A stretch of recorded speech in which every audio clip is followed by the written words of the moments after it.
Welcome to another exciting edition of the Voice of the Colony Nation radio show. It says share your referral link. Here's our stream. Look level. Check out stream your discount. Share your referral link. Oh, I could care less. Okay. Check out. Okay, I don't know. Check out stream.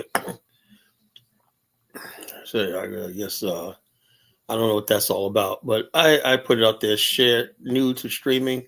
Oh yeah, in other words, basically, if you click on that link to start your own show, whatever, like which I encourage people to get online, start your own show. And I know it's a lot of work, but you could do it. In a few short months, I'm up to over 800 subscribers. I'm going to hit that magical 1,000 mark pretty soon, probably before the summer. But I thank everybody for tuning in, subscribing. This platform is growing, right?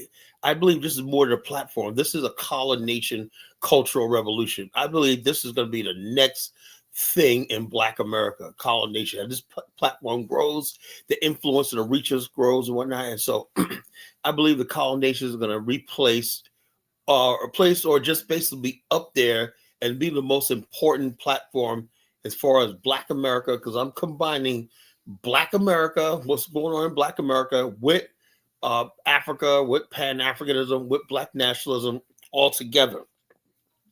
And this is why people don't understand me when I said I study Taoism. Taoism teaches yin and yang, which preaches harmony and balance, right? When people say, are you an African color or are you an American? I'm both, Or is your interest in Africa or is your interest in America? It's both. It's like when you're a so-called African American, you're not really American and you're not really African. But when you look at it, you're a little bit American and a little bit African.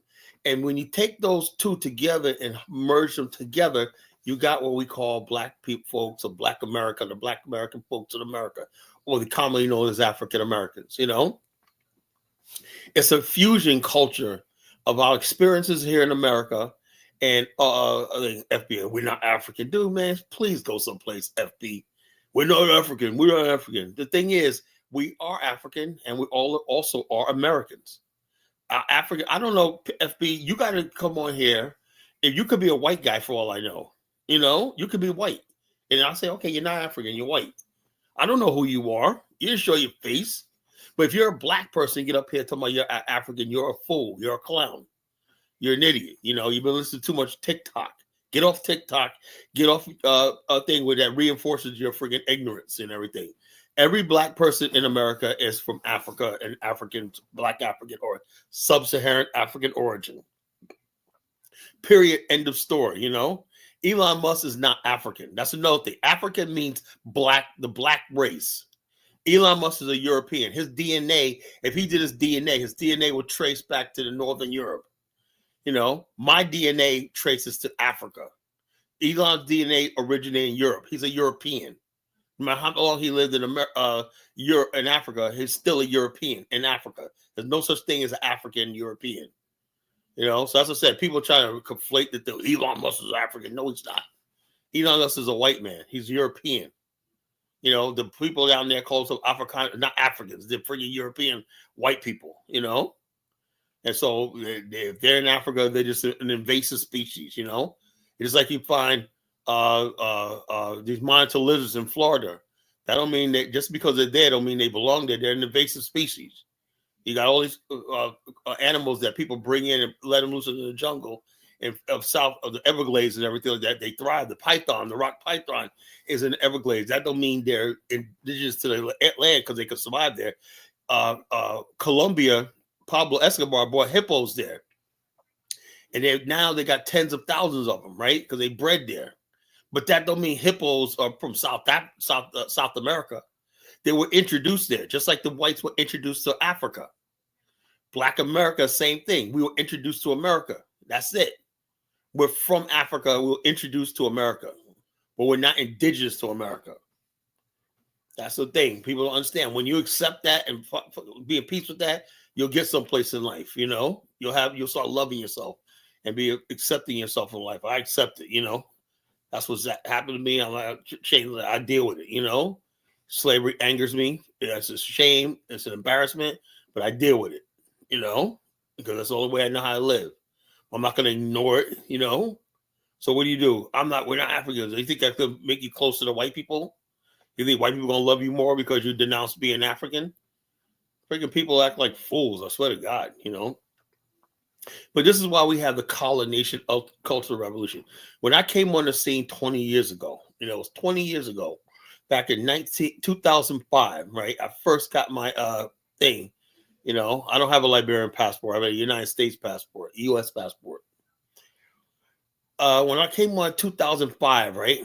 The very first blog I wrote, I found this new thing called blogging. And I didn't know what it was about when everybody kept talking about it, because it was a time when Dan Rather tried to say something, and Dan Rather, and I saw this blogging could bring down major news networks like CBS with Dan Rather.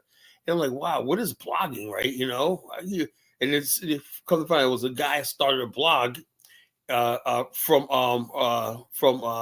his basement in his pajamas. I said, you mean tell me people are sitting there online and they're putting stuff out there and people are, I said, that could be a good thing, it could be a bad thing. If the people are doing good things with it, that's good. But right now, I'm seeing now that people are using the internet to spread lies, propaganda, misinformation. They try to rewrite history. They try to do all stuff like that. So people are irresponsible with this tool called the internet. I am responsible in what I say. You know, I don't tell people fake history. I don't tell you fake movements and fake stuff like that to make you feel good. This is not a feel good channel. You know, if you're trying to feel good, you got to go someplace else. This channel is going to give you the truth and the raw truth. I don't care about your feelings. So that's what it is. So anyway, Dan Rather, also, so I said, what is this blogging thing? So I started getting online, and I found this blogging network called Ning, the Ning network, right? So I joined a couple of Ning networks, right? My password and name, it was all the same through a social network. But the email you see right now, that's the email I started with 20 years ago. nation.qualified@gmail.com, right? And I made my first profile up, right? And it was right around the time, a year later, a man named Michael Bazin popped up, and he had a Ning site called I See Color. I joined that, and I was a very good blogger and poster on that site, right? And I started joining different sites and everything, Ning sites and everything like that. That was the thing back then. Before those Facebook, Twitter, there was the Ning sites, you know? That's what everybody was on, you know, when Ning was free, and it was MySpace, you know. I didn't really use MySpace for politics, you know. So anyway, I got my MySpace page. I was just for my personal family. I didn't use, it was no colonization on MySpace. It was just me, my real information, and just, you know, what the people saw on my page, you know. And then I found Ning site, right? And my very first blog, I said, let me post my first blog and see. I said, man, and I said, are people going to communicate with this? So I felt like if nobody responds to this thing that I'm about to post, I'm going to feel like a fool. I said, well, then again, they don't know who I am, so they don't know who College Genesis is. So I posted my first blog, right? And you know how you have the blog and people can reply to it and add to it, stuff like that. And my first blog was, I said, only a colored nation is going to survive. And the underlying heading was that self-hate is the number one thing destroying the Black community, right? And then I put it there, went to bed. I get up the next morning, and I wait till the afternoon, right? And I look up and there's like 20 comments, right? And at first, people like disagree with me and whatnot. Then I finally said, well, folks, I'm just glad to thank you all for commenting and whatnot. This is my first time posting something, and I appreciate you guys. You really encouraged me to keep doing this. And it became an addiction, posting stuff and getting reactions out of people. Really, really, I said, you mean to tell me I could just post something, and everything I've been feeling in my head and everything, all this anger and stuff like that, I could post, and I'm reaching people and everything from all over. I look at the people coming from California, people writing in from Canada, people writing in from all over the place. And I'm like, wow, you got people listening to what I'm saying. I can't believe it's always what I always wanted, an audience, you know? So it became an addiction, right? And I became addicted. Then 3 years later, I discovered this thing called blog talk radio, right? That was really good. And I really felt like after 3 years of blogging, I really stepped it up when I started doing blog talk radio. And I'm really good at talk radio. I always want to be a talk radio host, you know? I'm OG troll. Yeah, man. I had this one lady one time, man. I had this one lady one time. She was like, Carla, I can't sleep for 2 days of all the stuff you wrote. I said, thank you, man. That's what I do. She goes, the stuff you be saying, Carla. And I had the sister, like, I woke up in my night shivering. And when the stuff you be saying, you typed, you go, how do you come up with this stuff? Stop it. Just stop. And I would do blog talk radio on it. He had these stupid chicks call in on my show, like, what are you talking about? I said, I'm talking about politics. I said, I know you want me to talk about Jay-Z and Beyonce, but we're like this. Why are you talking about this stuff? Why are you talking about this stuff? What kind of black man talks about what kind of black man talks about politics and whatnot,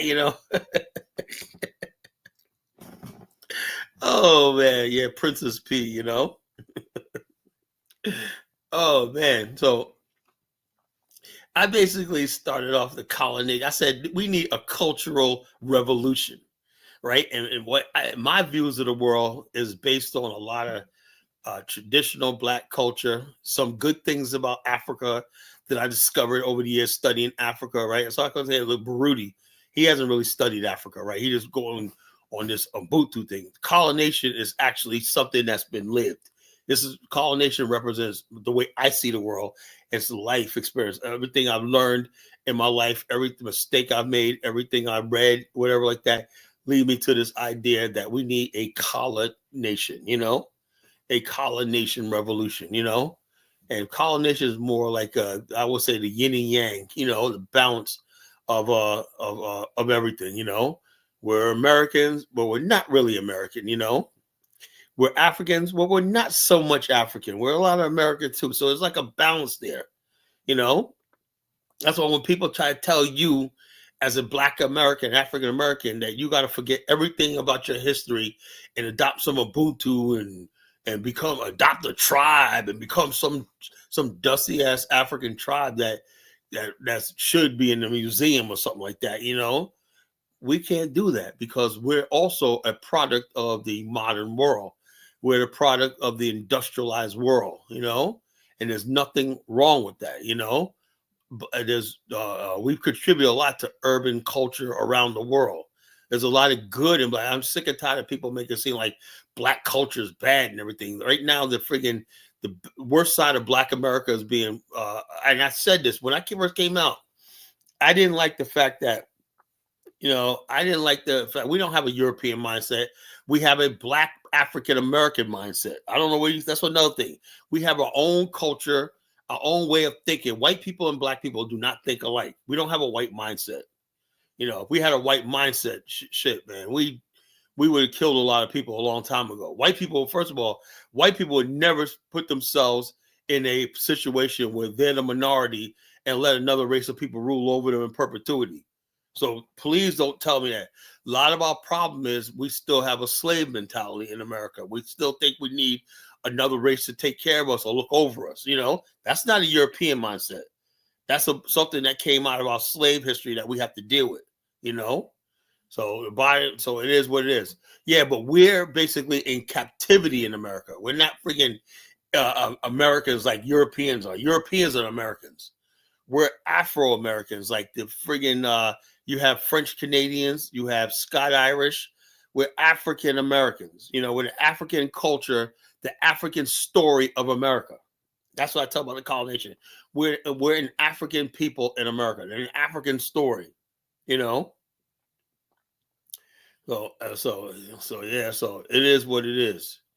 So we're gonna talk about that tonight. Also, I want to basically deal with some shit tonight. I'm gonna still talk about this O'Shea Duke Jackson situation. This thing is really getting heated. I got some real good stuff to show you guys tonight. You guys are gonna love this show. So look, like, share, and subscribe, right? Tell a friend, tell a friend. I don't know what truth goes on. We see ourselves through white people, I don't see ourselves through white people. I grew up in a black community, a black household. I had a mother and father and all the stuff like this. I knew about where my ancestors came from and everything like that.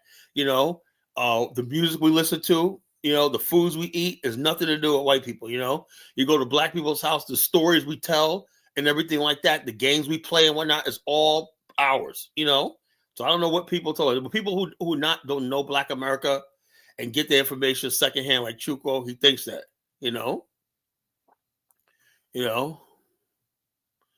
So the bottom line, it is what it is. There's a colonization culture revolution. So what I wanted to do was take the best of Black America, what was best. And what at the same time, I was basically noticing that the very worst elements of Black America that we tried our best to bury and work against, whatnot, everything from the Nation of Islam to the Garvey movement and all these other people like that, is also the Harlem Renaissance and everything. We had the Harlem Renaissance. All these things were basically part of the African American culture, the African American culture in America, right? And so basically, I'm saying to myself, because we had great leaders back in the days that basically made us proud. Paul Robeson, I'll probably play some Paul Robeson tonight.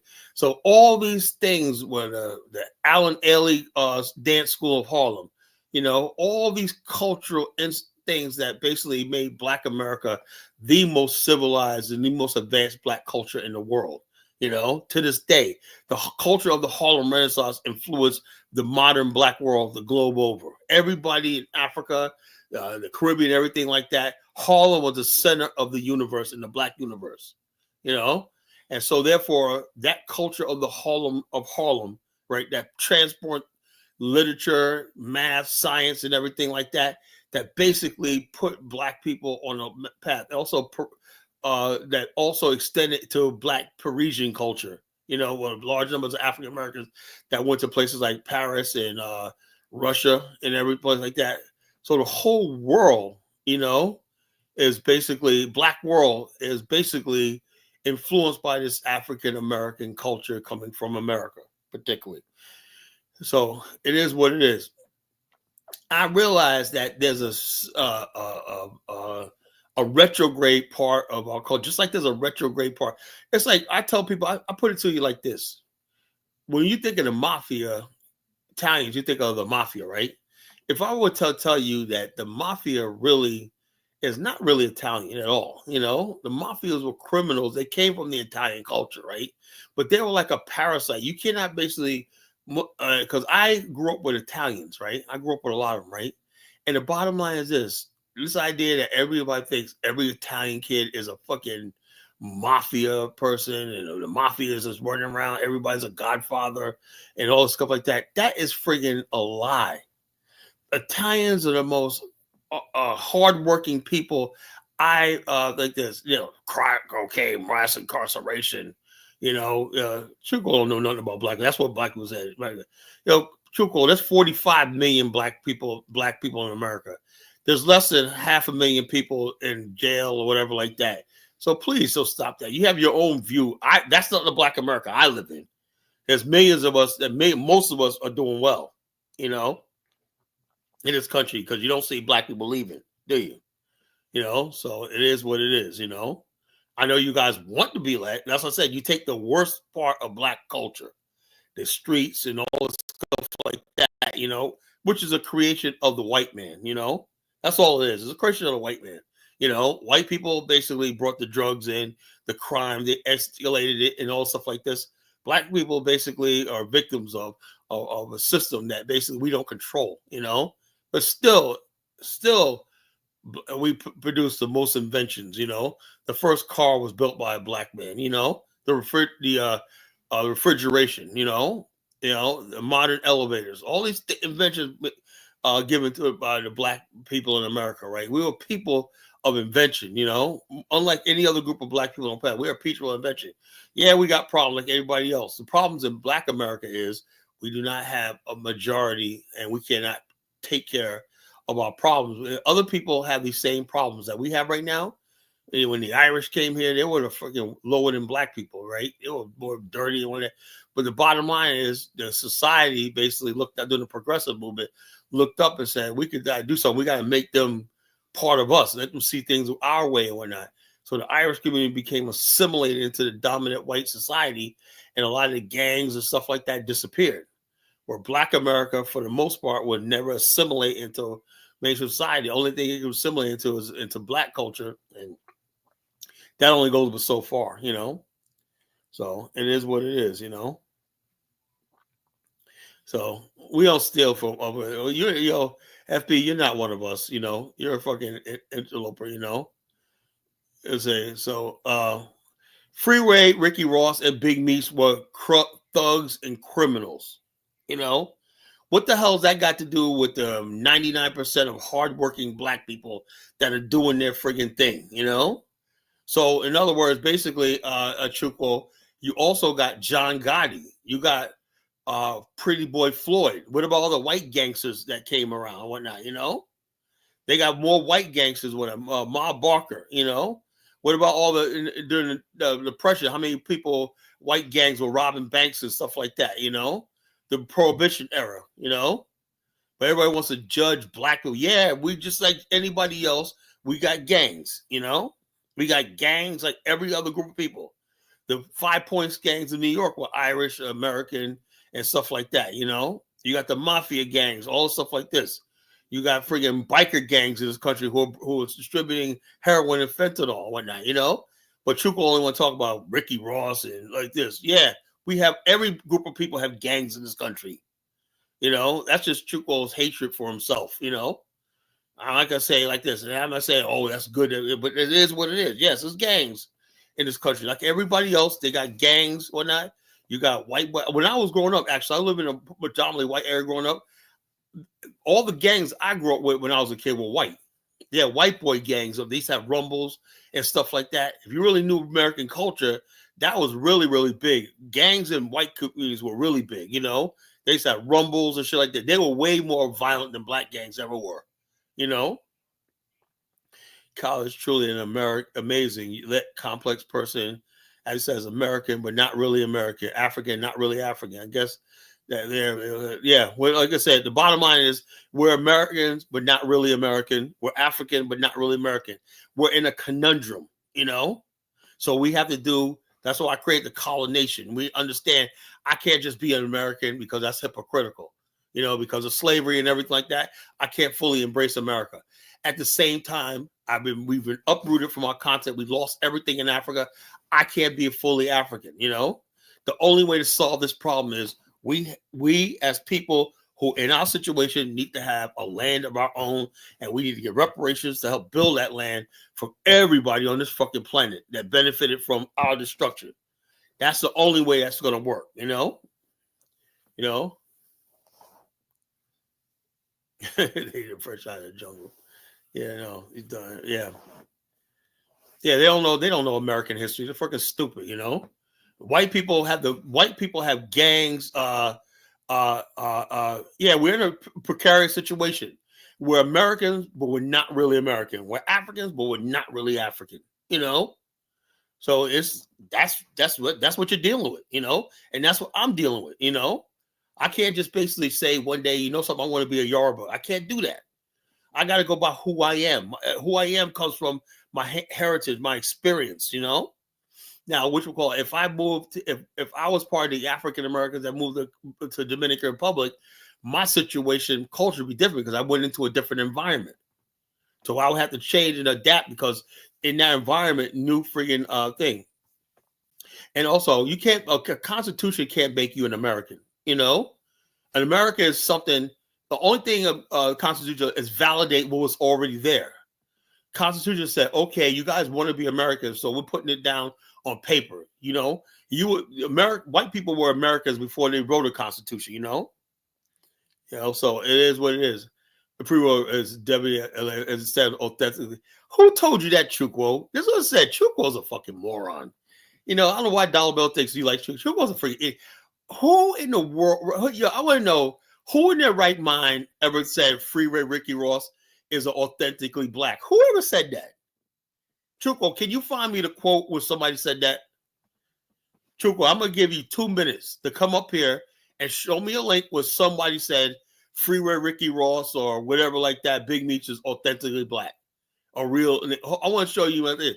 And then who's talking that? You're talking to ignorant motherfuckers. Why are you hanging around a bunch of fucking ignorant motherfuckers talking that stuff? You got to be the most ignorant people in the world who talk like that, you know? So it is what it is, you know? Shelby Steele's called a coon because he is a coon, you know? Him and Thomas Sowell are coons, you know? That's what. Who is FBA? We said FBA is not a legitimate organization, a legitimate movement. You're sitting on TikTok listening to ignorant people talk all day and whatnot. People with no education, everything. On this platform, until you hear on this platform, it does not exist. You don't ever hear me saying that. You don't hear Bomani saying that. You don't hear David Hitz saying that. You know, so I listen to people like that. You're too freaking caught up with stupid people because you're stupid. You know, I don't listen to stupid people. So I don't care what they have to say. I hang around intelligent black people all day. I do most of my business with intelligent black people all day. I don't hang around ignorant people. Now, if you was a professional, Chukwu, if you had a good job and you was a professional and you had education, your inner circle around black people would be better. But I could tell you hang around with a bunch of lowlifes. That's why you think the way you do.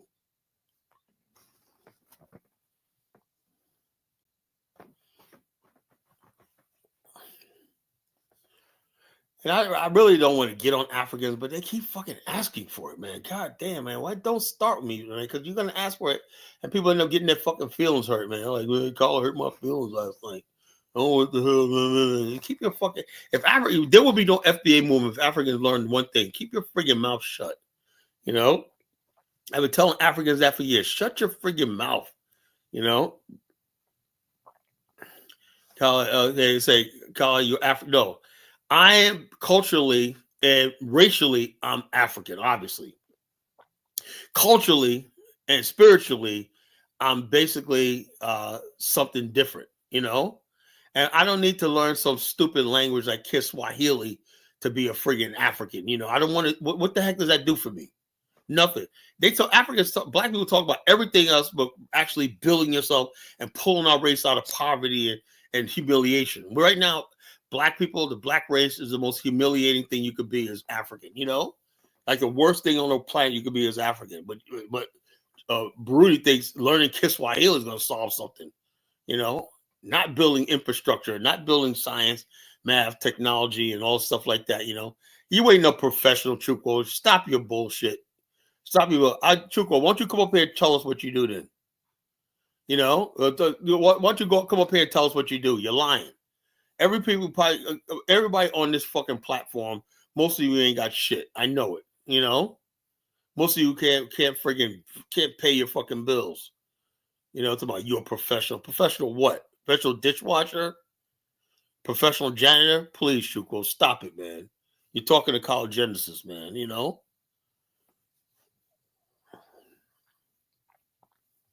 I know people who are professional. I know how they think, you know? Most professional black people don't even have these conversations. But they think it's stupid mediocrity. Talk about stupid nonsense and everything like that. We know there's ignorant people out there. We don't deal with them, you know? They don't speak for the majority of us. You know, you're around the majority of black people, if you were actually doing business. I had a young guy came to my office the other day, and he was my AT&T. We're thinking about switching from Cox to AT&T. So he came by. He's a tech guy, young guy, man. Young guy, maybe like no more like 28, 29, man. Good looking kid, man. And basically, he was just so professional, went over how much we're going to save and stuff like that. Really knows the stuff about technology and everything like that, man. I was saying to myself, you know, had his badge on AT&T and stuff like that. And I was saying to myself, man, you know something? These people, I attended the university, you know? You didn't. I went to college, bro. So, and you can say it. I'm an author, you know. If you want to come up here and try to debate me on history, I've never heard you, Chukwu, even I gave history lessons on the show. I gave history lessons. I'm well read. People actually listen to me. If you was educated, Chukwu, you would have a show and you'd be teaching people something, because you can't be like that. No, I didn't graduate, but the thing is, I'm still doing all right, you know, in life. I didn't finish college, but you know, I'm doing all right. I moved down here to Virginia. I should have stayed in New York. Had I stayed in New York, I would have finished. I only had like 2 semesters left. I would stay in New York. I would have had my bachelor's, but I came down here, just got into. I got into business. I was always an entrepreneur. I came down to Virginia and I opened my. It was so easy to have a. Yeah, that's what I say. You're here for entertainment because you ain't serious about nothing. You're a fucking coon. I don't go on shows or platforms or type in nobody's chat room unless I'm doing something serious. Everything I do in life is serious. I don't think this is entertaining. So you think it's entertaining because you ain't serious about life. You go to attend no damn university. Again, this is fucking stupid. I have entertainment. He has never added anything to this conversation. You know what I'm saying? Truco has never added anything to this conversation. He has never brought anything specific or enlightening to this. When people inbox me, Truco, they tell me I learned so much listening to your show, and people who read my blogs and everything like that, they call. I learned so much from you. I got 20 people to go to the continent with me last year. But based on who I was, can you do that, Truco? No. Can O'Shea Jackson do that? No. Can you do what me and Bomani do? No. Because you're a clown. You're nobody. So it is what it is. But yeah, so this is what I say, the colonization cultural, like I said, this is going to be the real thing, that King Ganda and all this kind of foolishness is going to be a thing in the past because that's nothing but a minstrel show, I said like this, I'm online, right, to get away from the minstrel culture of Black America, right? That's the thing I don't like is a minstrel. That's the only thing holding Black America back is that minstrel culture. You couldn't do it. Ain't being a tour guide. I was a tour host, but Monty and his crew are tour guides. I'm a host. I was in Liberia. I invited a group of people to the country to see the country one night. They came on my invitation. Can you invite somebody to your Dusty Ebo land? No. But I did put my name on Liberia, and I got people to come there and spend money. So you couldn't get nobody to do it anyway. So just because you couldn't do it, you never, like I said, you basically don't have any business, Truco. Me and Bomani are both businessmen. You don't have a business, you have nothing but a bunch of freaking nonsense you talk about, You got nothing and you're going to be nothing. What can you say, Truco's that guy that be dancing, that Nigerian guy that be dancing, that muscular Nigerian guy that be dancing, shaking his ass in front of white women. That's Truco. I know it,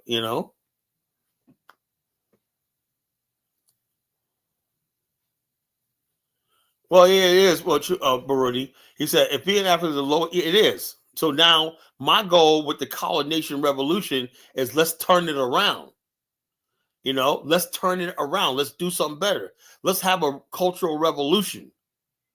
That's when other people, like the Chinese, had 100 years of humiliation. And then they had a culture, Mao said, let's have a cultural revolution.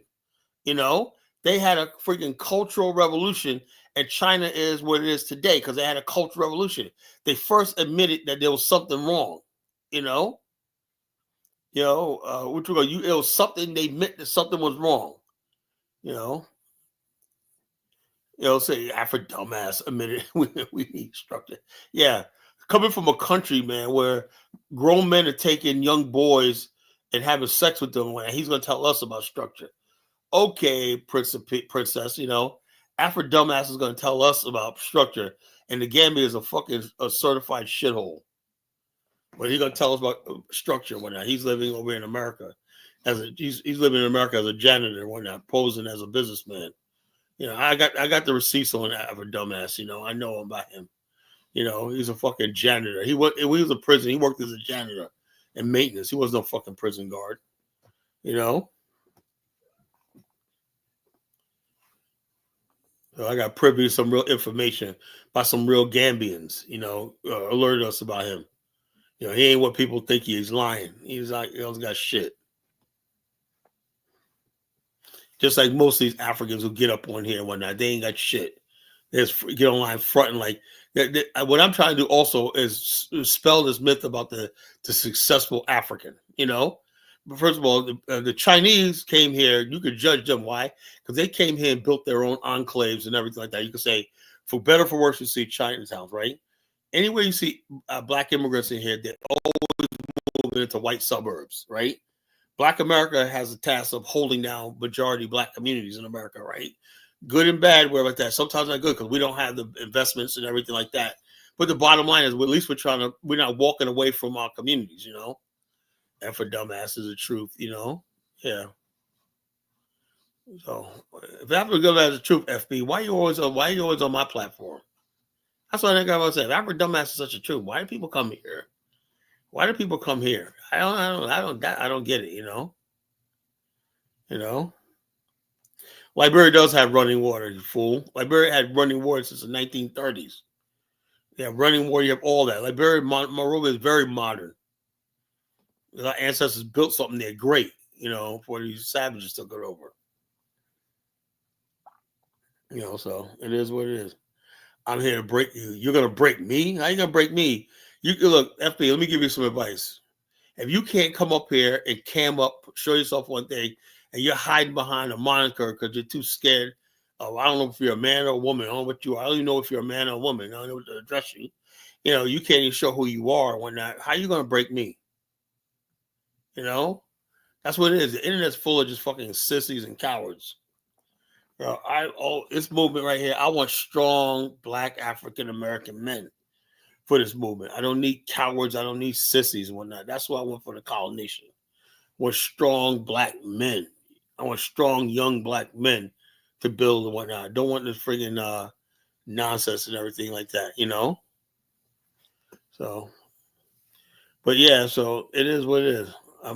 You're more African than me, caller. Okay. Well, bottom line is this. I basically say, like, tell Broody, Carl said, he goes, okay, you're going to keep spamming this, right?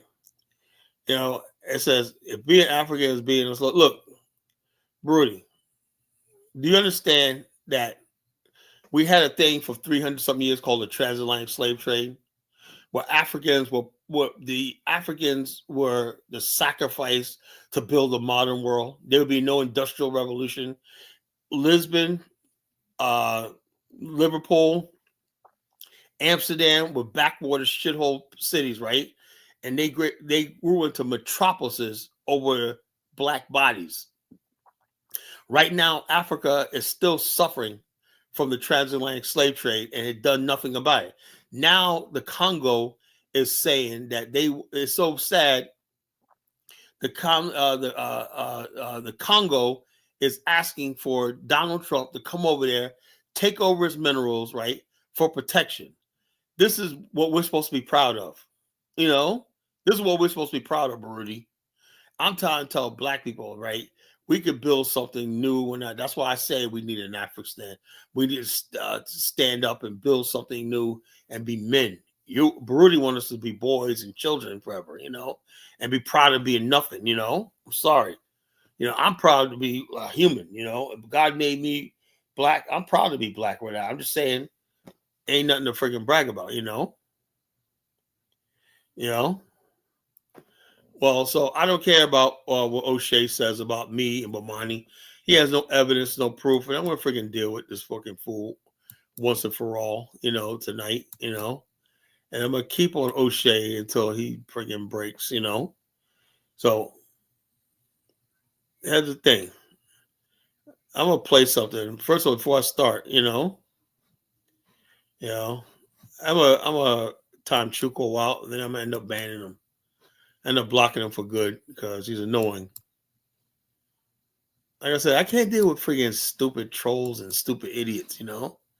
If you want to have a real conversation with me, that's one thing, man. But you're gonna say yeah and just be an annoying troll, I have no use for you. You gotta go. This is our first meeting of the Black African Infrastructure Organization in Atlanta, hosted by Bomani and Dinah Samir. This is Bomani and Dinah Samir. They hosted our first meeting in Atlanta. That was back in 2018. Do you love boating? No, I don't. Well, Freedom Boat Club makes boating easier than ever. I hate these stupid commercials. talk some more, have people get into their introduction. Excellent family, and I'm going to turn and you're going to see more of our wonderful brothers and sisters at our nice private networking gathering.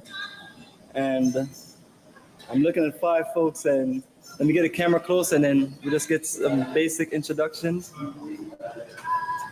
Good afternoon, family. My name is Barbara Sutton, and I live in Congress, Georgia, but I am international.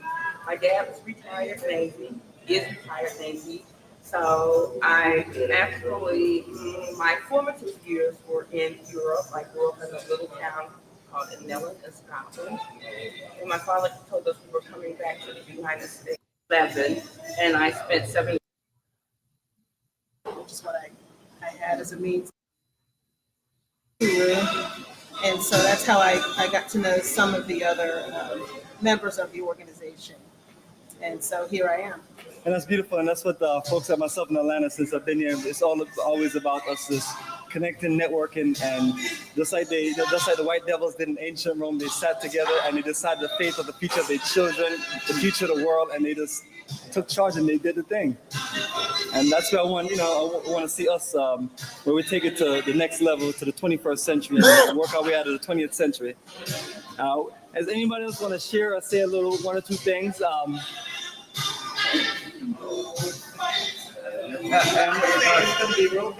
can just shoot a quick hello, your name. That was our first meeting of Black African Infrastructure in 2018. Now, has Baruti ever put anything together like this?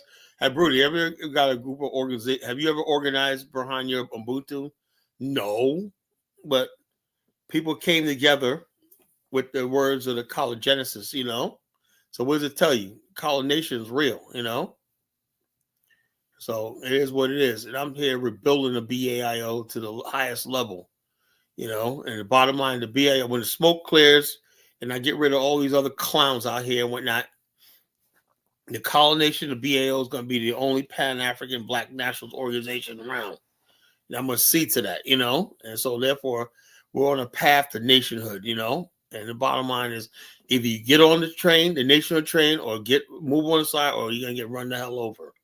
It's very simple as that. Well, I had enough of that. But I want to play something. Now, there's this YouTuber, young people called TT and Me, that's been accused by O'Shea Duke Jackson of scamming, right? Now, I don't know what the whole story is, right? But this young brother seems like I don't know much about them, but he seems like he's very sincere, He says sincere, And so he has a video called, he said, Kinganda debunked, He's going back at the O'Shea. This is the first video I'm going to talk about tonight, I'm going to talk about, we're going to really, the heat is really going to be on O'Shea Duke Jackson tonight, I'm going to expose him what he really is, Hey, homeowners, if your roof is over 10 years old and you know it needs replacement, but you're concerned about the high cost, you may be able biggest platform over here. So, it's unfortunate that we have to talk about this, but this is what we have to do. Anything you want to say? It was unfortunate that somebody because we watched Kinganda, before we came here, we drew a lot of inspiration from his content when he was, talking about the repatriation and stuff, going back to Africa. So it's unfortunate, and he said himself in the video where he slandered us that, like he's the leader in the repat YouTube space. So we just expected him as a. So in other words, O'Shea ejected himself as a repat leader, right? These young people looked at Kinganda and got inspired to come to Ghana. You want to think about that, They basically what you call. Make sure you get to look. Principally, I don't want to have to block you and get you out of here, But if you're going to sit here and troll me and whatnot, I'm going to kick you out of here in a minute, O'Shea is a piece of garbage, whatnot, a piece of garbage. Now, watch what this guy says. It was very, very telling, right? So this is the same response. This guy tried just like Bomani, tried to reach out to O'Shea and find out what the problem was with her miscommunication, explain himself, whatever like that. And the same way he did Bomani, he basically cursed him out, was disrespectful, whatever like this. And I'm gonna show a history of O'Shea doing this, you know. And the bottom line is this, and everyone's saying the same thing right now. How come O'Shea never said anything about what happened with Dinah Samir and Taiwo and Luke Major a few years ago? How come he never said on it? How come he never talks about Tariq Nasheed's fleecing people out of money for that fake history? He worshipped Tariq Nasheed, you know, and Tariq Nasheed has nothing good to say about Pan-Africanists, you know. So it is what it is. So, but this is the person who's trying to come after. But let me tell you something, folks. Bomani got a tour booked up right now in Kenya. He's going to a thing. The more you talk about Bomani, the more people look at his website and everything. They word of mouth, everything like that, and they sign up for his tour, you know. And so the whole thing is, if people basically, O'Shea thinks he's going to slander somebody because he got a big platform, he's making a serious mistake, you know. He's going to go down because people look at this like, well, damn, Bomani's been doing business 20 years in this, you know. He's taken 40 tours to Africa, right? All satisfied, because big tours like this, you know. I'm going to play that video with Tariq going in on O'Shea and whatnot, you know. And O'Shea's terrified of Tariq. See, you got to understand something, how things work. Either two things about respect, right? Either people fear you or they admire you, right? And the bottom line is this. When it comes to O'Shea and Tariq, O'Shea fears Tariq. He fears being clowned and roasted because of his looks and everything like that. Tariq is good at that. So he's terrified of Tariq. He wants to stay on Tariq's good side. But O'Shea won't say anything bad about Tariq. Tariq can do whatever he want to do. And if O'Shea is supposed to be in Africa, he said he's a leader of the repat movement, whatever like that. That's what he says, right? Then how come he hasn't said nothing about Tariq making fun of Africans in his AI videos and stuff like that? How come O'Shea don't call out Tariq for this FBA nonsense, you know? You know? So this FBA nonsense, you know? So this is what we're talking about tonight, folks. This is exactly what we're talking about, you know?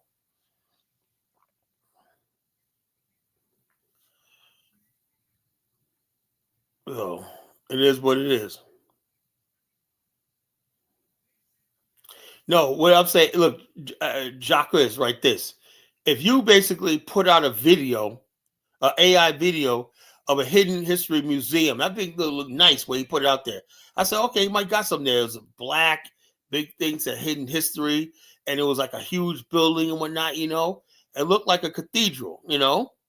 And then what happened was, what finally transpired was he got some raggedy building on an empty lot and whatnot, you know.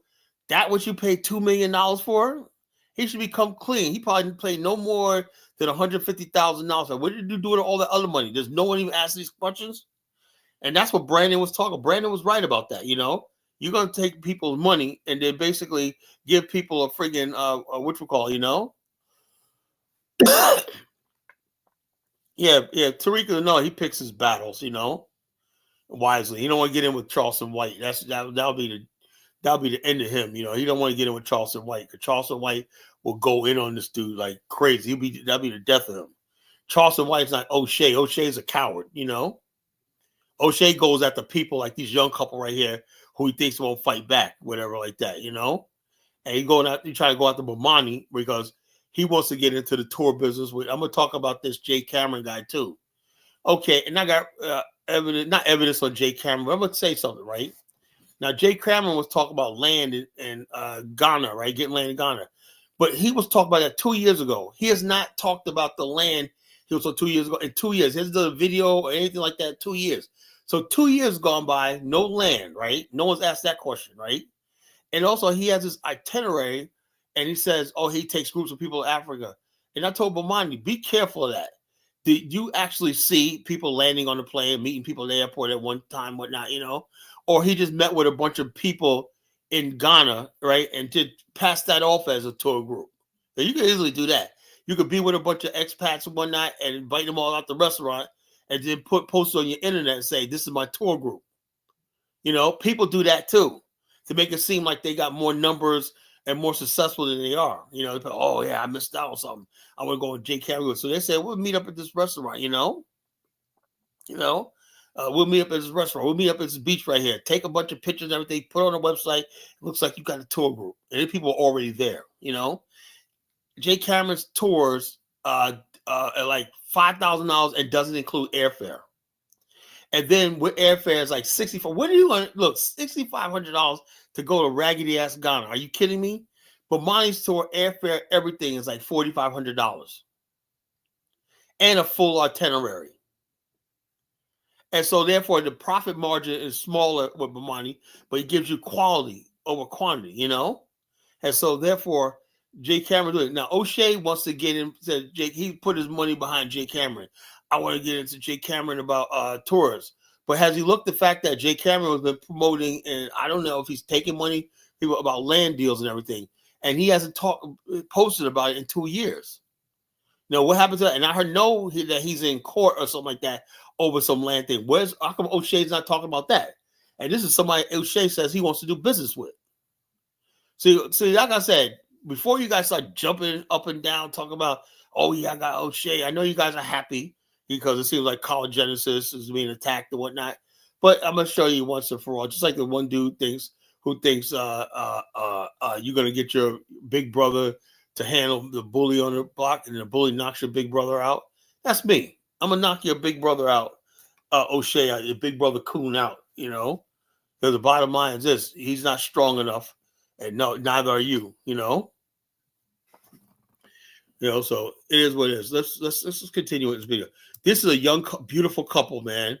They got a family. They're trying to do the right thing in Africa. Let me tell you something. When you go to Africa, you go do any business, right? There's a 95% chance you're going to fail, you know? And so the thing in Africa is probably you guys have those same odds. Sometimes just luck is not on your side, you know? You know, like Colin, no, I ain't lying about, look, I'm going to give you a chance to come up here, Prince and P. And if you don't come up here, I'm going to block you. I'm going to come up here to explain yourself instead of typing in my chat room. Or you're gone. You know, you're going to have to take your choice. Because I'm sick and tired of dealing with you fucking clowns, you know? You come up here and explain what you're talking about. You better bring receipts and evidence or you're gone for good. Now keep talking. So anyway, this is a young couple, you know, beautiful young sister, young brother, man, good looking couple, you know. They want to live in Africa and everything like that, you know, and they was inspired by O'Shea Duke Jackson, and he turns on them, you know. It's all about envy and jealousy because it's a good looking guy, man, you know. Yeah, it's a good looking guy, good looking woman and whatnot, you know. And O'Shea, he's jealous, he's envious. He's 45 years old, no wife, no kids, no nothing. He's a fucking little ugly little troll living in fucking Uganda. As a leader, so really take his role seriously, and make sure that he's doing his due diligence and that the information he's presenting to the community at large is accurate. Yeah, you know. That's all. But unfortunately, we didn't get that, and when we tried to share our side of the story, or just even to just have a conversation, we were told, "No, this is as far." Yeah. Let me tell you something, Bruce. I am not afraid of being clowned by Tariq. You know. I know Tariq got to say, you know, if he came across me, that, oh man, he'll talk about my low subscriber count or whatever. Like that's all he really got to say.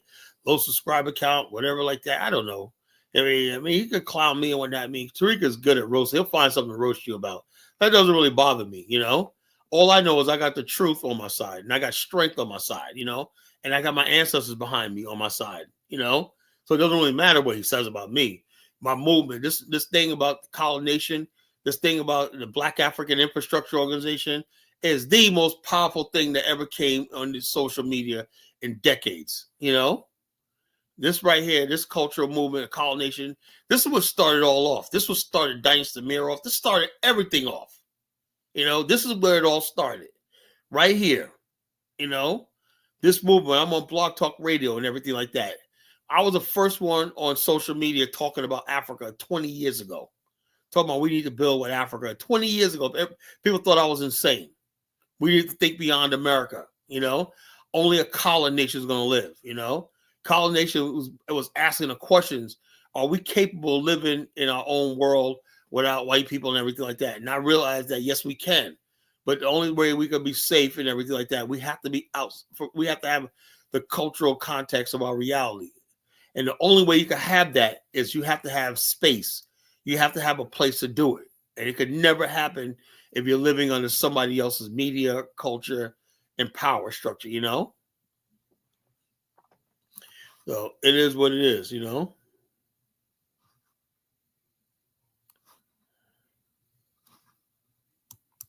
So let's play some more of this video. This is what he said. This is as far as we want to talk. I said, man, can I talk to you man to man? He said, this is as man as it gonna get. As he's on his live, just bashing me, not even, you know, having a real conversation about it. So yeah, that's how. And he has our information, so he knows how to contact us. So. Yeah, and before we go any further, I want to mention one more thing. There's a lot of, unfortunately, broken sisters within our society and within our, you know, within our ethnic group, so to say, and some of our women haven't seen a man share their platform with their wife, and a man really boast someone up and really stand strong beside a woman and big up a Black woman and share what they're doing with their woman. So some people, and some women, a lot of women, unfortunately, they feel that they can disrespect my wife because we're sharing this platform that we've built together. If you guys are doing proper research and understand what we're building over here, if you check our About Me page, I mentioned how I'm building this and I share this platform with my wife. I'm the type of man that share with my wife, and I don't mind giving my wife and my woman a platform. Unfortunately, a lot of our women haven't felt this type of love, and they have a lot of bitterness within their heart. So they portray that and spew negativity and hatred because they haven't experienced something along these lines. So they want to try and tear what we're doing down and try to mess up what we're building, but it's not possible because we have a strong unit and we working together in this thing. So stop disrespecting my wife because you're a bitter woman. A woman that haven't felt love and haven't gotten admiration before. That's not cool, especially if you're older than us. Like, there's ways that we can communicate with one another so that we can have dialogue and get proper understanding about what's going on. But I'm not going to tolerate disrespect to my wife. If I'm giving her the platform, if I'm sharing with her, this is what we've built. Right. And I'll just say, to piggyback off of that, when people were slandering us on these two channels, or on this channel, they called T3 and me. This is our brand collectively. They didn't call it 10-4 Junior. They said T3 and me. So when you call T3 and me, just know that we're likely both going to show up. We both going to pop up, or either one or the other. Yep. So, you know, if you did your research like you claimed, you would know that the platform is not just 10-4 Junior. Yeah. So let's address the issue at hand and go through the series of events to give you guys an understanding of what's going on and why we're in this situation of talking about this foolishness as adults. I'm a 30-year-old man that's trying to handle business that's working, but today I have to use my gifts and talents to conduct a video together to show you guys the real, and we could have just had a conversation. So let's go. So all of this started because one of our investors reached out to us as we were working and doing something here in Africa, and they said, hey, someone is talking about you and a fellow YouTuber over on a live stream calling you guys scammers. So my wife and I are like, here we go. We're dealing with this instance again. We have to deal with these situations. So let us just go and check and see what's being talked about. Because we thought we had put it to rest. Yeah, right. We dealt with this a few months ago, and we thought we had put it to rest. So we're like, okay, we wonder who's talking and what's going on right now. So we look at the link that someone has sent us, and we go to the live stream, and it's a woman I've never heard of before. I'm looking and I'm reading the comments and I'm looking at the content and I'm like, okay, never met this woman. I've ever spoken to her. And she was speaking about someone else, and our name was brought up in question, talking about what we're doing and the things that we have going on. Our name, word on the street is. Yeah, word on the street, and all this type of nonsense and petty stuff. Yeah, attempting to so-called get some tea, like we like to say in the Black community. So as she was trying to get her tea, the guy that she was speaking with was basically letting her know everything that happened. He was literally like, hey, this is not the case. There's a group of people who are influencing them. Like, it's not true. Like, trust me, you're going to see, like, do your research. Like, please reach out to them and talk to them. They'll even talk to you. And as this was going on, someone was in the comments calling us a scammer for taking they sent $25 to us, and they claimed that we didn't send money to the orphanage like we promised. So now we're going to show you guys the proof of the money that we sent to the orphanage and them thanking us for helping them get their house built.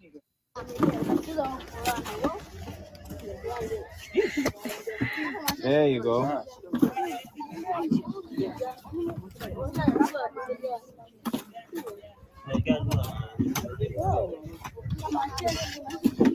There you go. Get a quick liner, bro.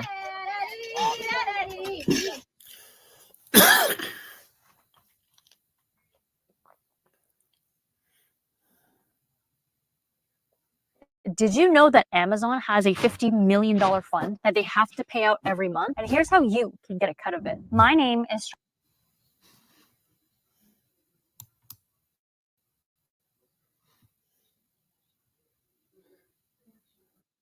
Hello. Thank you, Team 3. I received money. Thank you. God bless you.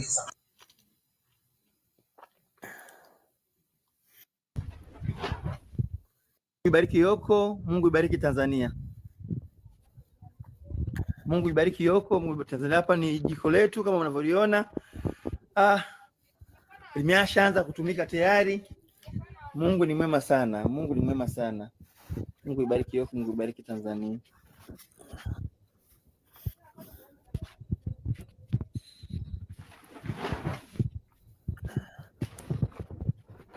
Again, we share this platform, so sometimes it's me who's, under T3 and I'm talking. Sometimes it's him. In this instance, it happened to be me. I was in the chat and I saw where this individual just came out the blue and said, and mind you, this is something from 2021. This is like 4 years ago. So this person came out and said, I sent $25. I was scammed by T3. I sent them $25 to an orphanage, and they never sent the orphanage the money. They pocketed the money. So I responded and said that she was lying. I was like, I don't know if it's a he or she. I said, you're lying. We already showed proof that we sent the money to the orphanage. We've already done all this stuff. And they proceeded to try to argue with us. So during this time, the person who was conducting this live asked us to come onto the live and explain ourselves. So when we got on the live, she wouldn't allow us to get on the live and talk to her. She refused. No, she let you in at first. What happened when she let you in? She let me in, and I said hello, and she was like, "Oh no, I want to talk to Tim Ford Jr. I'm not talking to you." That's exactly what she said. So I said, "Well, you're gonna talk to both of us because you're slandering both of us in the chat. And I'm a woman. I need to address a woman as a woman. If my husband would have addressed her, then she would have said, "Oh, he's being aggressive. He's down talking to a woman." So it's always something. The buck is always moved. If I would have said something, it's wrong. If he would have said something, it's wrong. So I addressed her. Initially, I said hello, but we both were there. And she used that as an opportunity to not allow us to get onto her platform, and she proceeded to slander us. And on this particular live, Kinganda was on this live. And I guess this put the monkey wrench, put the battery in his back to go ahead and do a video saying that we were scammers. So as we get back into the comment section and we starting to read what happened and what she's saying and responding on her video, we realized that she was under the assumption that we were calling her a liar for what she was saying. So we listen and we're like, oh no, dang, she think we were talking about her. So I'm coming and I'm like, listen, I apologize. Please, I'm trying to talk to you and just give my perspective on what we were dealing with. Let us talk. And we even said, I said in the comments multiple times, I was like, we were not talking to you. Even the people in the comments were saying, T3 wasn't talking to you. They were responding to another comment. She was not trying to hear any of that. She wouldn't read the comments that we wrote. She kept going on and on her tangent, being disrespectful to us. Even before that comment, she was already being disrespectful. She's already done several videos in her comment section talking about us, saying, oh, word on the street is you're a scammer, mentioning us throughout her content.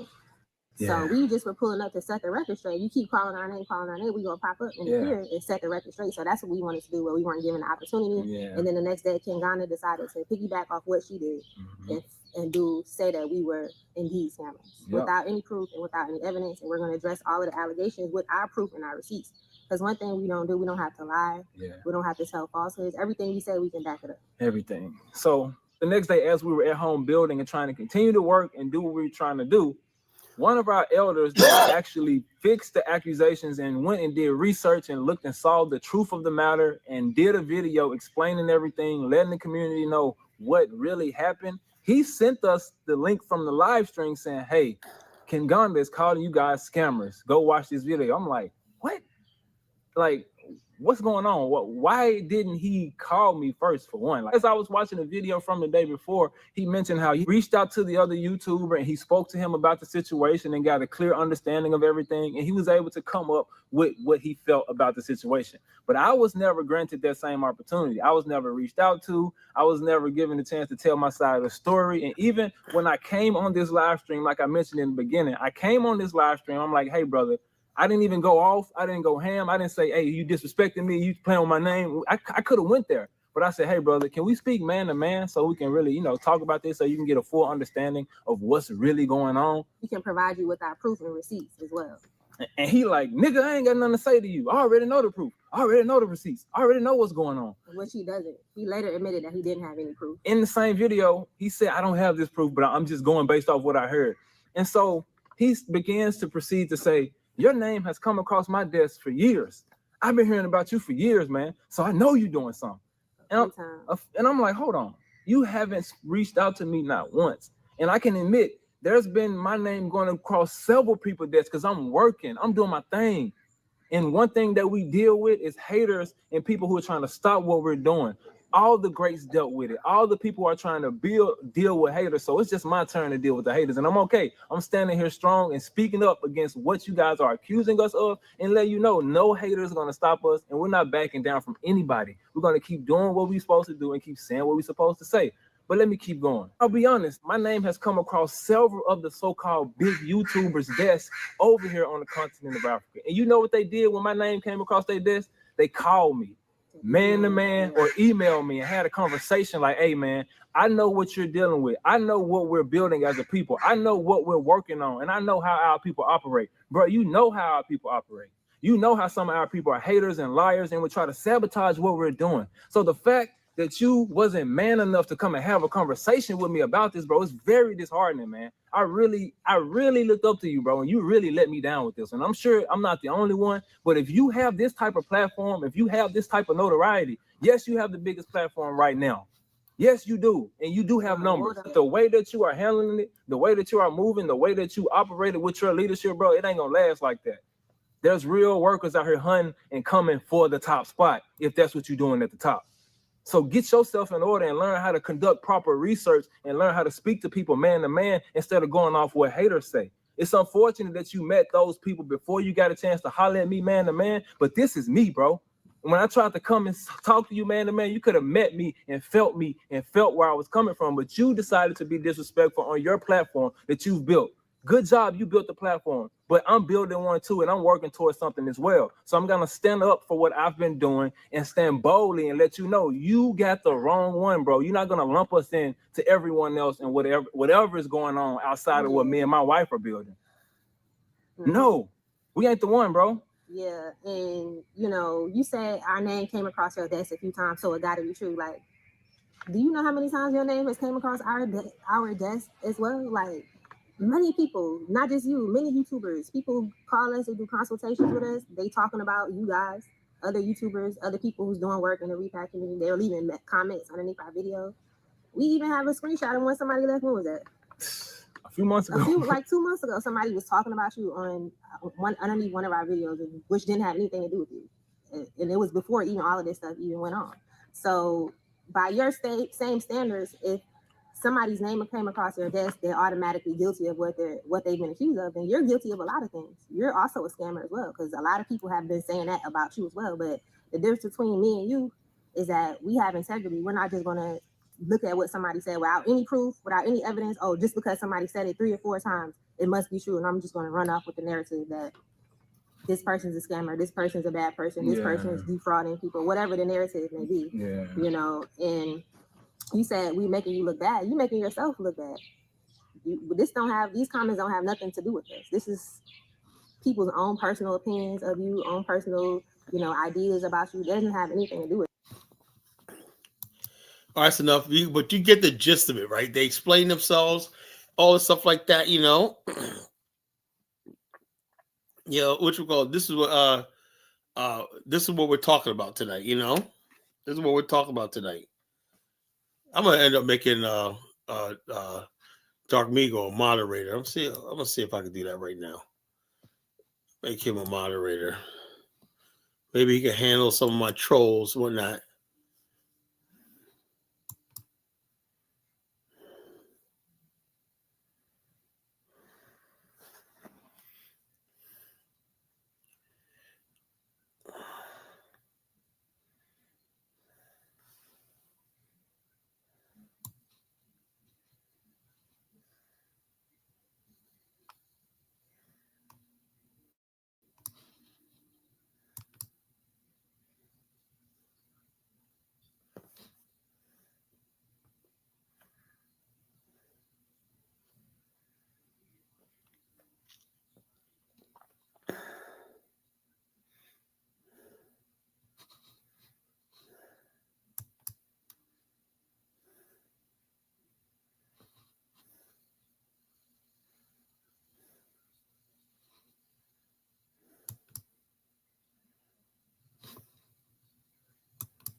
The hell out of here and make you a fucking mind.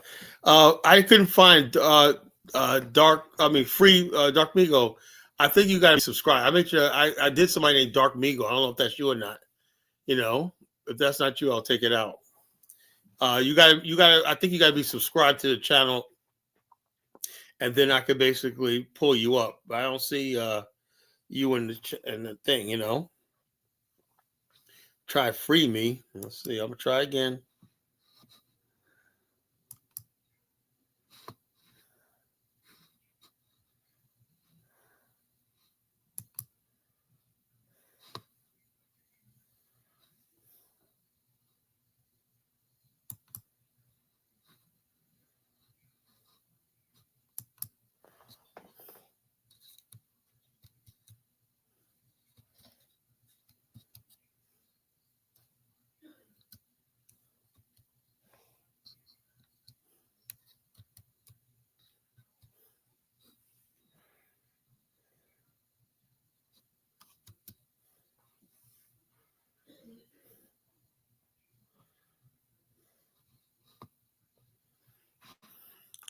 Nope, it's not popping up, bro.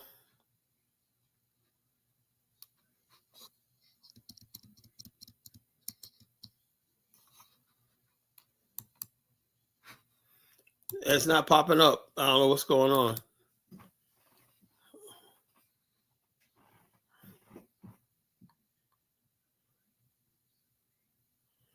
All right, there you go. Dr. Migo finally got what he wanted. Always wanted to be a moderator on the Colin Nation radio show. There you go, Dark Migo. Use it wisely.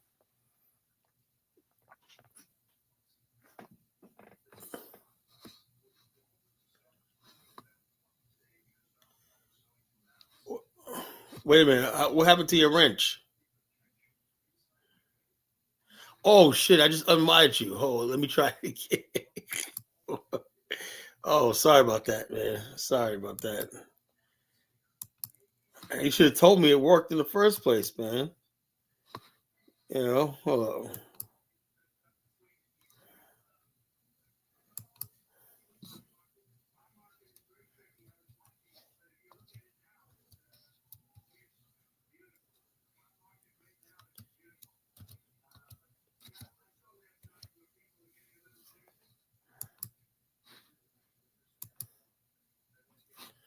There you go. There you go. It should be all right. It should be modded up right now.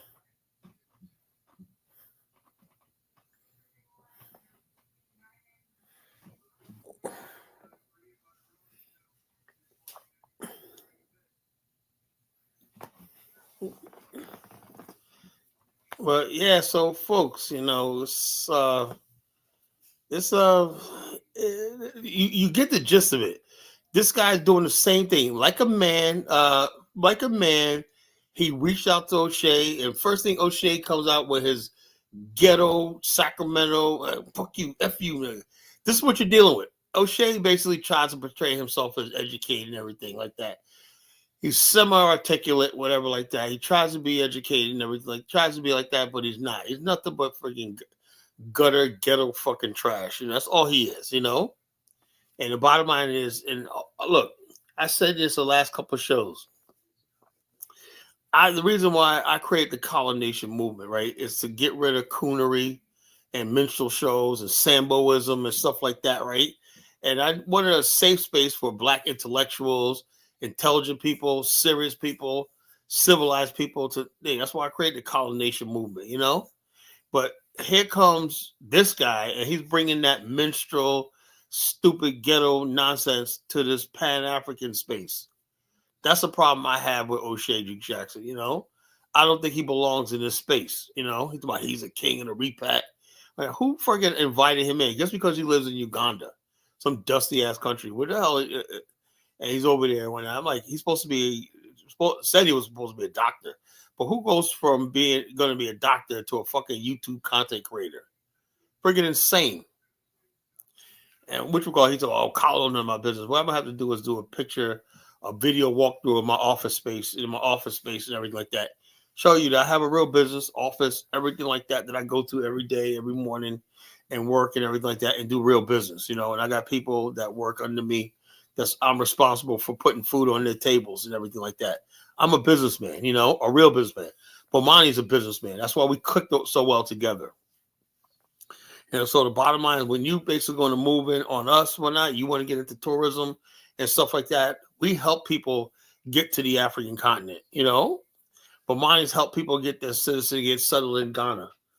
I'm going to do the same thing in different other parts of Africa, soon, So when O'Shea steps up and do the stuff we're doing, then he could talk to us.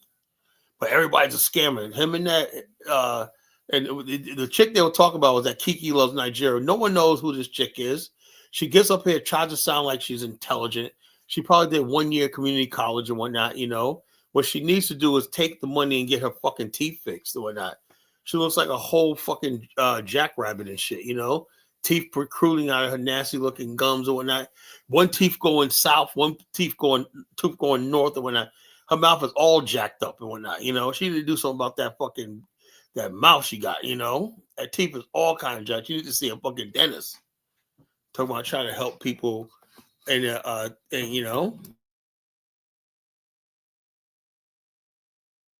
she need to go see a dentist. That's what she needs to go see, So bottom line is this. So all these people, Kiki Loves Nigeria, and then she basically, zoo dentist, She need to go see a rhinoceros dentist. You ever see those dentists that be filing hippopotamus's teeth? That's what you like, a hippopotamus jaw. They'd be taking them big giant files, like the 5-inch thick files, and filing on their teeth and whatnot. That's what she fucking needs. Somebody needs to fucking file those teeth down and shit like that. She up there talking and shit. I'm trying to scammers or whatnot. Girl, nobody asked you to fucking like that. And look, it's one thing you talk about scam, but you just automatically just fucking come at people and you look at this couple. This is a very good look. This couple right here, 23andMe, is everything I dream about in this movement. Young, beautiful couples in their 20s and 30s, repatriating to Africa, doing their thing, building the future for us and whatnot. This is what I'm talking about. This is what I encourage these people. It ain't gonna always be perfect, whatnot. Yeah, there's gonna be mistakes and whatnot. Yeah, sometimes investments fall through, whatever like that.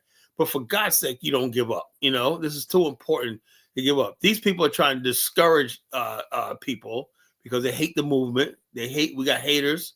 They hate the movement. They're jealous and everything. And also, like the girl was saying, the wife was saying, a lot of times because he bigs his wife up, and just like me and Isabella, right? My wife, people come at me because I have a fucking woman, I believe when you're in this movement right here, you're presenting people, you got to be grounded. You got to have a woman, a significant other. You know, this guy has a young, beautiful wife, man. He's doing all the right thing. They got kids. He's a young man with a family, man. That's, to me, that's treasure. I treasure that. A young man with a family. I treasure that. Any real nation builder knows that's exactly what I want. I want millions of couples like him, you know, that want this Afghanistan movement. I want millions of little young couples like this. This is why I'm going to build it. I ain't going to deal with no friggin' young, some dusty ass O'Shea and all these other clowns out here and whatnot, you know. I need a young, good-looking couple like that, you know, making our beautiful race, our beautiful, producing beautiful children for our beautiful nation. You know, that's what I want. You know, that's what I dream about. That's what the colonization nation is all about. We want to bring the beauty of our people out to the world. You know, that's what we want to do. You know, so all these people like O'Shea and whatnot, he needs to take his ugly ass someplace and go someplace because we don't need him. He can go to hell for all we care. But I'm gonna play another video. Right, we're gonna have some fun tonight. If I told you we're gonna have fun, you know, we're gonna have fun tonight. You know, we're gonna have fun while people are sitting there throwing around this slander about fucking scamming with no evidence, no proof. I don't need no evidence, whatever like that. Okay, you don't need evidence, you know. You know. I thought I played this one video. Hold up.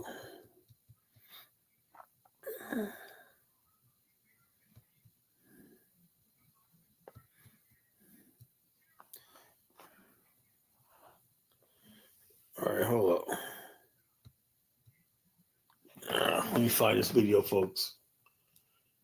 This is the ultimate.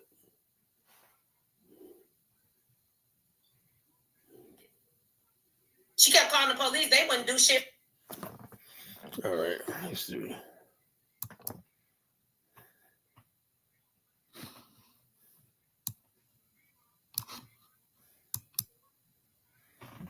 This is like 2 years ago when even after he fucking when O'Shea did the wrong thing by pissing off Michi X. Look how she deals with him. O'Shea, this is me giving you the backdrop. O'Shea came for Detroit, New Era Detroit. Tried to do some backhanded comments like he does. First, he tries to be like he's giving him a compliment, but he does backhand comments and stuff like that, you know?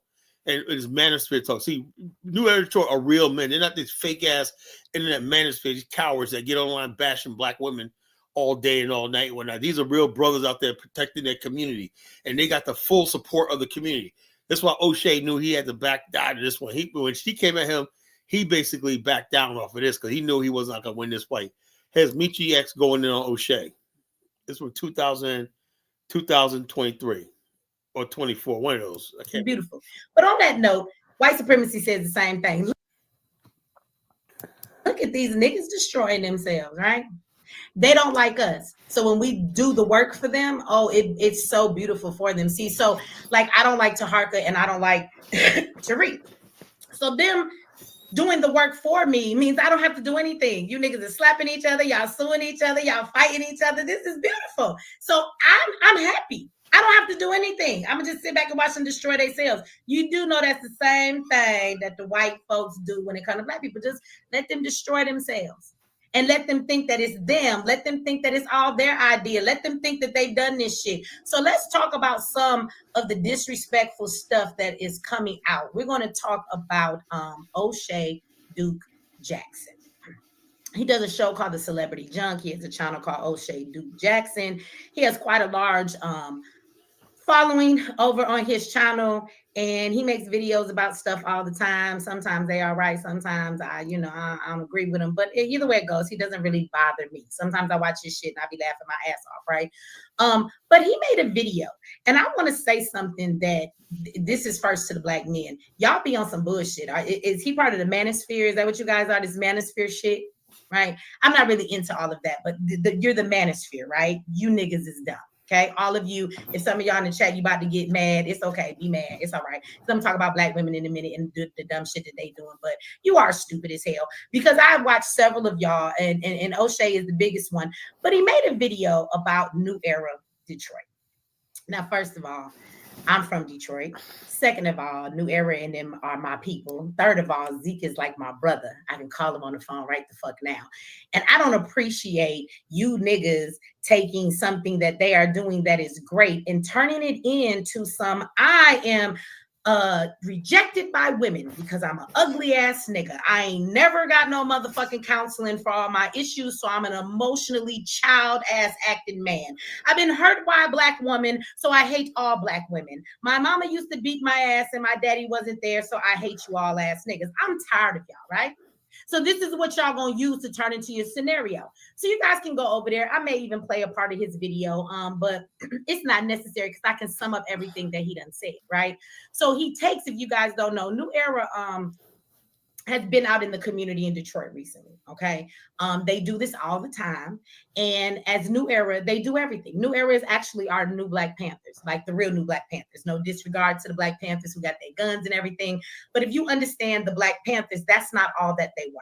Okay, they were much more. So if you ask me, New Era is actually the new version of the Black Panthers in our community. They feed their communities, they clothe their communities, they give them financial resources and education, they deal with conflict resolution, they clean up their communities, they police their communities, they feed them, they go after the crime in their communities to make sure it is a safe place to protect those that live there. They do everything, okay? They have self-defense classes, they do it all, okay? To where it does have an effect in their community.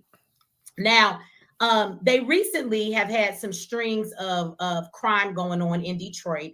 And a lot of these crimes were happening at a certain time of night. They were also happening at certain locations. Now, in Detroit, we have liquor stores, but our liquor stores are everything. So we go to liquor stores for so much more than just liquor. Groceries, whatever. It ain't got to just be liquor, right? Everything is in the grocery store. I mean, in the liquor store. And so at these liquor stores, in these gas stations, women are being carjacked, right? Because they're vulnerable people and they're the folks that they can get over on the most. So New Era has gone around to all of the places, the liquor stores and the gas stations, and they basically told them that if you are going to do business these hours in our community, you are going to be required to hire a security person out here, okay? And all of these stores have said okay. And you know why they said okay? They said okay because Zeke will shut your shit down. See, unlike you manosphere niggas who always talking shit, or Cynthia G who's always saying black men don't do nothing. See, Zeke and New Era have the respect of the whole motherfucking hood in Detroit. From the politicians to the news anchors, they can call and be on the news in a heartbeat. They have done so much for the goddamn community, and they do it in 16 damn cities, and they even have one out in Africa, a chapter.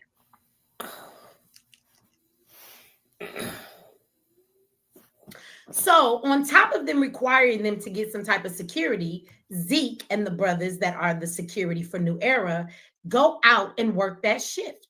They put on their bulletproof vests, they carry their legal firearms, and they go to these locations and they patrol them and help as well. They come into the stores, they say hey to the store owners, they build relationships with them, they make sure that everything is going good. So this nigga O'Shea Duke Jackson talking about black men are out here pumping gas and carrying groceries for black women. He turned it into you know how niggas give you a backhanded compliment? So he says that he thinks what the brothers are doing good. He tells you that he sent them a cash app. Fuck you, boy. Let me tell you something. Between us and the community and the folks, we keep New Era with whatever New Era needs to get shit done. We gonna do it or not. So Zeke might appreciate your motherfucking donation. I'm gonna say keep it, bitch, because it was the payment that you made to clout chase and use them to try and build your little scenario being a hurt-ass broke man that can't get no motherfucking love in your life, and you are misrepresenting my brother wrong. He gonna come out here and say that the black men are out there doing that for these women, but it's these single mother who pookies and Ray Rays have fucked up the community, so they're protecting them from their own children, and that if we start doing this all over the place, it might not be good because then it doesn't make women take accountability. Don't these women have husbands? Where are their husbands at? Let me just give you the rundown of this dumbass 4th grade conversation. Where is their husbands at? And I mean, I respect what they doing, You know, so I put their Cash App in the motherfucking description box and I sent them a Cash App.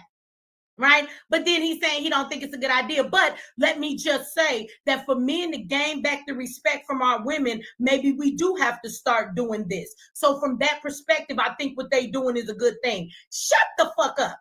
Shut the fuck up, O'Shea. You know, I usually don't say nothing and I don't be trying to beef with new people all the time. You too ugly to say anything to anybody. I'm serious. You one ugly motherfucker. And I really think that that's your problem. You done moved to Africa and nobody there even wants you. You was ugly here, you ugly there, and you just hurt because nobody wants your ugly ass. Let me say to you motherfuckers, my brother Zeke in New Era was not out there fucking carrying groceries and pumping gas. Don't misrepresent what they were doing, nigga. What they were actually doing is they were checking on those locations. And while they're there, just making sure the community is good, they're not sorry ass niggas like you, O'Shea, and the fucking manosphere. So while they're there, guess what they do? It's cold outside.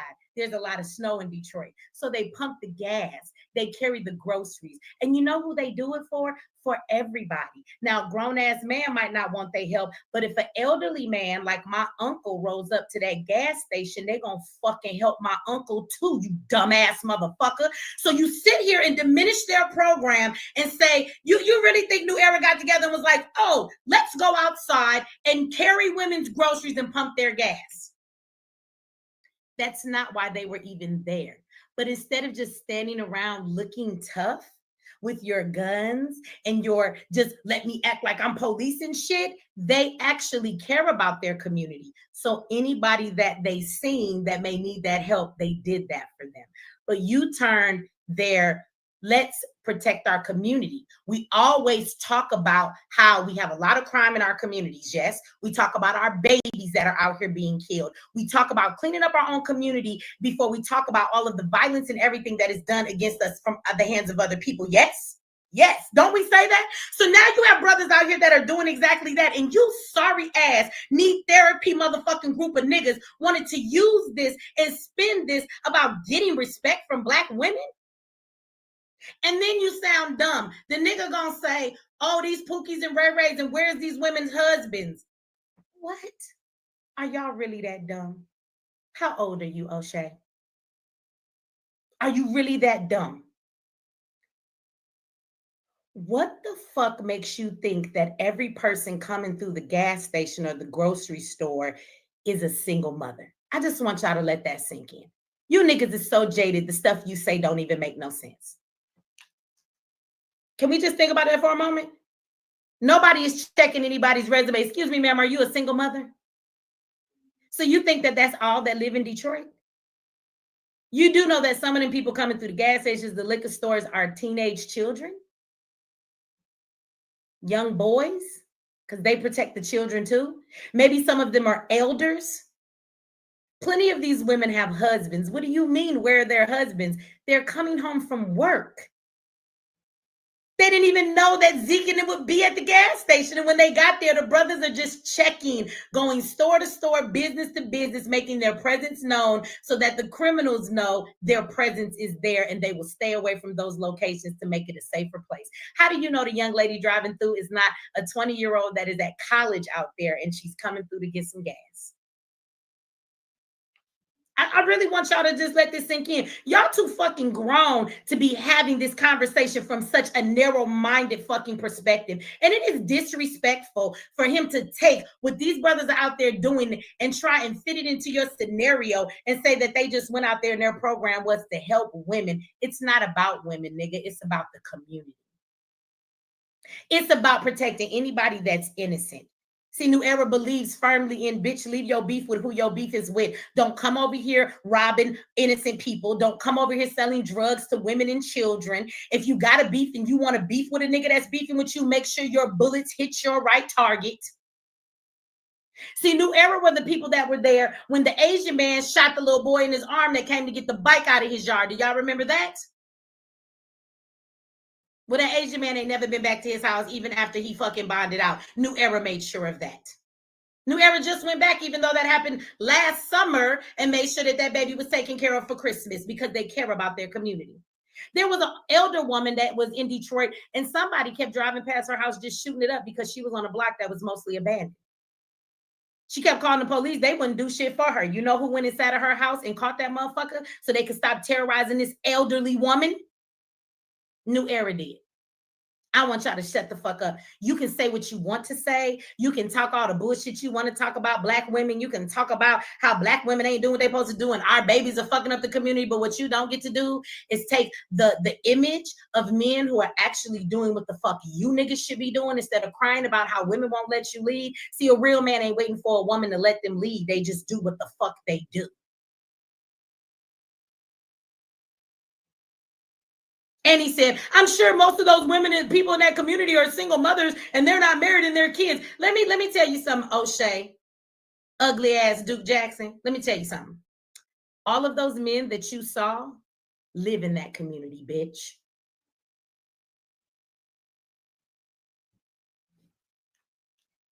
Because you spoke on them like, oh, in that community. That's their community. Their wives. Because check this out. All those men that you saw out there with guns, I've met them. They're all married, motherfucker, to a black woman. See, they don't have problems finding women because they're the men they're supposed to be. And even in the midst of this ghetto where y'all swear everybody is a single baby mama of Pookies and Ray Rays, wow, it's amazing how all of those amazing black men have found wonderful black queens and they're married. They mamas drive through them gas stations, you stupid motherfucker. They cousins, they families, their wives, they live in that community. What the fuck do you mean, O'Shea Duke Jackson?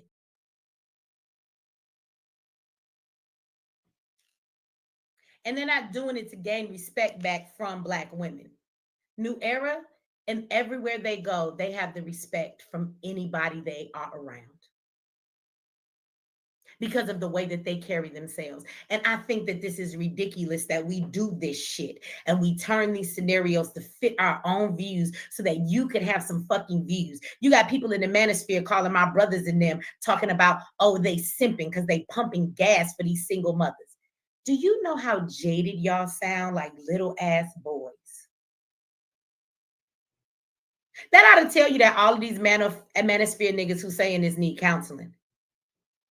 You are so, I want you to think about this. Y'all are so traumatized that every black woman you see, all you ever see is a single black mother. Better yet, you see your single black mother who did something wrong to you. Or you see the single mother that's your baby's mama that you chose wrong and she won't let you be a part of your child's life. You keep seeing the women you chose and the mother that you had. Because you sound very jaded to not understand that every woman you see that's a black woman is not a single woman. They're not a baby's mama. Some of them are not mothers at all. Some of them haven't even gotten married. Some of them are just young children off to college. I know it's hard for you to believe that black women go to college. I know you tend to think that black women must not do nothing but just lay on their back and have babies, let you manosphere niggas tell it. I guess you niggas think that when it comes to black women, nobody is somebody's grandma. They're not supposed to look out for the elders in the community. Y'all are so jaded that whenever you see somebody doing something that has to do with black women, all you see is the black women that hurt you. Something is wrong with you niggas. And I don't care what you say. I'm going to tell you, when it comes to that conversation of black men and black women, I'm sorry. I'm going to be a little bit harder on the men. And you know why I'm going to be harder on the men? Because you motherfuckers claim to be the leaders. And I don't see any other race of man talking about, we need y'all to respect us and listen to us in order for us to be the men we need to be. I don't see any other race of man doing that. And for the black men that I know that are respected and everything that they need to be, they are the men they're supposed to be first. And when you project yourself and come across as the man that you're supposed to be, guess what? Everybody else will respect you as the man they see you as. All y'all black men keep talking about, oh, black women need to follow us. You need to listen to us. You need to submit. To what? To fucking what? What? Submit to what? Before I submit, you say to all of these women, well, y'all don't cook, y'all don't clean, y'all don't do this, y'all don't do that. How do we know you wife material? How the fuck do we know you submitting material, nigga? Submit to what? Have you showed yourself to be submission worthy? Do you show yourself to be a leader? Are you already walking in a lane of being a man that respects himself, that demands respect from other people because of how you carry yourself? See, a man that respects himself is a man that's going to be respected no matter where he go, because he ain't going to leave himself in a place where he won't be respected. Maybe I should say that again.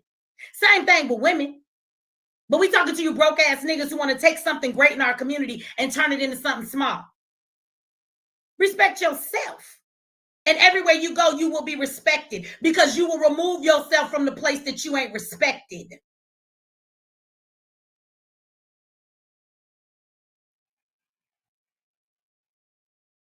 Submit to you. We don't see you niggas leading nothing. For the niggas who keep saying that, because I know black men that get submitted to all the time.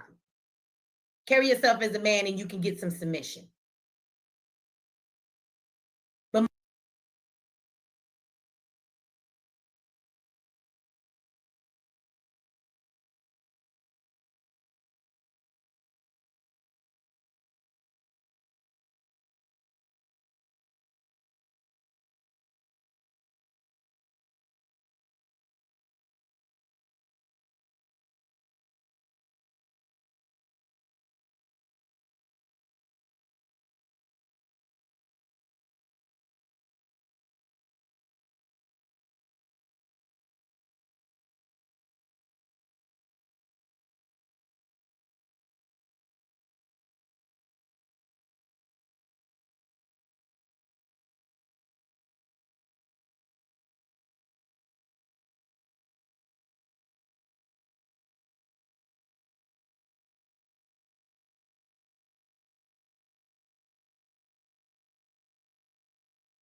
Hey, I'm sitting there talking. I'm on mute. I told a good story, but I'm on fucking mute, you know?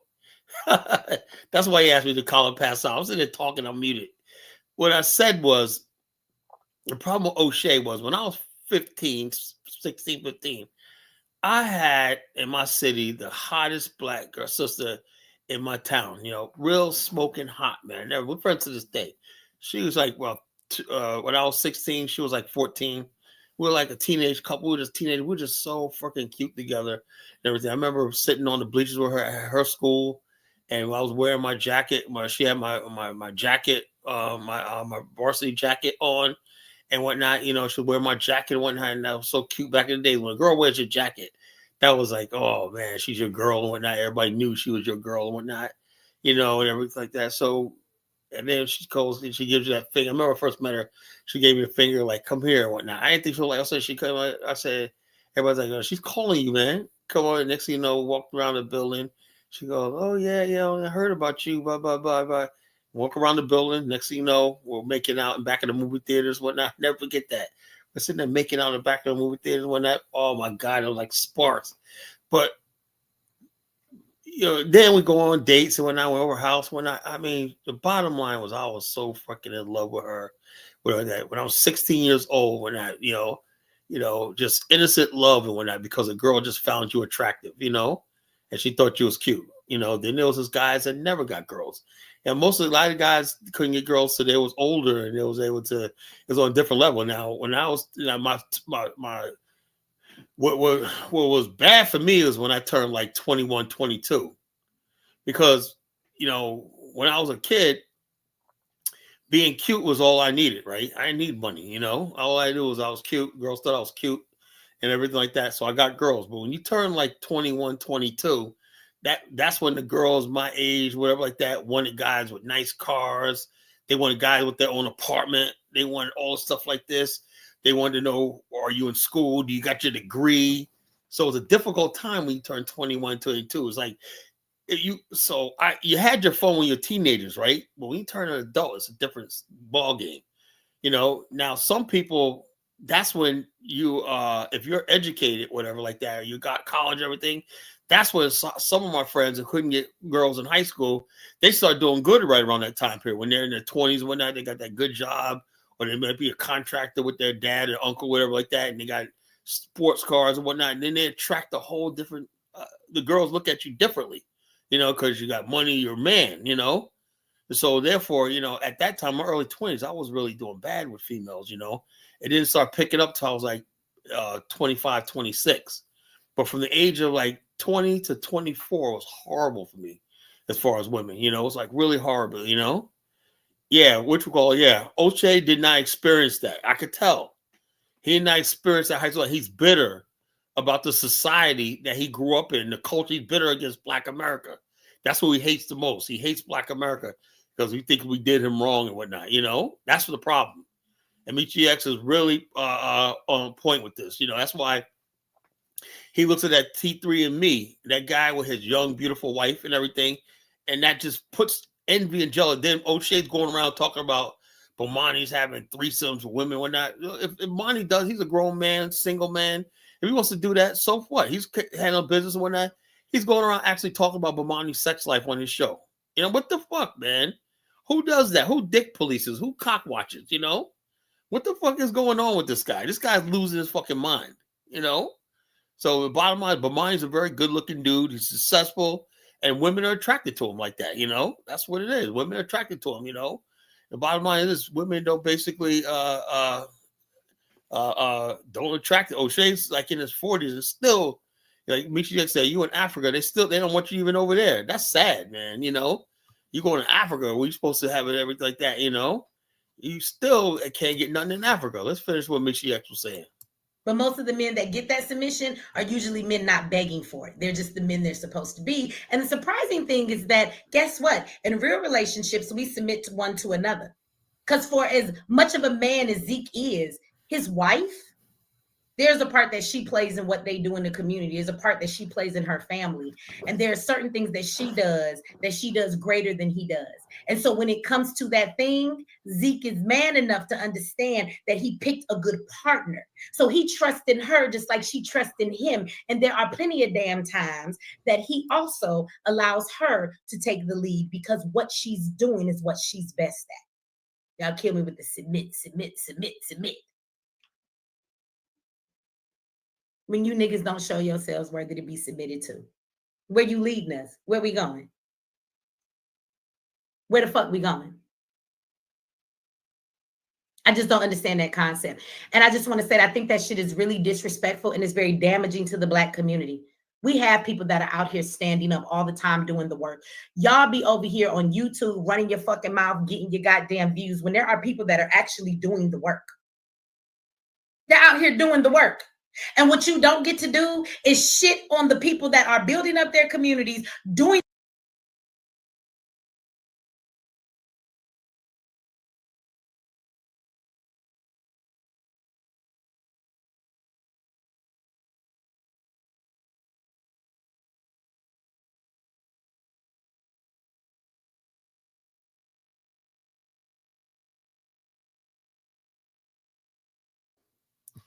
Look, this is what she said. Just I got to start with that. I keep muting myself and talking.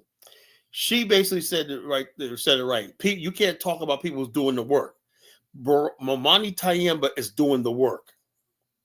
What he's doing with his business, his IT business, his technology business, his tourism, and his investments in land acquisition, stuff like that, communities building, is doing the work.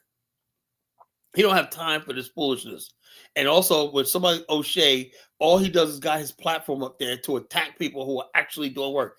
T3 and me, these people are actually doing work. And all he gets to do is scrutinize every mistake somebody makes, whatever like that. Like he's on him and that ugly chick, Kiki Loves Nigeria or whatnot, you know? I was thinking, man, imagine if Kiki and O'Shea hooked up. Can you imagine? Because somebody could tell me, what do you think, how would their kid look? You know? If they had kids together, Kiki and O'Shea had kids together. If they hook up and O'Shea said, man, Kiki, I'm feeling you. And he bent Kiki over and she ended up getting knocked up or pregnant, whatever like that.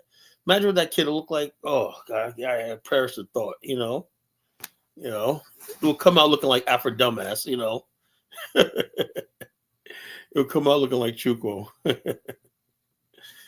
So it is what it is. Let's finish this video. Doing the real work within their communities and then turn it around and spin the narrative to make them be something they're not, to fill your broke ass narrative. Because the one thing I noticed, for as much as you motherfuckers cry, whether you're a black woman crying about black men or you're a black man crying about black women, I don't see you doing a motherfucking thing to change the thing that seems to bother you so much.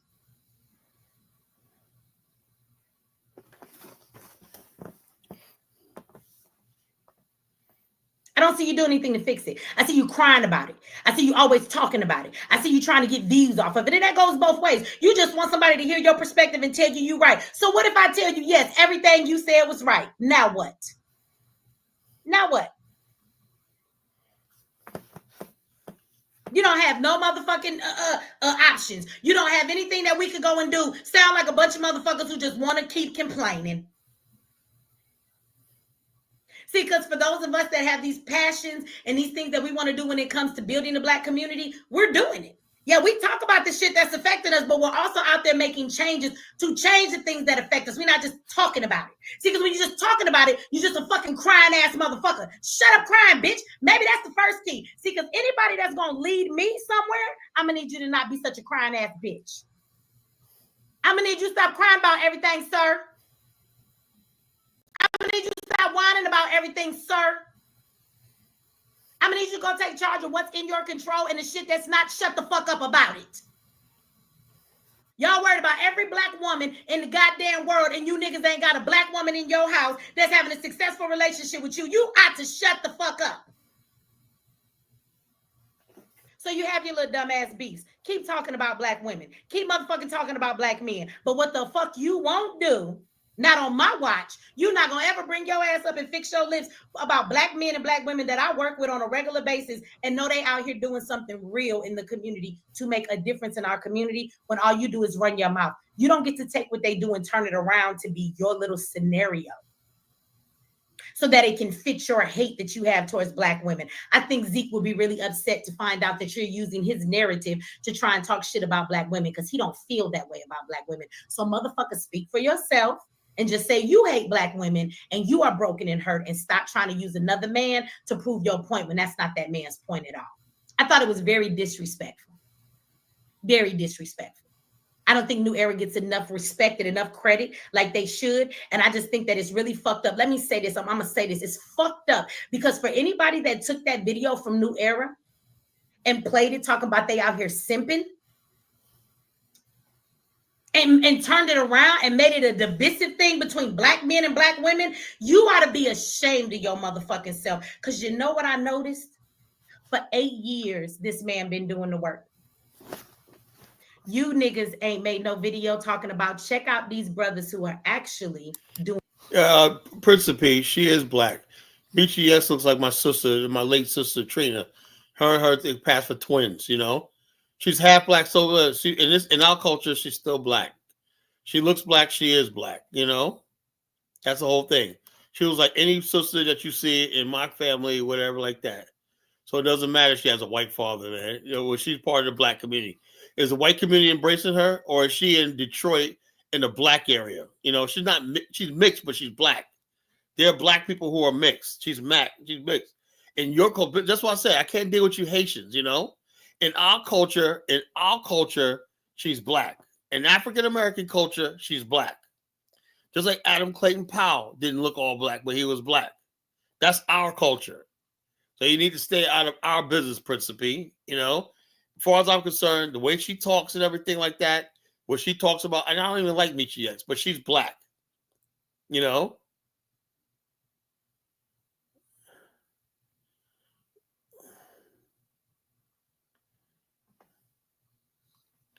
So, what you call it? Yeah.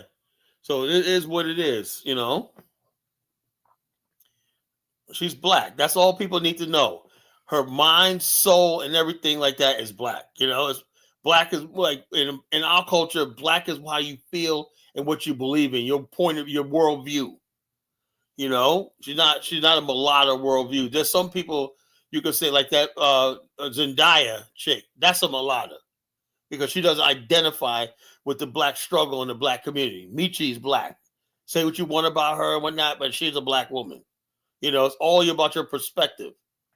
You know, and that's a little bit of privilege. She could opt out. She could have opted out to be next to white or ambiguous. Where like she chose to be part of the black community. You know, and we've always welcomed people into our community. You know, we've always been that sort of community. We're not friggin' Africans like that. You know, so it's like this, whatever, like that. So half you look, majority of Black America look like they're fucking mulatto. What are you talking about, Principe? You know, she looks like about a good 30%, 40% of Black America. Work in their community. Where the fuck is that video, O'Shea? I'm serious. You niggas got something to say when they out there helping the community. Where was your video to talk about all the shit that they've done? You want to give them a back-ass-handed compliment, and by the time you introduce them to your audience, you want to introduce them to your audience, O'Shea, and for the rest of y'all, in a light where it's like, well, I don't really know. The brothers is all right. I mean, I'm going to give them some money, but y'all out here simping and but. So this is how you introduce them to your audience with a little bit of a tinge so niggas can look at them like they simps and not want to support. You know how many niggas in your chat was like, I ain't donating to them some simps because of how you presented them.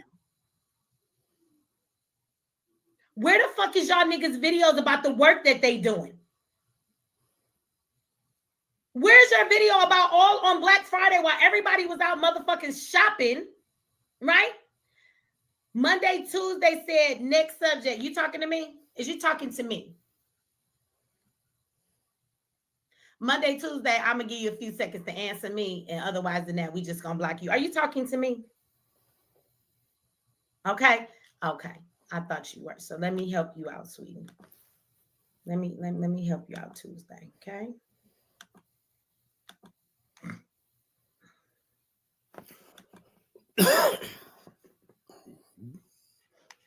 There you go, Tuesday. Now we won't see your comments anymore. I don't know if you're new to me, so now I'm gonna take even longer. Like, I don't know where you niggas got to go. Michi works for herself, and so I don't have anywhere to be. You know, I can talk all night long. You know what I'm saying? So maybe you gotta go to work, but now I'm gonna take even longer to say what I gotta say, because what you don't do is come into my live and tell me to hurry the fuck up and go to the next subject.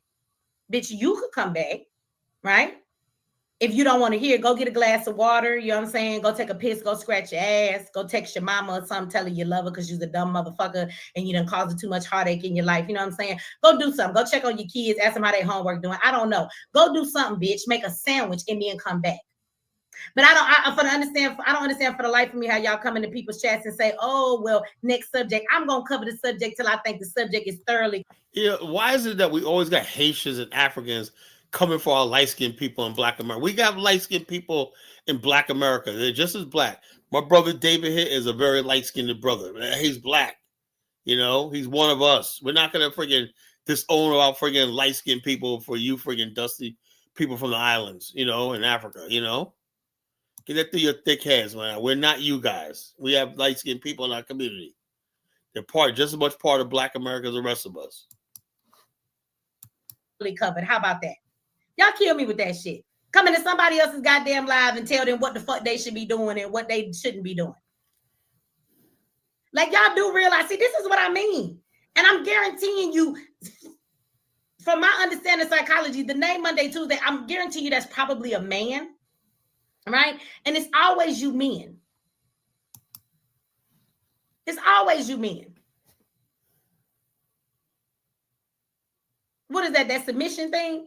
Because you the man, you want to come here and tell me to be quiet and I should listen to you? Shut the fuck up and go get your own channel. Most of you motherfuckers that want this submission, like you motherfuckers in the goddamn chat want somebody to listen to you, is because you have no power. Bitch, don't try and ride my power. Go get your own.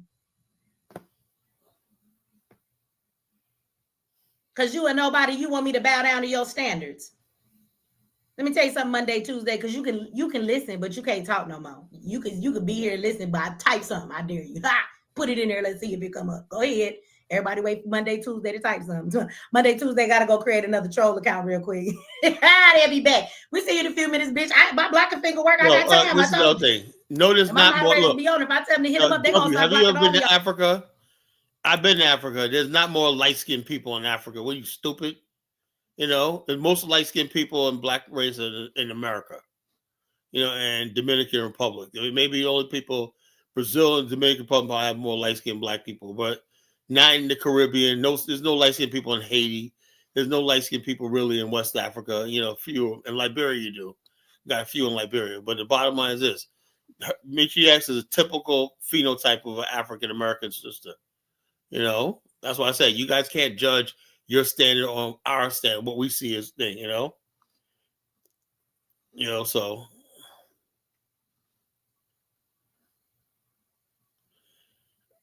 Africa will never tell you to discount. Like, you guys are the ones basically. Yeah, when you see light-skinned Africans, they're bleaching. You know, they look irregular. They're not natural. They look like somebody just someone just burned their skin and whatnot. They look like they're freaking. It's not a good look. You know. I've been to Africa, so that's all you need to know. You haven't been, you know.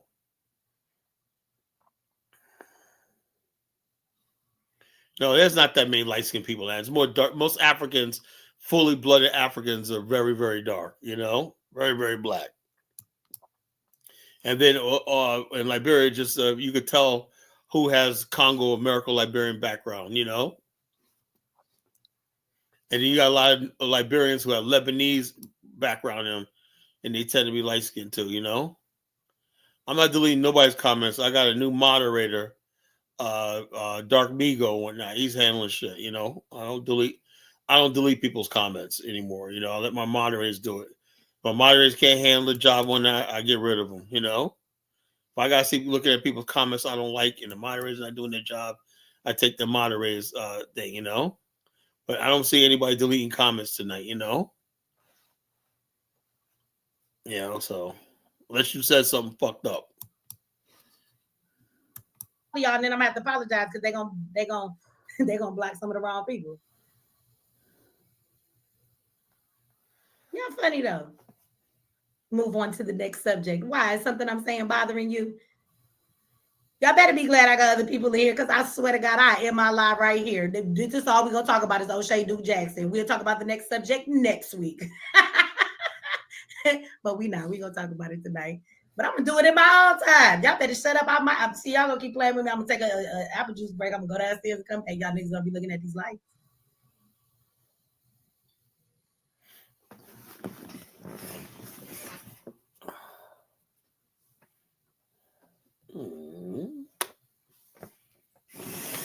Just the longest y'all heard me say and not say nothing, huh? I'm just reading chat.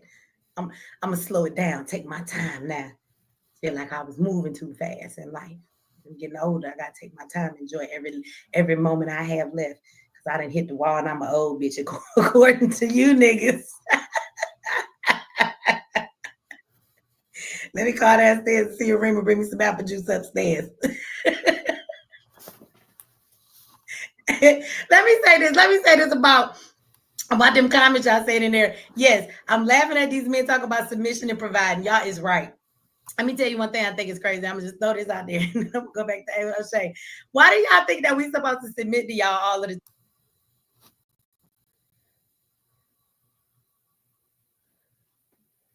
I'm the provider. Well, I could have sworn I paid the light bill last month, babe.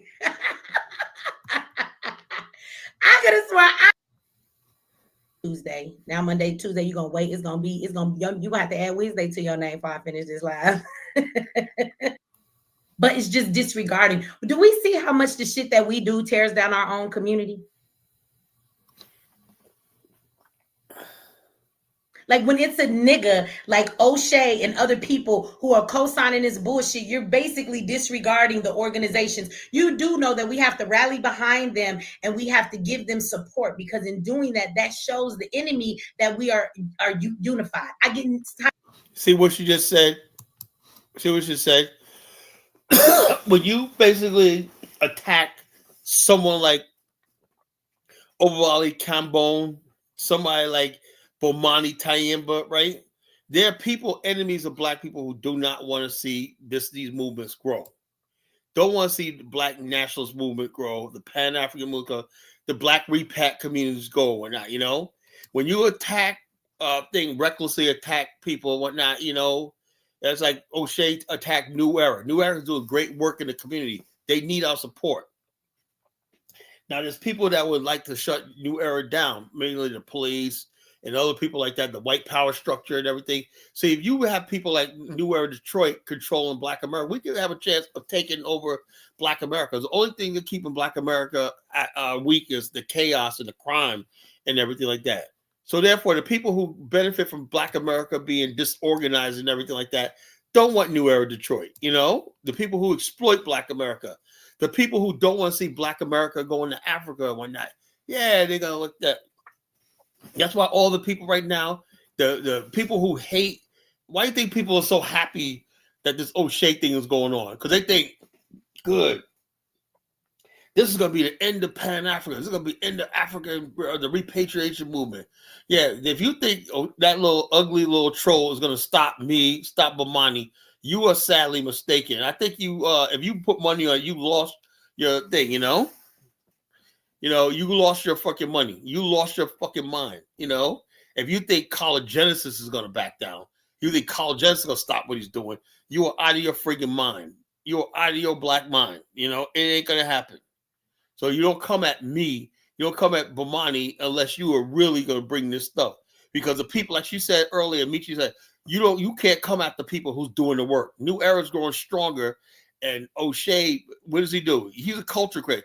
Look, there's never been a statue made of a critic. There's never been a statue made of somebody who calls himself a critic or a content creator. But people are going to remember who Bomani Tyehimba was in history. They're going to remember who College Genesis was in history, you know? I built the most revolutionary black nationalist organization ever, the Black African Infrastructure Organization, you know? So the bottom line is this. I'm going to be remembered, you know? What I'm doing as far as like building, I was the one who brought Liberia back to life. Bomani was really one who brought Ghana back to life. Because people say, well, what are you talking about, Colin? Well, let's do a little bit of math, right? Let me give you a thing. There's a country called Guinea-Bissau, right? It's about half the size of Ghana. How come you don't see black people in America? How come you don't see entertainers? Like rapper Ja Rule just built a school in Ghana. How come he didn't build it in Guinea-Bissau? Because we made, because all of us going to Ghana for many years have put Ghana on the map. You know, it was Black America who put Ghana on the map. Now if they were going to Guinea-Bissau, we could have made Guinea-Bissau like Ghana, right? My goal is to make Liberia another destination in West Africa, you know?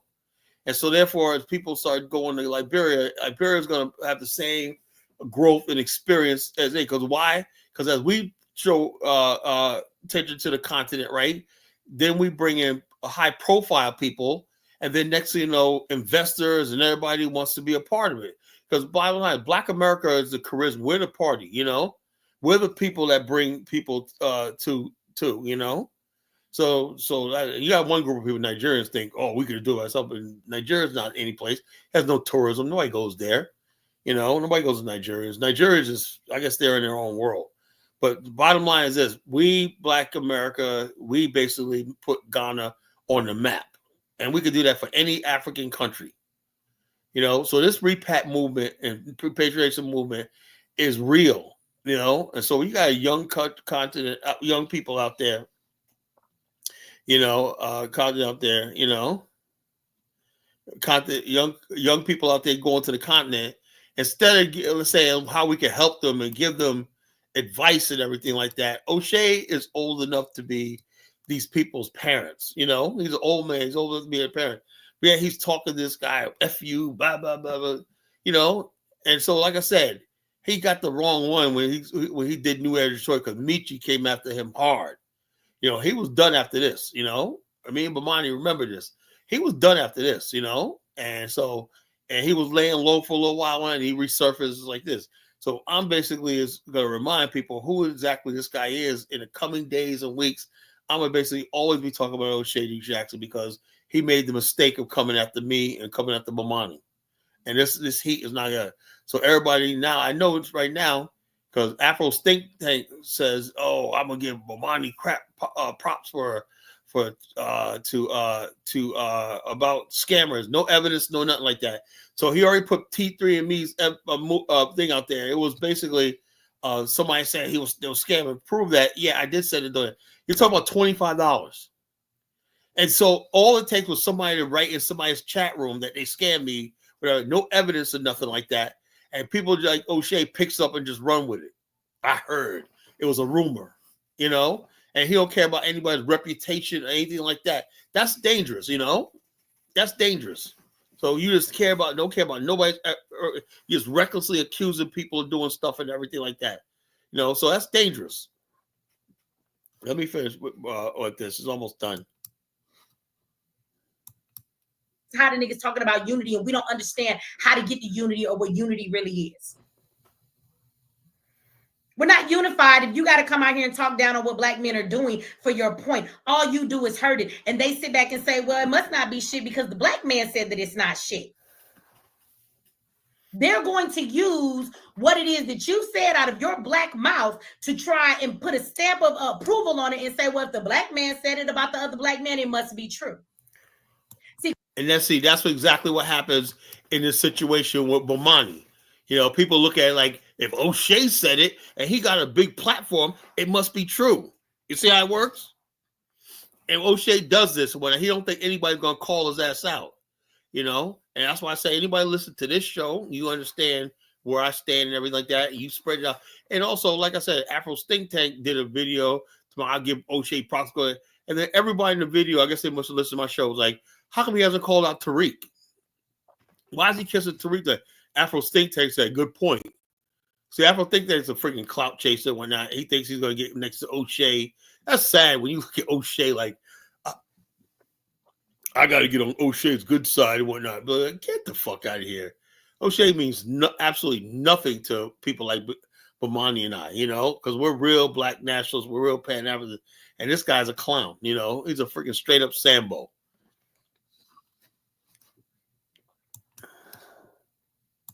See, because you can't call that racist. But you're using the white man's talking points about everything that you fucking say.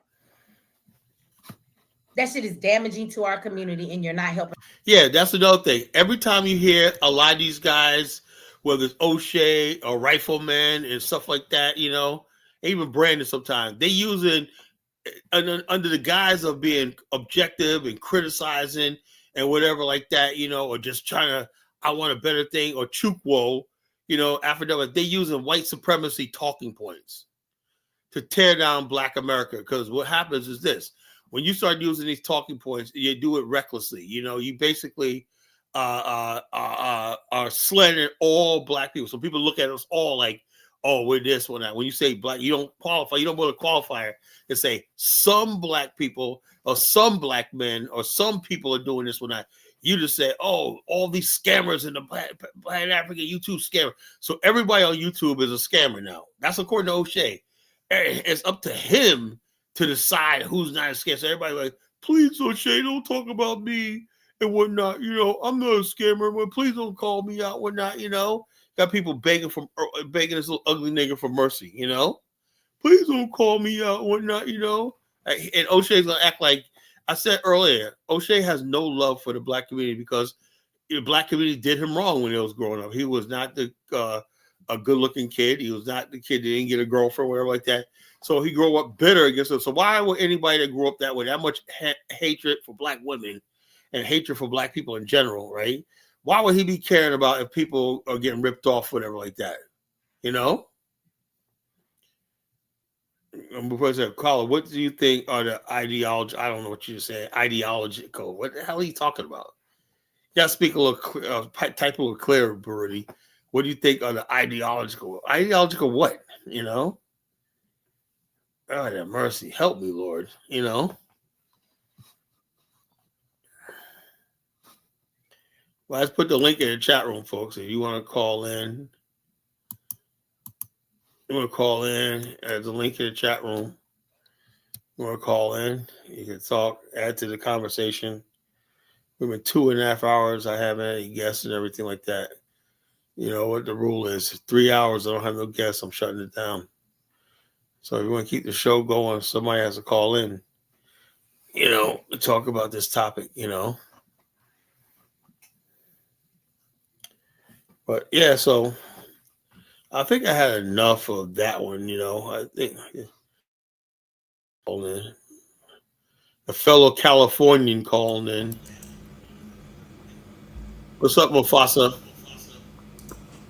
Yeah. Why y'all gotta keep throwing yeah, I'm here. Hold on. Can you hear me? Yeah. Okay. I'm like, man, why y'all gotta keep throwing California in the mix? What California got to do with it? Yeah, well, I didn't ask O'Shea to come from California, man, you know. I mean, but O'Shea from Cali, but I'm from Cali, Dinah's from Cali. I mean, I know. I like you, man. I like Dynasty, you know. The Panthers came from California. Yeah, I know. The Panthers came out of Cali and set up shop in all y'all states. Yeah, I know that. Yeah. I have nothing against Cali, man. Come on, man. It's all. Y'all was slandering. Y'all was slandering us yesterday, bro. God damn. Y'all was just on the table, man. You know we got to pick on somebody every night. You know. No, but look. So I just tuned in like 5 minutes ago or something. Right. So I'm looking out. Yeah, but no. So I never heard of T3 and Me. This is my first time hearing about him. Was him? You see the couple? That's a beautiful couple. So look, I never heard of him. I just was looking at it earlier today. I seen they had a response, so I looked at the response. Look, they look legit. Did he have any proof against them? No, he has no proof. You know, he has no proof. Yeah, they look legit. You see what he said? He said, "I tried to call him." And he's like, "Fuck you." That's exactly. That's what you said. That's what you said happened with old boy, right? With money, you know. It's the same friggin' thing. F you, I don't tell you nothing, nigga. But this is what O'Shea is not in this movement to build. He's in this movement to tear it down and discredit this movement. That's what he's here for, you know? And I'm gonna friggin' call Dynasty. I'm gonna have a long talk with Dynasty about him, you know? You legitimize this nigga in this movement, you know? You got this friggin' Sambo in a fucking Sambo minstrel show in fucking Africa, you know. We thought we got rid of the minstrel show. Now it's showing up in Africa.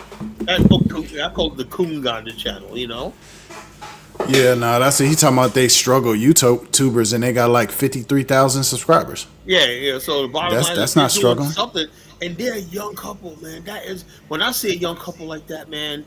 A young, good-looking brother, good-looking, beautiful wife, and everything. They're in love and everything. When he exalts her like his queen and whatnot. Isn't that exactly what we've been talking about? Yes, that's what I'm talking about. You know, that's what I thought the whole movie was based on. Black man, black woman, black child, and whatnot, you know? And they got a black family. They got children, too. They got African-American children, you know? And so I'm like, I want to keep home. They motherland. They back home. They came back to the States? I said they back in the motherland. Like, they're back in the motherland, you know? They're trying to make it work. They're trying to build over there. That's the trick. That's supposed to be the goal. And also the guy, look how young they are. You know, it ain't like people. He said he's 30. He's 30. That's young. Yeah. You know. Yeah. That's exactly what we need. Did you see that video I played of the first BAL meeting, Mufasa? Yeah, I saw it yesterday. Yeah, you saw that, man. Those back in the day, had we stayed on that path, what happened was 2 years later, this Luke Major guy pops up. You know. And all my members and everything. He messed everything up. He was a one-man wrecking show, man. Yeah, check this out. Had that not happened, man, we probably breaking ground in Afghanistan right now. We got me and Holop fell out and everything. Remember that? And all stuff like that. Yeah. All the shit happened, man. We were on our way. That was pretty. When you look at it, See, the thing about the BAIO was we attracted the new gen. You saw in that video where Bomani represent the old school, UNIA types, from back in the days and whatnot. And then you had Jonathan Hill and Narette, they represent the new blacks that grew up in the suburbia and stuff like that, and but they're black now. They're all talking the same thing. We need a nation of our own, build our own infrastructure, our own education, everything like that. That was so beautiful. I just took me back. I was like, man, those were the days. I really thought we was on our way, man. Now I'm tripping, bro, because if it wasn't for, if I didn't know who Bomani was, right, the way he was talking, it seemed like everybody's a scammer. So now T3andMe probably in. He just throwing shit out. He just, he just saying reckless, any damn thing. And you see what Michi X said, right? When he tried to freaking taint. You didn't watch the video when he tried to taint. Nah, I missed it. Oh yeah, he was trying to taint. I'll send you the video. New Era Detroit. Yeah, New Era Detroit. He tried to taint New Era Detroit, and it went backhanded. Here's what he does. He tried to come out like say, "I support what you're doing," but blah blah blah. And he puts out things like they're really simping. They're trying to get with women. Blah blah. These guys are real good guys. A lot of them are married and whatnot. They actually, unlike the manosphere, these are people that actually love their community. They protect their community. These are real men. So I basically like so like O'Shea and talking about them. Like she said, you can talk all you want, but you can't really talk about people who's actually doing the work. See, Bomani's actually doing the work. T3andMe is actually doing the work. And you have these people on YouTube trying to destroy people. Oh, I'm gonna destroy everybody and whatnot, with his YouTube channel. So like I said, he want to go back and forth with me on this battle. He'll lose. I don't care how many subscribers. What's the purpose of him doing this though? That's what I don't get. Envy and jealousy. That's all. He wants. Jealous for what? Check this out. He wants to get into tourism and stuff like that. He wants to get in, but he sees other people doing it, right? He wants to discredit everybody else. He wants to get into tourism, right? And he reached out to Jay Cameron, right? Me and Bomani was going over the receipts with Jay Cameron. He said he had land in Ghana, right? Like he put a thing out really a couple years ago where it was like real edited, real good about land in Ghana. They're gonna build a community, whatever like that, And what you call it's been 2 years, and I heard you going through some litigation about that, right? So this is a person O'Shea said he wants to partner with in the tours, and also his tours. You know how much his tours cost? $6,500. Mm-hmm. That's ridiculous. I mean, but his tours are like longer or something. He has different tours. Yeah, but the bottom was $6,500. Which one though? Well, Monty looked at his itinerary. It's not as big as Monty's itinerary is bigger, and doing more stuff, Interesting. So it's like, and Bomani's tour is like only $4,800, and that includes airfare. Includes the airfare. Includes the airfare, and also I remember looking on his website because I know somebody was trying to talk down on Dynas and saying his prices were too high, and they brought up James Cameron, and I looked, his prices was the same price. So I didn't really. I don't remember it being no $6,500. So that's what Bomani was quoting me today. Okay. That's including. But I don't want to speak down on him. I don't think he, whatever. I mean, well, I don't like that. But the bottom line is O'Shea, and even though O'Shea's big, somehow I want to get with Jay Cameron. Does he understand? I don't think he understands what it means to do a tour. You're literally bringing people from another country to a country, right? And you're literally responsible for them. Their safety, their well-being, everything. I was a real tough job we had to do. When I brought those people, I was the one who hosted it, right? And Bomani sent that out one night, and they said, "This is called my name." He says, "He's your host. He's inviting you to Liberia." He's like this, and people say, "Okay, let me give this country a try." It was on my word that they came. And I showed them. I showed, and he put it as a book, and he puts out a book. Bomani puts out a tour book, before he does so to all potential people. It's real nice, Right. It has my picture, my bio, everything in there about me and why I'm passionate about Liberia and stuff like that. And people bought into it, Mm-hmm. So when they got there, I was already in the country. I greeted them at the airport, right? Got them to their first hotel that night, got them loaded up on the bus, had the bus waiting for them.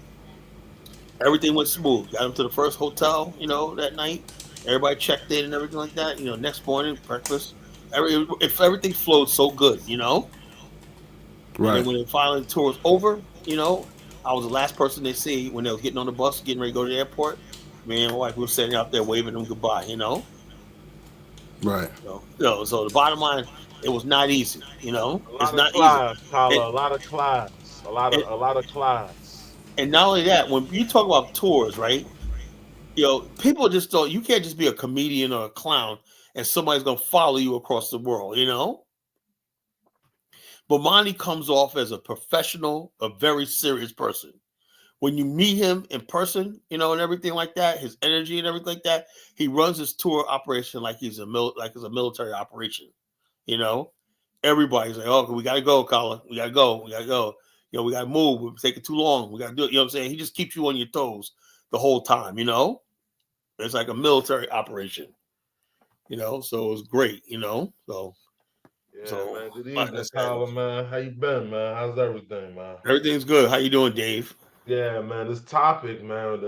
We need a culture revolution. That's what I said. That's why I'm here.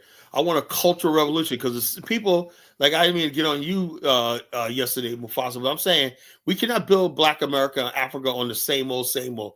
There's got to be a renaissance in our thinking globally, you know?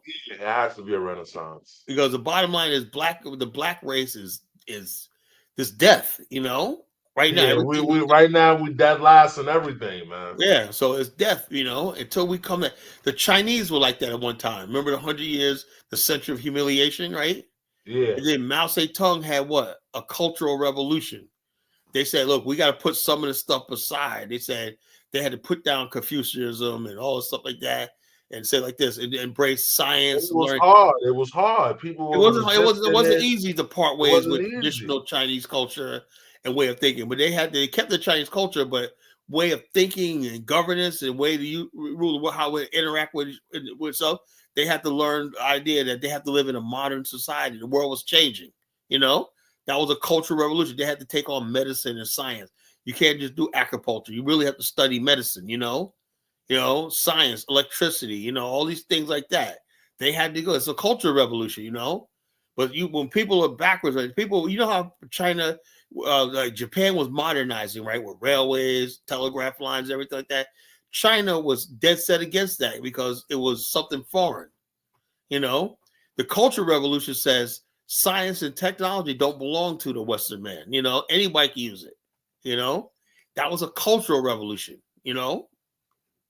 Yeah. Like right now, even in Africa right now, they think everything modern is Western, you know? They don't think they can do it themselves. They think if you live in a mud hut, that's the real Africa, you know? You live without electricity or whatever like that, that's the real Africa, you know? And people thought, oh, you're in Africa, you live in a Western or modern. You got, yeah, I got a house in Liberia. Yes, it's lace. You got marble floor. I ain't got a dirt floor and shit like that, you know? No, I don't got a thatch hut as a roof. When I got real. I don't know why Africa likes to promote poverty. I don't know if they like to. I have no idea. You know. I don't know if they like to promote poverty because they like the situation like that. I don't know. That's all they know. That's all they know. Sometimes I think, you know, and they get mad at me. I just, you know, I say, yeah, maybe you guys like it like that. You know what I mean? Maybe I don't want it to change. You know, yeah. I don't know. Maybe I just want to beg for money and maybe I just want to come to the West all the time. Right. Yeah. I know. I don't know. Like I said, I think about this, right?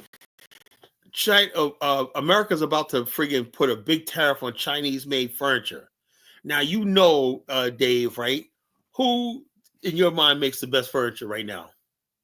I don't know. No. And as far as like, not on a mass scale, but Liberia, you know? Yeah. Your furniture making is off the chain, you know? Yeah, you got good furniture making. Yeah, we got good furniture. Yeah, beds. My bed is freaking custom made. It was nice. So imagine if basically we learned how to do mass produce beds and stuff like that. Yeah, China makes furniture now, but Trump is basically putting a tariff on them, you know? Yeah.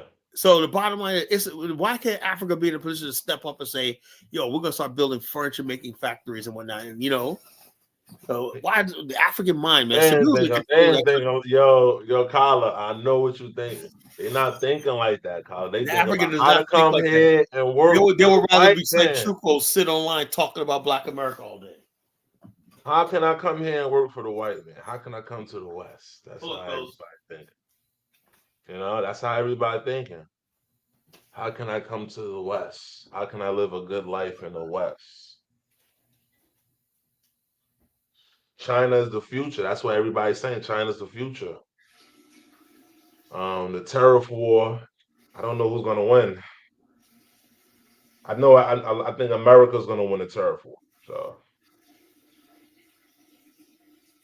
okay. So politics.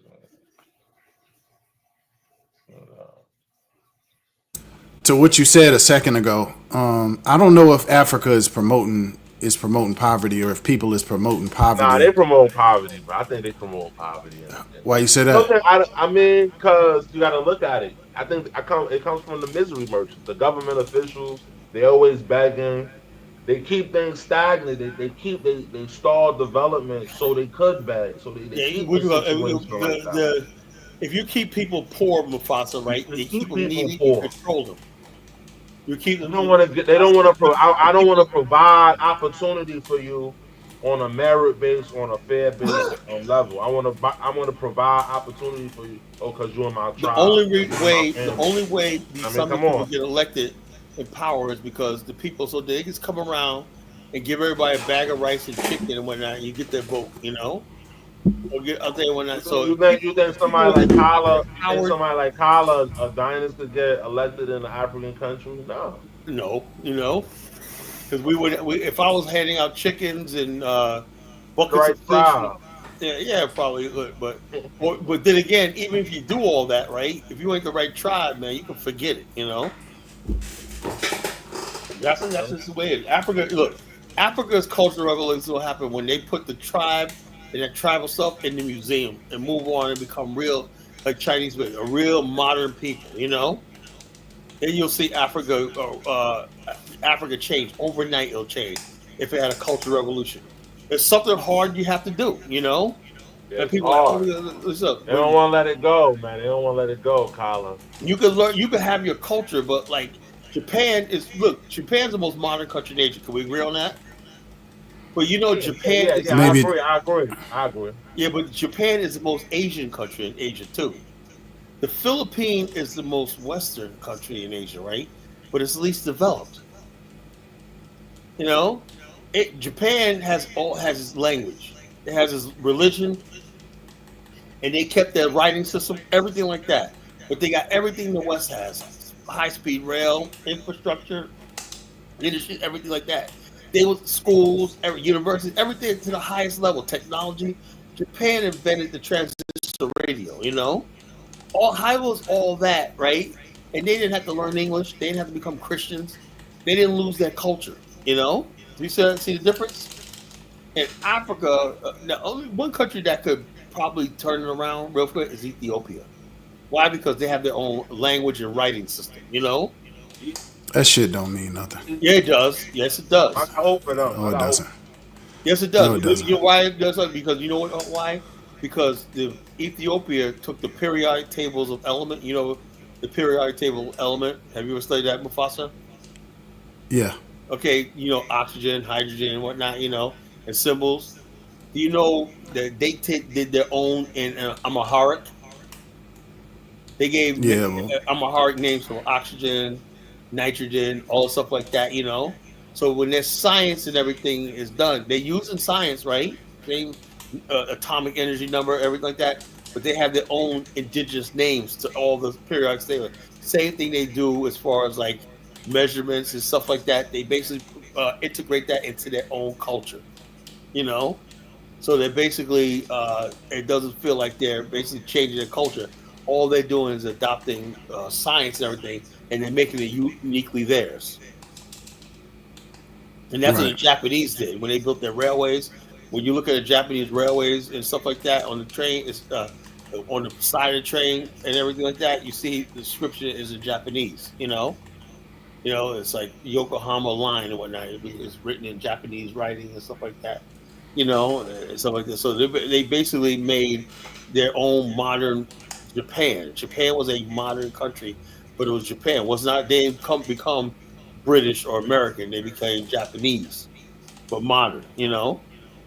But people have this idea, black people have this idea It's to be modern. You have to be more Western. You have to give up your African. You can keep your culture, you know, but some things and whatnot, like urbanization and everything, They haven't, require. they haven't advanced and updated the culture. That's Yeah, the that's what I said. problem. How you do that is through urbanization and education. You know. It's still, they still want to do human sacrifices, Carla, Yeah, yeah. from Parts of two, three Africa, hundred all the years ago, also you man. have to agree on what some practices have to go. That's what they do. They Because don't want to. after They don't want to let some of that stuff go, Carla. They because still want to Who's the, who understand. who's doing human sacrifices? Yeah, they Come do on, still do it in Liberia, come bro. on, Rural bro. parts of They still do Liberia. this shit in This is Liberia. just not even 8 I know, years but the ago. rural parts don't matter like Yeah, that. yeah, it does. What Yeah, you it does. mean? If It you die, does, if you so you Why go does it to a matter? rural area and somebody kidnaps you bruh, and that bruh. and You takes still you got aside to take your people. heart out, whatever like that, for a good omen. That You happened still got not even people 7 years ago. that's not. You got most of the country that's not literate. That mean they don't how to. They don't know how to read and write. They still speak English, but they don't know how to read and write, and that's a Well, problem. you know what gets me is Mufasa. Uh, Yeah. Now, when people like Lewis says, what y'all should have did was educate people, say basically what they Nobody wanted wanted our to learn ancestors to it. do was turn our lives over to people who were still doing human sacrifices and stuff like that under the God. I said, no, that was not going to happen. You know. So I told Elvis, I say, okay, what they should have did was 1945, right before they started modernizing everything. They should all just came back to America. You know. If I knew it was going to turn out like that, I would say, look, y'all need to come back to the states, because these people are biding their time. They're waiting you build the country up. But Liberia was nothing in the 1930s, and out of nowhere, post World War II time, post World War II, Liberia basically transformed into a modern state. Monrovia became a mega city. You can still see it to this day. When you go to Monrovia, it's like a big city, It's a real big city, and that was built by black people. There was no white European settlements in Liberia, you know. But they built that country, right, and they basically lost it. It's like they basically they took the country over and whatnot, and they were never able to, to Don't worry, build don't anything. worry, don't worry, Kyla. We're gonna get the 50-year report card. The 50-year report Yeah, card 50 coming years up. report card, Yeah, it's and coming y'all up. fucking We're up gonna with get a that. 50-year report card. We're gonna get a 5 more Well, people years. like Elvis don't care because he's like, y'all not getting it back. We're like, oh, okay, that's No, fine. but we got a report card now for 50 years now. They don't care. See, So but like I told somebody on my chat, somebody asked me, I like the bottom line. They don't care. All they know is the Congo man don't have the country. That's all they care. They don't care about the country being developed. They don't care about nothing. That's exactly what you're dealing with. And that comes from that tribal, primitive it's all mindset. tribal. It's all tribal. All of that stuff was tribal. That's Yeah, all. tribalism is primitive. It's like you don't think about the bigger picture and how you see yourself in the world like that. You just They like tribalism. but all for me, what I get from the story is all the Congo people wanted was everybody to be Liberian. Yeah. They didn't want the tribalism, and then I saw that the native people wanted to just hold on to tribalism, and that's where the conflict came. Yeah, tribalism was a reason for everything, and also envy and jealousy. There You would have know, been no envy and jealousy if they just wanted to just be Liberian. yeah. But the thing is, though, you know what I'm saying? Every group of people, like when my family came to New York, right, Yeah. in the '40s, right, there were black people who already in New York who were established, Sugar Hill, Harlem, you know what I'm saying? They were already established, right? They looked down upon the people who were migrants from the South. And they were like, "Oh yeah, you got." That's like in every culture, There's always going to be Everywhere. people who got there before you and did better or whatever like that, And over time, your chance comes. My grandfather got a job at Con Edison, and that's our story, He got a job at Con Edison, and then they moved to Queens. That's my father and mother met, They bought a house in Queens. That's how my father and mother met, Stories there, and so I grew up in a nice neighborhood in Queens and one night. Well, that was our turn. Had they basically been like, I'm in Harlem, I live eight people in a 2-bedroom house and whatnot. My grandfather, by that logic, right, my grandfather should have been able to go out and shoot every black person who was doing well at the time and say, and then his defense was, well, they didn't do enough to help me and whatnot. Yeah. You see how that sounds? Yeah. So why did Native people kill the Kobe? Well, they should have did this, whatnot. So I could basically I could say, well, the Native man, people would say the Native man, he rebelled because so basically, if I grew up poor, right, I don't have no money, I'm completely justified if I knock off the bank and rob the bank and take everybody's savings and run with it or not, because I'm broke. See how the mentality is? That's the mentality. Nobody. People say no, killing and murder is wrong. I envy and whatnot. Or I remember this movie. You ever seen a movie with Tony Curtis and Sidney Poitier, and they were chained together?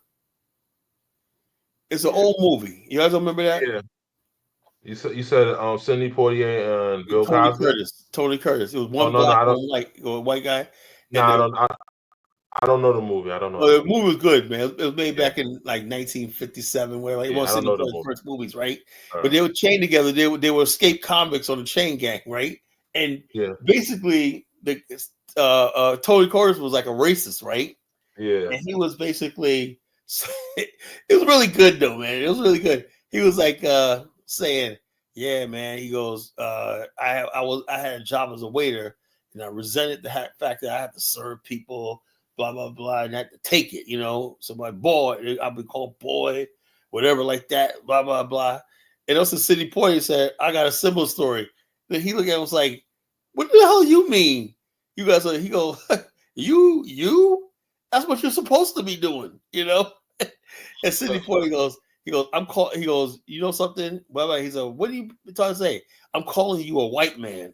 In other words, basically, even though he was a criminal and everything like that, he called him a white man because he thought Sidney Poitier didn't have the same. Sidney Poitier felt the same thing. He said, "My mother," he said, "Don't be talking about Mr. Charlie when he gave you that good job when I didn't." He goes, he was basically saying, "Why the hell were you upset? That's what you're supposed to have, a menial job, whatever like that, And he goes, "I'm supposed to." He goes, "Yeah." He goes, I had nice suits and nice ties, and I like nice clothes, but I had to work in this restaurant, and I was, looked down upon, and they make it seem like I was nothing, whatnot. I hated it, whatever like that." And Sidney Poitier tried to say, I had the similar experience when he was like, "Well, you're black. What do you talk about?" Yeah, you're supposed to be used to that. Yeah, that's what he basically was saying. So that was a deep movie. Yeah, that was a deep movie. Deep movie. Yeah. I'm.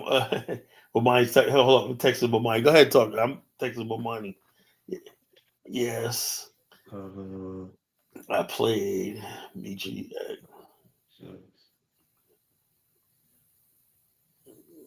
Yeah, no, I don't see O'Shea's angle here. I don't see the purpose. I don't get it. It's just, look like he's getting look, abused. if you really go back, right? If you look at this video, Mufasa, he basically came at Detroit, New Era Detroit, right? And Michi checked him on that shit. And just several times, right? O'Shea, I'm gonna play a video. The next video I'm gonna play is Tariq coming after O'Shea. This is you guys are gonna like this one. All right, Michi, enough of you. I never really got along with Michi X, but she was right on point on that. Me and Bomani was like, she was right on point about that shit. He just come at and slander people. It's slander people. He just basically, let's see.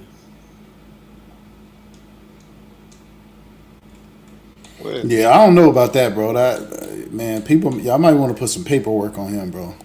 You can't just be calling people scammers and I know that's what I said. And good to me is, in any other situation, you could be liable, taken to court, but he's over there safe in his Kunganja.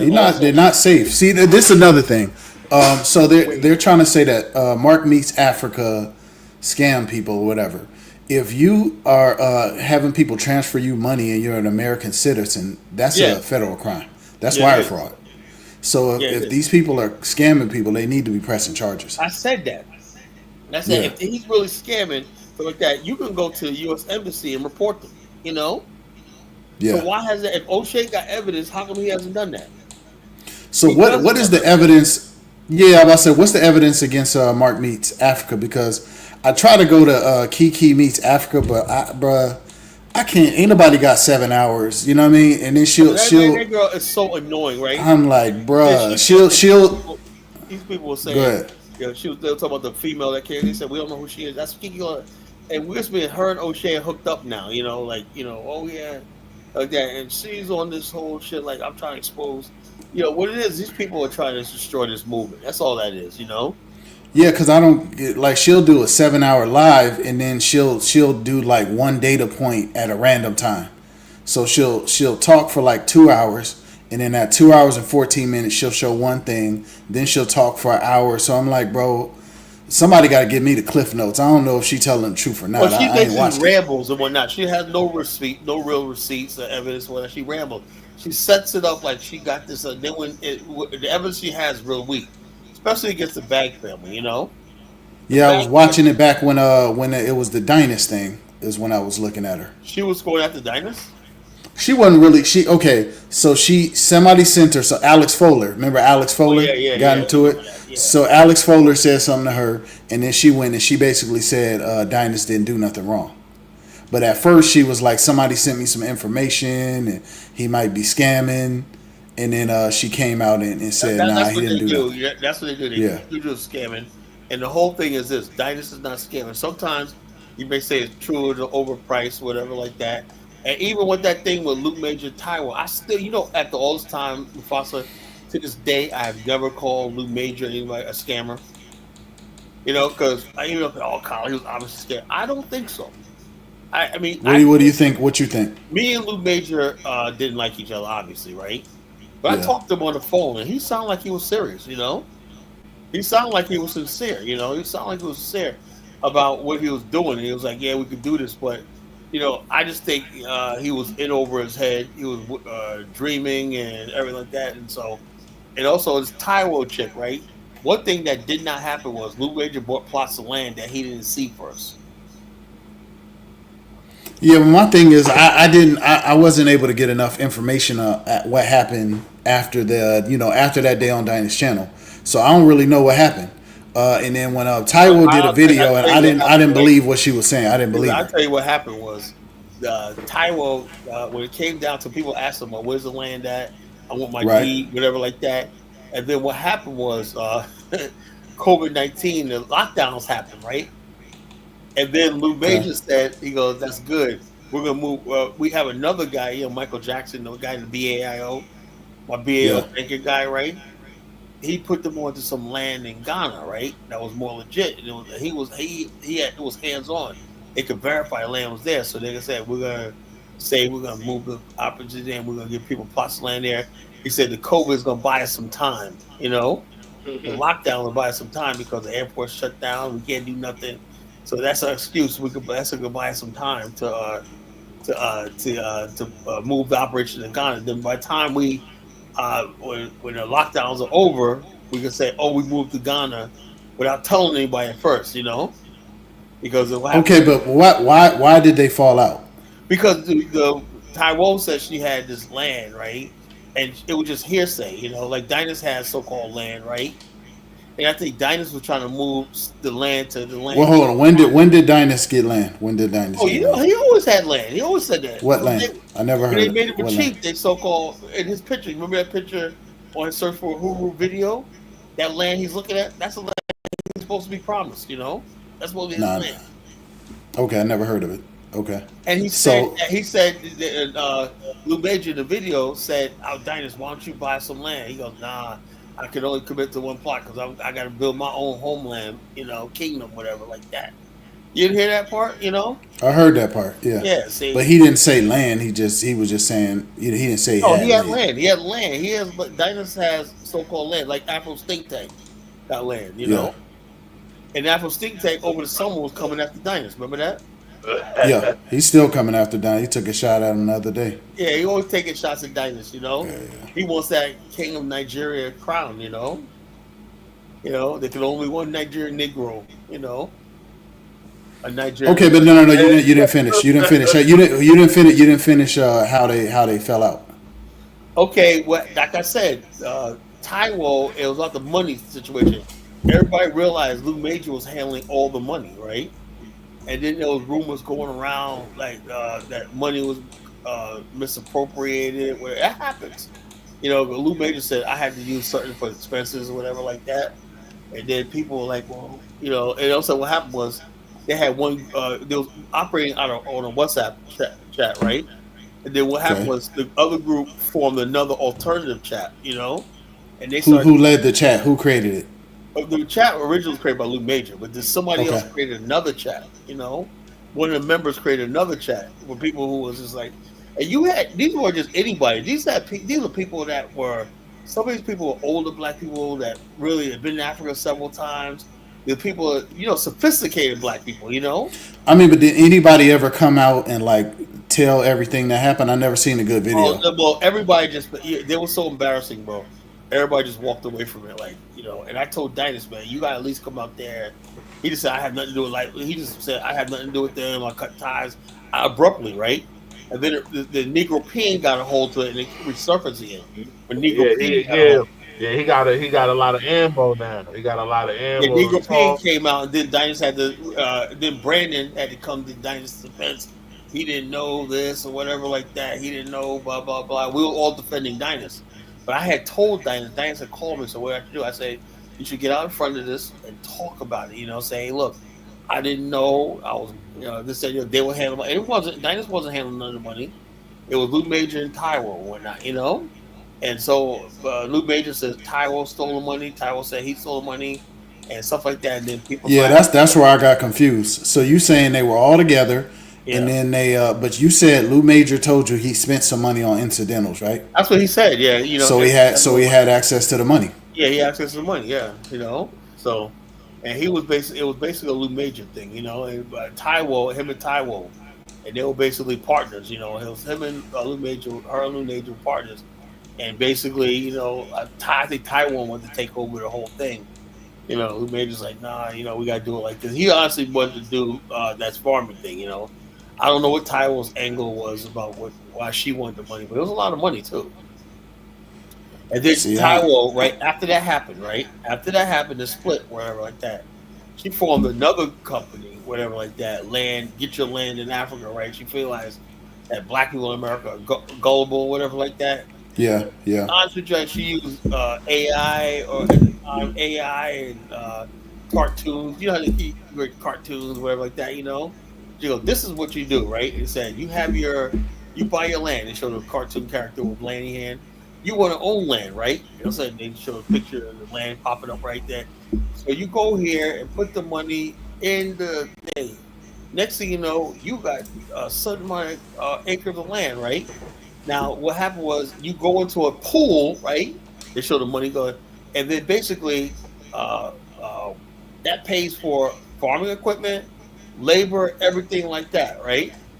And they farm on your land where the product is sold, right? Sold and market, and say you get a payout. Boom, boom, boom. You know, and all this is done automatically. All you have to do is do your initial thing, and everything else just folds like this. The farming is the equipment's there, the farming's there, the market's there for the stuff and everything. But they never tell you exactly what they were going to be growing. You know. But the cartoon that she made looked so convincing, you know. I was like, shit, you know. A lot of people still bought into it. And she was doing that, you know, outside Lou Major. While she was beefing with Lou Major, she was doing that, you know. And she got people to continue sending her money and stuff, you know. And that's what Dynasty had cut both of them off, you know. I don't want to do none of this. Dynasty had left when her and Lou Major fell out, you know. But because she appeared so much on Dynasty Show, you know, she had access to a lot of people, you know, by her going on Dynasty Show. You know, that's what did it. You know, the legitimacy she gave, Dynasty Show gave that, you know. So I don't really trust neither of them. Yeah, I think they both probably. Moral of the story is this: do not buy land unless you can see somebody physically on the land, right? and you got to understand the country's land laws. You know, not no cheat when if you can't get land, right, collective land, right, and the land can't be incorporated. Like Liberia, you could actually buy land and incorporate it. Like I have a corporation in Liberia, right? I can get land, right, and my land is in a corporation. You know, I could borrow against that. I could mortgage it. I could do whatever I want to do with it. It's my land, incorporated. I could do that in Liberia. You know, Ghana, and I don't know how Nigeria rural area works or whatnot. I don't think you could own incorporate land like that. You know, because it's owned by chiefs or whatever like that. You know.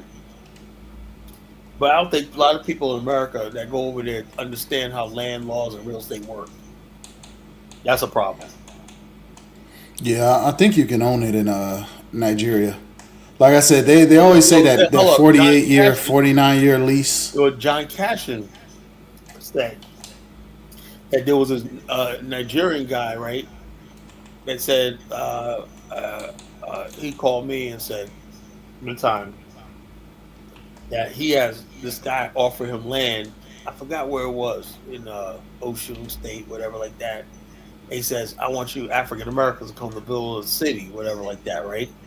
And John Cashin was like, "Okay, this is what we need to do." Blah blah blah blah. And the guy said, "No, you don't own the land. You could just leave." But John Cash said, "No, can't do that. You know, if we build a city, we're building a municipality. We own the land. We collect the taxes. We do all the stuff like that. You know." And the guy's like, "No, no, no. You can't actually own the land, but you could build a house, whatever like that." Anybody who's stupid enough to get into those deals, you deserve whatever you come into. You know. You know. Yeah, I mean you do. But I'm like, man, at a certain point, bro, we're going to have to, like, get a registry. We can't be dealing with these people directly. Like, if our people are going to be going over there, bro, we need a registry. We need to be able to, like, report these people. We need to know who we need our own municipality. We need our own municipality with our own investigation units and stuff like that, and our own police, our own detectives, all this stuff. We need our own infrastructure on the continent to live. If we're serious about Africa, we have to build municipalities, you know? Well, we take care of our people. We could build our own medical system. We have our own tax base. You know, we could solve all. We can give goods. We could provide services for our people, so they don't have to be doing all this stuff. You know, and we can have hand out business permits, licensing, and stuff like that. Areas that we control. That's what we've been saying from day one to BAL. We have to have control over what we do. And I see people going to Africa and they have no control over their life, and that's what happens. You know, people just give them money. They have no power, no control. If we built in Afghanistan, that shit would never happen with Liberia and Taiwan, because the only people doing that would be people that are accredited business people on the ground that's subject to law. You know, right? So nobody can do like this. They're like this. Okay, you know, you gotta like when you go to when you go to your city, you want to buy land, where like that. What you guys a deed registration, you know, and you find out who's the owner, and the courts, you know, the court records and all that stuff like that tell you who owned it. That's the sort of system you need, you know. Right. This person owns the land, whatever like that. This that, you know, thing, and this land is deeded, whatever like that. You buy the purchase, and it's deeded. You paying the property tax on it and stuff like that, you know. So that's what you need. But since you don't have that, you know, what the hell are you gonna do, you know? You know, you're going to keep listening to these idiots, you know, that don't have any power, no nothing, sell you land. When I'm like, okay, you keep doing that. You keep falling for the same okie doke, you know? Simply said you can't own land in Nigeria unless you're a citizen. Okay. Yeah, you can. Yeah, that's what I see, that'd be my thing. I'd be like, when I was looking into that, I was like, bro, they were like, yeah, we could get your citizenship. All you got to do is this or whatever. And I'm like, bro, I don't want to do the wrong thing. And then they try to invalidate my citizenship and take my land. You know what I'm saying? Yeah, that's exactly. I know they're janky over there. Yeah, that's why I was like, bro, whatever the laws say, that's what I'm gonna do. Somebody said it takes 15 years to become a citizen in Nigeria, and you live there for the entire 15 years. Imagine living in that hell for 15 years to get a citizen.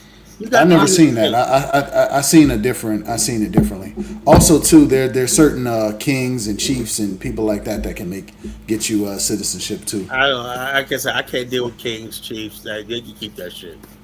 That's what I love about Liberia. You know, I can live in a place where I don't have to deal with no king, because I don't respect that shit. I don't disrespect nothing, but I do not respect that stuff. You know, I think that as far as like citizenship and stuff like that, we need to evolve to the point where we have the rule of law, not the rule of man, the rule of law. Africa can't get to that level.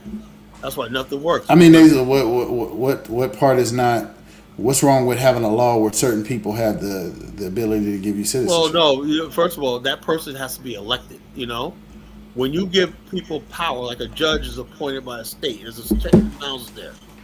I'm gonna tell you something, Mufasa. A lot of these people, right? If you're not subject to scrutiny and stuff like that, like if you have a public official here, right? He could be voted out of office, he could be recalled, he could be investigated, whatever like that. So he does what he does on the thing that he has to basically do the right thing. If you give somebody the absolute power of basically life and death, whatnot, it's not going to turn out good. And the bottom line, this is why people don't invest in Africa like that.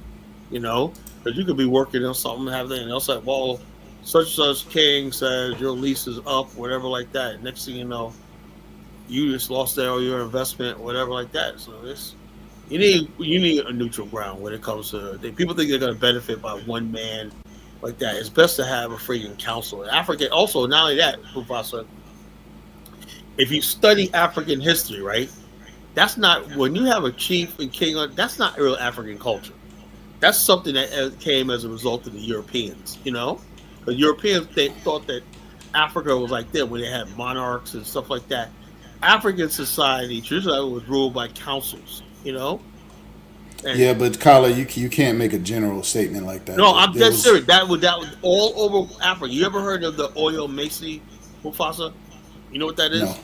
No. Okay, the Oyo, Oyo, the Kingdom Oyo, right? The Macy, okay, yeah, I know what that is. You weren't pronouncing Macy it right. Was the council. That was the most powerful body in Oyo, right? The king was, they enforced the law and administered and made the law, right? The king was the enforcer of the law, right? But he didn't make the law, right? And he was subjected to the law, If he basically did something to cause the people to starve, he could be executed, That's how powerful it was. Then what happened was, when the importation of guns, of gunpowder, changed the power dynamic in Africa. In African society, right, they prevented a lot of wars because people used to meet together and solve problems across village lines, kingdom lines, and stuff like that. That's how African society was organized. How do you think, when you look at West Africa, how did millions of people live in peace for centuries and whatnot? They had a highly system of government, of people constantly talking and whatnot. There was no one ruler that said, my way or the highway. That's bullshit. That's when Europeans came there, and gave certain people guns and gunpowder, and the weak. I mean, but just because there's a king doesn't mean he's the kingly power in West Africa was not saying a king didn't have the power like that in West African society. He doesn't have it now. So what's your point? No, they don't have that now. Kings never had that power. The power was vested in the Council of Elders. The council in West Africa, they had the Wangara, the Dayula, and they had the Namakala, And these people, the craftsmen, the people, different craftsmen and whatnot, they had a lot of power and whatnot. The Taiwara Society, that was the agriculturalists. All these things made up the different African societies where basically decisions were made, And then people would get together and form their own secret societies based on animals like the Lion Society, the Taiwara was the antelope, and the Hyena Society. African society was basically ruled by secret societies and councils and stuff like that. It was very highly developed, until the Europeans came there. Okay, but Kala, the kings don't have absolute power, so that's where you're confusing me. Are you saying they have that now? That's what I said. When you ask the fact that when you give somebody, if somebody can make a decision on giving somebody citizenship, that's absolute power. That's not absolute power. It is absolute power. Very small power. Somebody could say, citizen, you're a citizen of a country, whatever like that. That's absolute power. I think that should be done by a government. I don't think like this now. If somebody says, something, I can put in a suggestion of you get citizenship because you're a good guy, you have goodwill. In Africa, how many white people in Ghana and places like that that's got chieftaincies and whatnot? You know how many white chieftaincies are in Ghana? A lot of them, So I'm saying to myself, and also in Ghana, because you believe in the chieftaincy, right? There's one place in Ghana, did you see it, Dave, where a Chinese guy has a logging business, a gold mining Chinese business, chief, a Chinese chief. a Chinese Yeah. chief, you know? It's ridiculous, man. The shit gotta go, you know? Yeah, it And gotta they're go. robbing the police for blind. They're freaking leaving half Chinese babies all over the And place, you know? Carla, we question: can an African go to China and be a chief in one of Hell their no. You tribes? think he could be a Buddhist priest or Yeah, get the hell out of here, man? That ain't happening, you Lincoln know? priests. They'll So, they gonna deport bottom your line is black people think, ass. oh yeah, it's like that until you go to the place like, and that king granted a fucking white American fucking power where you got to sit there and you can't question it. I don't like that shit, you know. You know, there's a lot of stuff Africans do that I question, you know, and I want to always have that ability to object to shit they talk about and do, you know. And we had that this transatlantic slave trade when that happened. We saw slavery going on and stuff like that. People getting kidnapped, and we saw people in march to the coast. We didn't say nothing, you know, because we were fearful of a so-called king or chief or warlord, whatever like that, you know. But now them days are over, you know. We're gonna question everything, you know. Somebody does. We don't care who you are. You are not above the law, and you're not above justice. Simple as that. That's the only way you're gonna see large numbers of black people move to Africa. Other than that, there will be conflict. You know, really. Principally says that's why OJ Mack running muck in African community. They don't respect council or kings. I respect councils, but I don't believe in individuals unless he's elected and appointed. He got the confidence of the people. Like, let me give you an example. Morocco got a kingdom, right? But the thing is, how is it that Morocco, they're a monarchy, right? But that country is so developed and highly developed and everything like that. So it Because has to there's be. nothing wrong with monarchy. No, so yeah, but it does not work with black people, though. You know, it works with What works other for people. what? That Hold on, nothing. hold on. Nothing is working for us right now. Mufasa, have you ever been to Morocco? No. Okay, when you go to Morocco, they're on the same continent as Africa. They don't even have oil. You look at that country, how clean that country is. That airport is amazing. You know, you look at the people, how educated they are, how sophisticated they are. You're like, how is this place so peaceful? When we drove through downtown Casablanca, oh my God, that was like heaven. It was like fucking. I mean, you saw fucking streetcars, you saw freaking light rails, you saw all this stuff. It's like futuristic. It was like nice buildings, gas stations, immaculately clean and whatnot. It's like, and you saw freaking electric stations. It looks so futuristic, you know. And I'm saying, and also the ride from the airport there, I swear I was on the Garden State Parkway in New Jersey. That's how freaking nice it looked right now. The billboard signs. And I said every time I only been in Liberia, I look at Africa when you don't see no potholes, you don't see nothing, man. You know. And I was like, how is this country so clean and so developed and whatnot? You know, how the hell does that happen? You know. And I said when we got black countries and whatnot, you know, they always say they can't do this. When in Morocco, you see, I look at stuff like that. You see all the streets with marked with white markings and whatnot, you know, stop, go, whatever like that, street signs, lights that work, you know, street lights that work, whatnot, stop signs that work. I'm like, this is freaking nice, man. I was like, damn, because before I went to Morocco, right, I thought only America had shit that worked, you know. Under Morocco, I was like, God damn, this is nice. I mean, I had never seen a country this clean in my life. And I was like, damn, this is nice. You know, and all of a sudden the one guy was like, yeah, that's our king right there, blah, blah, blah. He said, you know, it's like, you know, he was like, yeah, you know, well, basically he was saying, you know, they got it going on in that country. They're really happy. The people are really happy. The people are very, very happy in that country. They're very, very happy. They look like they're well taken care of. And people at the airport, they treat you like I mean, I can't describe how they treat you, you know? And I'm like, dang, I'm not all that, man. They just treat you like, welcome to Morocco, welcome to Morocco, yeah. And I be telling me, I like your country. I say, man, come and live here, man. They were like, come and live here, man. They're so open and so nice, man. Everybody wants to be your friend. They want to know about you. They want to talk to you and that. Real nice people, man. Real nice people in Morocco, man. And I was like, so something in They their got culture. it going on in Africa, and then the sub-Saharan African can't get it right. Yeah, and also now that Morocco, they said they're really trying to be part of Africa, and they're like in the airport they said, Royal Air Morocco, your gateway to Africa. So in other words, basically, they're basically going to be the number one airline if you want to go to the African continent. You know, they basically know Africa is a market. Okay, so you understand that they have a king, so there's nothing wrong with kings. You just think they're not good for black people. Well, I like this. I believe, right, if the king is basically somebody that believes in his people, then it might be good. Now, if the king believes in his people, right? If he believes his people should have the best, yeah, that's good. You know, like the emperor in Japan. I mean, right? Kyla, that's everything, though. Well, yeah. If he believes in people like this, well, either you're for it or you're not for it. You can't put a condition on it. Oh, let me have you. Do you want people to play a video of that guy who crowned himself a king in Central African Republic? Do you want me to play that video?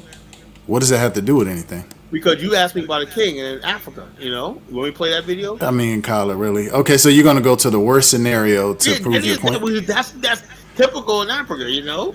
No, but what my issue is that you're pointing out the wrong thing. It's not there's nothing wrong with kings and anything like that. Show me a good example. We were doing fine before they came. You know, we were doing fine with our kings. Yeah, I know you just described it yourself. So the king is not the issue. What I'm saying is this: although we had kings and whatnot, there was a balance. There's a checks and balances in African culture. That's what I'm saying. Also, there was a guy named a philosopher named Al-Magili. You ever heard of him? No. Okay, this is what I'm saying. This is what you got to study. As a homework assignment for study who Al-Magili was, right? Nobody knows who Al-Magili is, Kyle. What? You and like 0.5% of the population knows this guy. Let me explain to you who he was, right? He was a North African Moor scholar, white man, that came and wrote about the books about the responsibilities of the king, right? And he came to Kano state in Katsina, right? And he advised the kings, right? And basically what they found out was when he studied Al-Magili, he said, the king's power cannot be absolute, right? He says the king had to be deferred to the law, you know? He had to defer to the law. And also, they said that the king, also they said, they looked at it right now, and they said that as far as like king power versus the people power, what belonged to the people of the king, they said West Africa was ahead of Europe at that time and limiting the power of the king. See, African kings had limited power, you know? The power was vested in the Macy and councils and whatnot on all different levels and whatnot. And they gave the king the power to unite the king. The king's purpose was to unite all the different tribes, the clans and everything, families and everything, and say, we're all one family. That's what the king really does. And he makes a decision based on the fact that people say, we give you this authority or not, you know, to do this. But his power was not absolute. It was limited. Now, they looked at that now. They said only where in the world where king power was limited was West Africa. You know? That's what I mean, Kyle. So we agree with each other then, because I don't know if you're disagreeing with me. All I'm saying is that there are no kings with absolute power. The only people who have absolute power are like dictators. What I'm saying is this, though. That was prior to 1600, right? In 1600s, things changed, right? The importation of guns, right? Guns and gunpowder and the warfare from the transatlantic slave trade warfare changed that. You know, then actually for the next few hundred years, warlords took over. You know, warlords and thugs and everything like that took over when that. So the power, a balance of power when that, because the importation of guns and all stuff like that, new type of warfare, you know, gave people that would normally be in line power. You know, guns disrupt, just like the crossbow ended feudalism in Europe, right? The invention of the crossbow ended feudalism. Guns destroyed gunpowder to this day. Guns in Africa and Black America is the most destructive, destabilizing thing. Guns destroyed the very fabric of African society. You know, that's what happened. I think that's it. It's deeper than that. It is the truth. It's deeper than that. It's really it's the fact that people with more guns came and they get to control how our societies go. Well, it's not really the guns. You know what I'm saying? African societies didn't learn how to make these weapons, and they were dependent on Europeans. And Europeans would arm people for the sole purpose of getting slaves. That's just, so Europeans are so take out guns and just put Europeans. Yeah, well, Europeans, because that's really guns. been the issue. It's not the guns. Couldn't have did anything in Africa if they didn't freaking flood the place with guns. More guns were sold in West Africa than any part of the world. West Africa was the biggest market for guns in the world. That's well known. West Africa was the biggest gun market in the world. Mm-hmm. And that gun fair basically destabilized. When you destabilize people and you got people uprooted from their villages and whatnot, the next thing you know, they're being trapped by slave traders and put on boats. That's exactly what happened, So that is what happened. So it's, had the kings at the time did have absolute power, maybe one of them could have said, no, we don't want Europeans here, and killed them all, But Europeans were able to bide their time and gain the confidence of certain people and get in there and make friends with certain people, and they weasel their way in. And next thing you know, that's what happened. Well, let me play this She's video. This is funny right here. This is really funny. And shout out to everybody that leave comments, man. Appreciate the comments, man. Good comments, bad comments, stupid comments, I delete.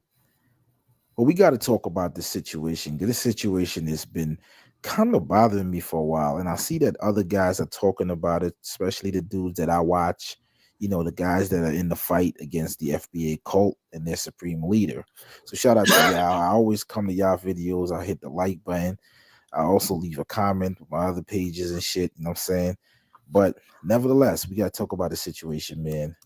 And this is the blind loyalty that a lot of these so-called black YouTubers and the new black media have towards Tariq Nasheed. Now, I've told y'all that there's a saying that says respect comes from admiration or fear, right? And I don't think any of these guys admire Tariq Nasheed, so they're afraid of him. In particular, I'm talking about O'Shea Duke Jackson. I'm also talking about guys like Boyce Watkins, Phil Scott, and even our dear brother Rizza Islam. Now, O'Shea Duke Jackson got a taste of Tariq's wrath in a video that I'm going to play right now. Now, Tariq called O'Shea out by name and told him basically the same thing that he said to Tahaka Bey before Tahaka Bey went ham on him, right? He tried to pull it on Tahaka, but Tahaka wasn't going for it. But he pulled it on O'Shea nevertheless. Now, you can see why O'Shea is fair game. You know what I'm saying? O'Shea, you know what I'm saying? He ain't the best looking brother. And Tariq is heavy on disrespecting people's looks and all that.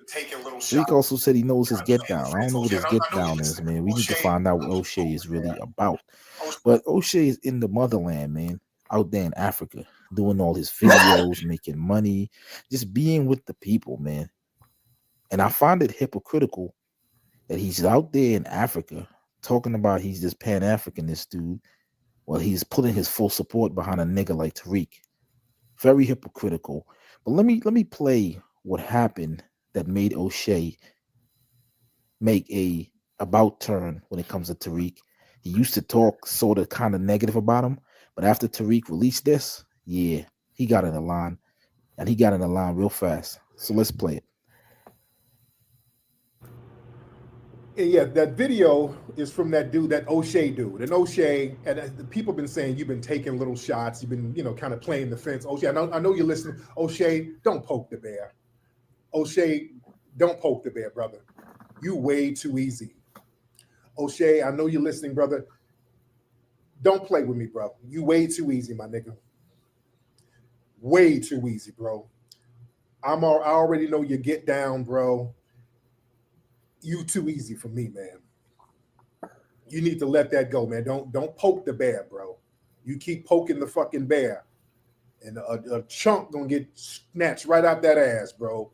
Don't play. You way too easy, brother. All right. You poking the bear. You pushing it. O'Shea, you pushing it.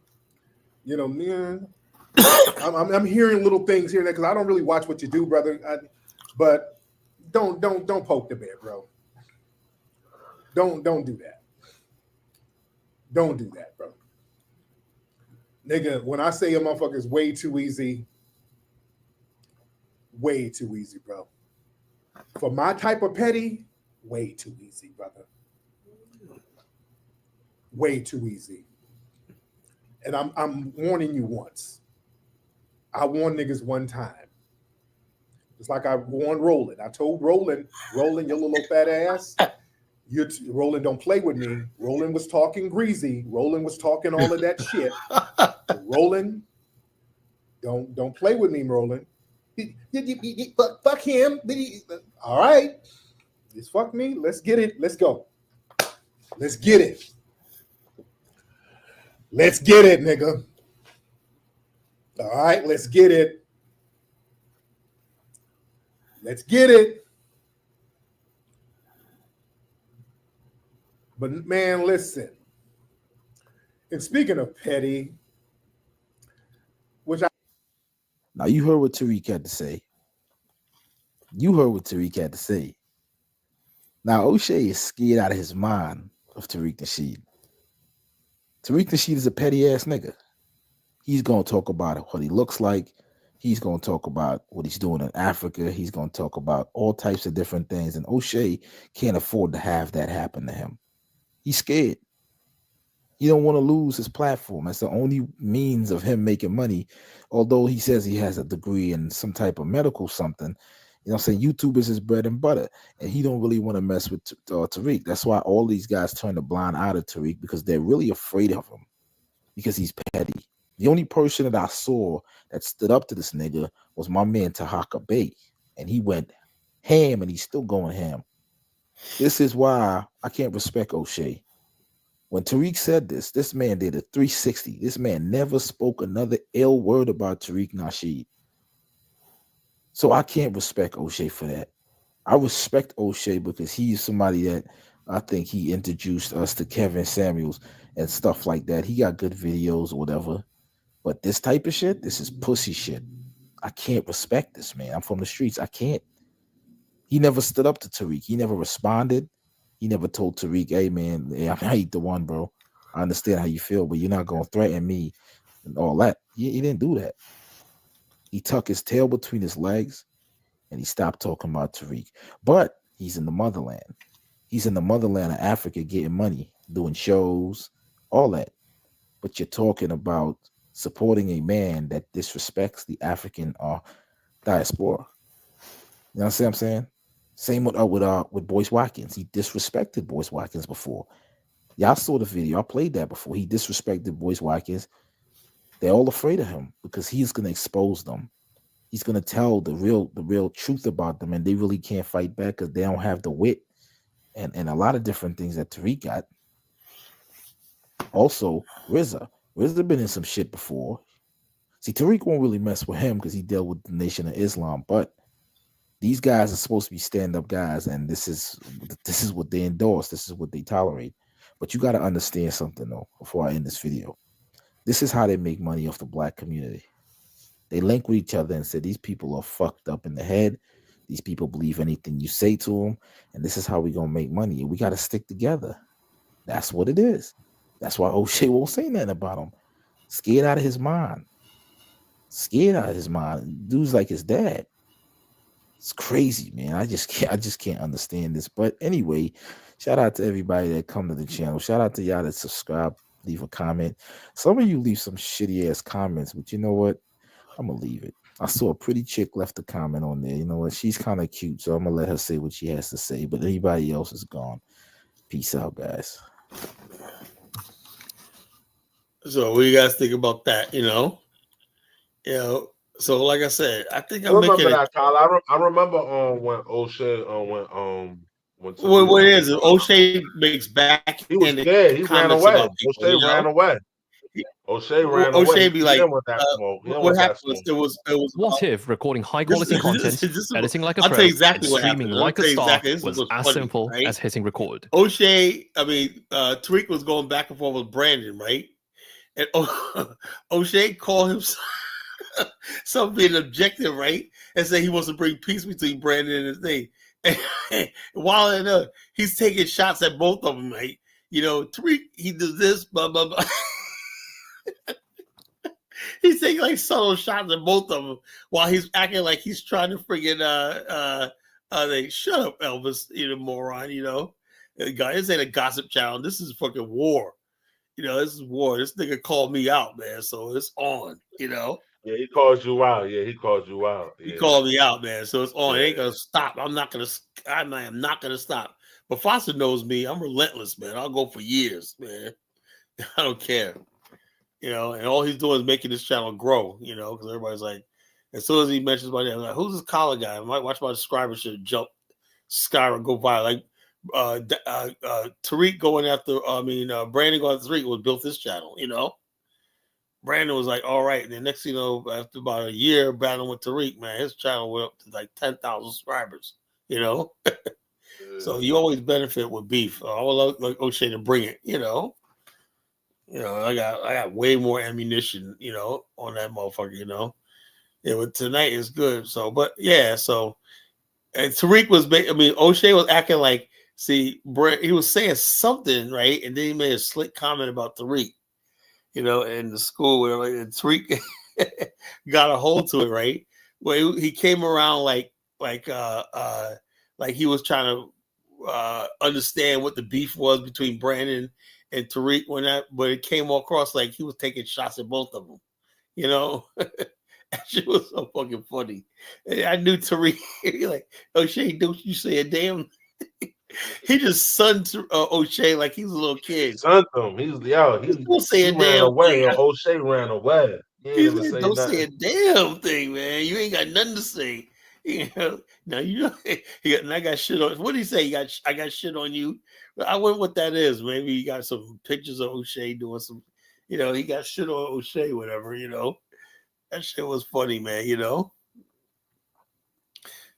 So he's like, yeah. Somebody said, "What if Tariq goes after me?" Yeah, I'm one of those good-looking brothers, man. Tariq can't go after me like that, So he goes after fucking people like O'Shea and whatnot, And he picks on Brandon because he's fat, he's big, So he ain't got really nothing to say on me, He went to Taraka Bay because Taraka Bay is short. Remember that video? Yeah. I didn't know Taraka Bay was that short, man. And then he had Michi X's Munchie X. That was funny. I give him that. Tariq is petty and funny. O'Shea is terrified of being in one of his cartoons. Oh man, maybe we need to start a beef again between O'Shea and Tariq. That's what I'm gonna do. I'm gonna start a beef with you. I'm gonna inbox Tariq. You know what O'Shea's saying now? Blah blah blah blah blah. He said you a bitch ass nigga. Blah blah blah blah blah. He talked about your half white wife, and he talked about this. How you can never be a Pan African because you're a white side. Oh really? Yeah. I don't have to take. Tariq gonna take that, and next thing coming after O'Shea, I'll sit back loving it. Yeah, so Tariq to court. Yeah, that was Bottom line is Brandon was coming at them so hard. I'm just kidding, Elvis. I'm not gossiping. I'm kidding. I ain't freaking serious. So lady like the one guy's a big lady calling me ladylike, right? Who's the biggest, Dave? Who's the biggest lady we ever have on this platform? Elvis is a girl's girl, man. Call me a lady. Like, I'm just joking, man. Yeah, Kyla joking, man. I know you ain't joking, trying to be bro. petty like that. I don't get into all this stupid stuff, but I will defend myself, though. I will defend myself. Because these fucking clowns, man. We got it's a clown show, But everybody having problem with O'Shea now, Yeah, because the bottom, he opened his mouth. He said, "Damn, man, accusing people of this. He's just accusing people of this, that. You can't sit up here like you God and whatnot, man. Shoot, man. If it was that easy, people are like, well, geez, you offer you guys platform, but you're awful quiet when Tariq. You know what it is? Because this is how it works, right? You can have a big platform and everything. If people turn on you, all those people will go to your enemy, all those people will go to your enemy. And next thing you know, because all people want really is to be entertained, That's all it is. People just want to be entertained. They think it's funny, you going back and forth with somebody. So O'Shea thinks just because you got all these subscribers, that those are his followers. Your subscribers don't mean you're following, Yeah. if that was the case, Dynas got what 120,000 subscribers. So if he had all those followers, that means at least 1% of them be tuning on his live shows. 1%. There should be like 800 people in his live shows a night. 800 to 1,100 people on his live shows a night. But you don't see that. So what that tell you? It don't translate to thing. So, and then people are like, well, people, he got a lot of views, but you don't know if those views are people in the Pan-African world, or they could be white people for all we know. Yeah, white people watch a lot of our stuff too. Yeah, they do watch a lot of stuff. They watch a lot of our stuff too. You remember the white guy the other night in the chat? I'm a white guy. Like, man, get the fuck out of here.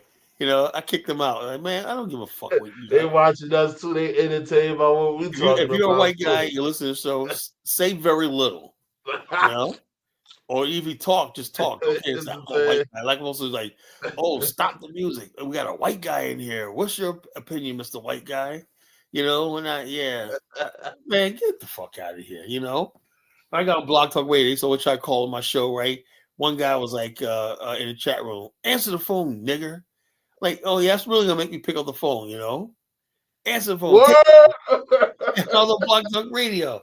And then when sometimes I call it, all of a sudden, hello, this is Colin. You're on the air. What's up, nigger? Oh man. Mufasa remember those days, man. Blog Talk Radio. He was there with me with Blog Talk Radio, man. I used to deal with these racist motherfuckers, They hated my guts and whatnot. They hated my fucking guts, man. Nigga this when I, the motherfucker was like, man, pick up the fucking phone and whatnot. I'm like, man, I ain't picking up shit when you better answer the phone when like, nigga, you motherfucker, you're not getting on my show. Making demands and shit, All you gonna do is get on here and call me a nigga and whatnot. So not tonight, And they always call in from a Skype number, so I can't trace the call, Because one time, the motherfucker made a big mistake of calling his regular number. I posted his number all over the place. I said, "This call this number here," and I had all my listeners call this guy for like days. And he was like, "Please stop telling people to call my shit." And I gave out his phone number. But they got smart. They do the Skype hidden calls and whatnot, These Dude guys. can't call my show with a friggin' with his phone number, call ID. I got his ID. And I gave everybody, I said, put his name in the chat. I said, keep call this guy. Tell him he's an asshole. And he started calling. He said, yeah, you call my house, man. My mother's picking up the phone. Oh, man. Those are fun days, Block Talk Radio. Those are fun. Those are fun days, man, But yeah, so this like I said, this topic tonight, the cultural revolution. We need a cultural revolution. We need a new way of thinking. Like I said earlier tonight. So how would you think our cultural revolution will look in America though? Like I said, it won't work in America until we have a land to base it on, right? That's the problem. Like Chinese community is an extension of China. The Japanese community is an extension of Japan. So long as countries are strong, the communities in America be strong, Yeah, because they'll get on cold easily. They'll be like, okay. Yeah, because they have a land to base their existence on. We in Black America do not have a nation state to identify with. That's why Liberia would be important, if we could basically establish an African somewhere in Liberia. That's a good place to start, an African and build a cultural center, African American cultural center in Liberia. That'd be great. That'd be the prototype community that we model ourselves by. Right now, we have nothing to model ourselves by. Even the Haitians, right, got a little Haiti, in Brooklyn, right? Because much of the Haiti is a dump, principally, he proved right. They at least got something to model their community around. Black America, we don't have anything to model our community around, That's the problem, That's why I say an African is essential, for being a new prototype Black communities, new prototype Black communities. That's why I got a lot riding on Bomani's success, with his communities building over there. I got a lot riding on that, man. I'm counting on it, So when it's friggin' troll like O'Shea coming over here talking shit, I gotta stand up, I put too many years into this, for somebody to come up here and just like running their damn mouth or not, you know. But mine's the most honest, straight-laced guy in the friggin' world, man. You know, he does legit business. He don't have to scam. He's a real business person, you know. People trust. People be hitting him off, giving him 4,000 or 5,000 check like it's nothing every day. He makes real money, you know. He's on a tour right now. He's going to do one in Ghana this year. He's going to do Tanzania, South Africa. You know, he don't need to scam, man. He got people lined up. He don't have to advertise. He don't have to advertise on YouTube. He got his phone rings off the hook as far as business, you know. So O'Shea, once again, don't know what the hell he's talking about, you know. And so if anybody want to know the truth, you come to this show right here. I'll tell you what it is, you know. Don't trust that new nigga over there, you know. Like I said, look, I got into this movement, right? The reason why I'm online is to get away from the coon Sambo culture, you know. I don't like Tyler, I'm surprised you even on YouTube. You was always anti-YouTube. Yeah, I know. I got on here because I was so surprised you even got on here. Well, I look at it now, man. You know something? I made one. Was like, yo, I'm not a YouTuber. I'm an anti. You know? Yeah, I made that was one mistake in life, right? Yeah. When I look at that video of us right there with Bomani, Dynas back in 2008, summer 2018, when they had a meet and greet, right? Yeah. Right. See, up until that time, I was on Dynas' show, right? For like 5 months or whatever like that. Yeah. 5 months on Dynas' show, and not really give a. I should have took it from there on YouTube, you know. I should have took it from there. Had I done that right, that all the BA, you know how strong the BAI would be right now. It'd be strong right now. I always thought that all these people, Brandon, that would come and see my vision and whatnot, and it never happened, you know. Yeah. So I figured, you know, nobody could do it better than the original, man. You know, right? I thought somebody was like, "Oh, I like that," you know, and just start doing like that land infrastructure nationhood and all that. And then I look at it, Brandon's doing his thing, you know, and then Dynas is doing his thing and whatnot. They got platform. They weren't interested in what I was saying. You know, they had me on, but you know, I said, "Damn, nobody's basically coming and say, Kyle, I like your idea. Let's do it." Whatnot.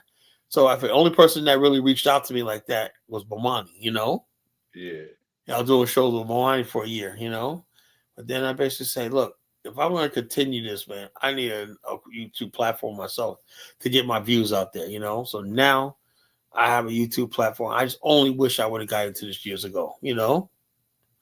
My platform would be like probably at 70,000 subscribers, you know, and be really big, monetized and everything. I could have money coming in to pay for all the shit we're going to do in Liberia and whatnot. That's the whole thing. When I get monetized, all this money is going to what I'm doing in Liberia, you know. Yeah. I'm going to send people up. Now, I got to find a place in Liberia to talk about this community. And also, I would like to have partners with the government and talk about building new industrial zones because it has to be built around industrial zones. They're between me and everybody else. They're building communities, but they're not building. Where are people going to work at? You know, what are you going to do? You got to have a purpose. You know, if you say, you know, okay, you know, we're building. You know, Liberia is built. Val Thomas told me Liberia is building its railways to connect all the way to the interior. To even like Burkina Faso is going to use Liberia's port. So right there between Buchanan, that region right there, Grand Bassa, that could be a place to build a settlement, you know? Yeah. That could be a place, you know? Even on the other side, Sino, well, no, you got, what comes before Sino? River G, right? Yeah, River G. Yeah, I think Riverside. Yeah, Rivercrest. But even though you can always build railway line, but you need government. That's what I said. People say something. They get involved, man. Those guys, man. If you had, I know. They're not visionaries, man. They're not visionaries. Illiterate Elvises running a fucking country. They're not visionaries, man. They're not visionaries, man. You know, they don't know how to run a country, you know. They have no vision. So bottom line is this. And also, people say, what about how you look? I believe, right? If the right situation, we can get people, black, white, whatever, to invest in what we're doing in Liberia. You know, that's all it is. People want to show a return on investment. railways, construction, stuff like that, always a good investment, you know. You got to have a host country that's going to do this stuff, you know.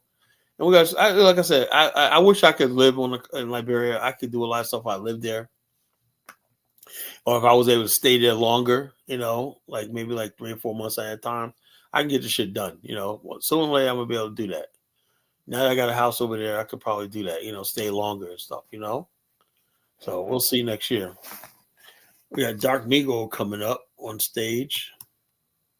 What's going on, Colin? What's going on, brother? What's on your mind? Nah, yeah, I just wanted to say, you know, like we definitely gotta, you know, collab with the Africans that are on the continent, but it just gotta honestly be with the whole precious metal situation. Like I believe, like that might really be our, like you know, something we could start off with, because you know it's kind of easier. They already kind of starting to mine it over here in America. Like I've seen, We have like to basically, Black people, we have to get into mining and we have to get into processing, you know, if we can do Right, yeah, that. and that's the thing. Like that's what I'm saying. Like I've been taking this, you know, gemology course, and I've been, you know, watching this video of this one guy, and bro, and like a lot of the people that come in there and sell gems to him are like, you know, just like immigrant, not, you know, I want to say immigrants from like other countries. Like they'll be from like India or Asia, and they'll Right. just get like metals from like their country or Africa, and they'll just, you know, come here because they got, you know, a green card or a passport, and you know, and they could just sell it for like Yo, I have a 2,000 a guy, I carat. have one of my guys, Paul, in Liberia, right? That's my Yeah. brother, my new brother right there. He does plumbing in Liberia. He told me that he has a guy in Bone County that mines gold, right? I said, you know something, we're gonna put this together. If he can deliver to me gold, right, we can ship somehow get it to America, ship it, right? You know how you always have these commercials on TV, precious, we pay this for gold, whatever like that. I said, yeah, we could turn that into a business where we're importing gold and selling it or stocking it in the bank. You know, you can put gold in the bank, you know. Like that. So, but Yeah. gold is plentiful in Liberia. You know, gold is plentiful. They say the dude's mining gold and refining it too. You know, I said, man, I Yeah. like to buy gold. Yeah, so we get Right, and people. that's the thing. Yeah, my bad. I didn't mean to cut you off. What you saying? Good. I said we could just mine gold. There's a lot of opportunity. We just have to be organized. You know, we just need to be organized. You know, and stuff like that, and basically Yeah. have we get a finished product and whatnot, and basically look and make sure we have buyers and whatnot. Yeah, it's a matter of just doing it. You Yeah, know, because the but precious metal game is too intricate. Because it's like, bro, you can literally have like, say you get like silver, right? So now you got a silver or you know silver ingot. Then now you could be like, all right, I could chop this silver down, probably make some needles, and I could sell those needles for a higher price than you know I would the silver, or turn it into like bullets. Like it's a lot of things you could do with the metals. You know, you get yeah. copper, turn it into wire, turn it into you know a whole Yeah, bunch yeah, of you other would, but things. yeah, you make it you make it into a semi-finished product, right? Copper. Yeah. If you make copper and put it in the sheets and whatnot, you know, and stuff like that, where it can be cut, whatever Right, like even that. gold, like you know, they use gold for circuits and stuff also. So that's Yeah, what I'm like, gold. yeah, Yeah, gold. Yeah, gold. If you put it in blocks and whatnot, bullion, it can be melted down, you know, easily. You know, so they use gold for everything. You know, gold is like the most precious metal on earth. And yeah, silver's up there too and whatnot. You know, so yeah, Africa has all these minerals, but we just never, we as a black race, never learned how to use it. I have my guy Sam. He found lithium on his land. Well, I don't know what happened with it. He had a German guy come up there. I said, man, unless they talk, I told him, I said, unless they're talking about building a lithium processing factory, don't. So in other words, the guy would just want lithium, whatever like that, you know. And so as he talk about bringing lithium, see that whole thing about in Africa, right, in Liberia, it's hard to get people to commit to. They just want to take the stuff out of the country, you know. yeah, You want to get raw materials or whatever like that, diamonds, whatever like that. They get enough, they take it out of the country. They don't put nothing in the country. They don't want to do no long term because they simply don't want to live there. That's why I try to tell these Africans. Ye- You think white people are going to one day settle in your country, and they don't want. They want to be there as little as possible. To tell you the truth, you know. yeah, They go there and do a deal with that. They're trying to get the fuck on the plane as back as possible. Am I Ryan, Dave? No, you're not lying. Quick as possible. Quick as possible. So the only people that will basically go to Liberia and invest long term, right, will be Black America. You know, Liberians haven't figured that out yet. You know, part of the reason why they can't develop is because nobody wants to live there. No Nobody wants to live non-Black there. people want to live there. They're like, except for the Lebanese. You know, that's the only people that live there, and they're bloodsuckers. But but you're not going to get those investors and whatnot. You know, you got somebody that got a technology degree, whatever like that. You think he would rather live in a suburb somewhere in America, or would he take his chances in Liberia? You know, of course he like that. That same person, right? When let's say you got a young guy, tech guy, he's gonna hire. He has a tech firm, but he has all these contracts and companies and whatnot. Do you think he's gonna do the right thing like Barack Obama thought and open his business in the inner city? No, he's gonna have that nice thing in the suburbs, right, where he can have a nice suburban life, right? Pick his wife up at the mall. They go out for coffee and lunch or whatnot. Go home and get in his nice pool, whatnot. You know, he ain't thinking about providing no job for the black inner city where you have to deal with black people every day. Are you kidding me? See, people don't think, you know. If I was a white guy, I wouldn't do it, you know. I'm like, man, yeah, I understand y'all need jobs, but nah, this is my. I have a chance to build a factory, and most of the people I want to be around me is white people, and I want to go home. I want to do my white thing and whatnot, you know. Exactly. We're the only ones that want inclusion with them. Yeah, that's how they think when that. And what they do is this. Now, if you're that one black guy that happen to live in their neighborhood and you're cool with, they'll accept that. You know they got to hire 1 or 2 blacks or Hispanics, whatever like that. But the black person got to go to them. You know, they're not gonna bring no factory or anything to you. You know, that's not happening. We have all these leaders. No one's ever figured that out.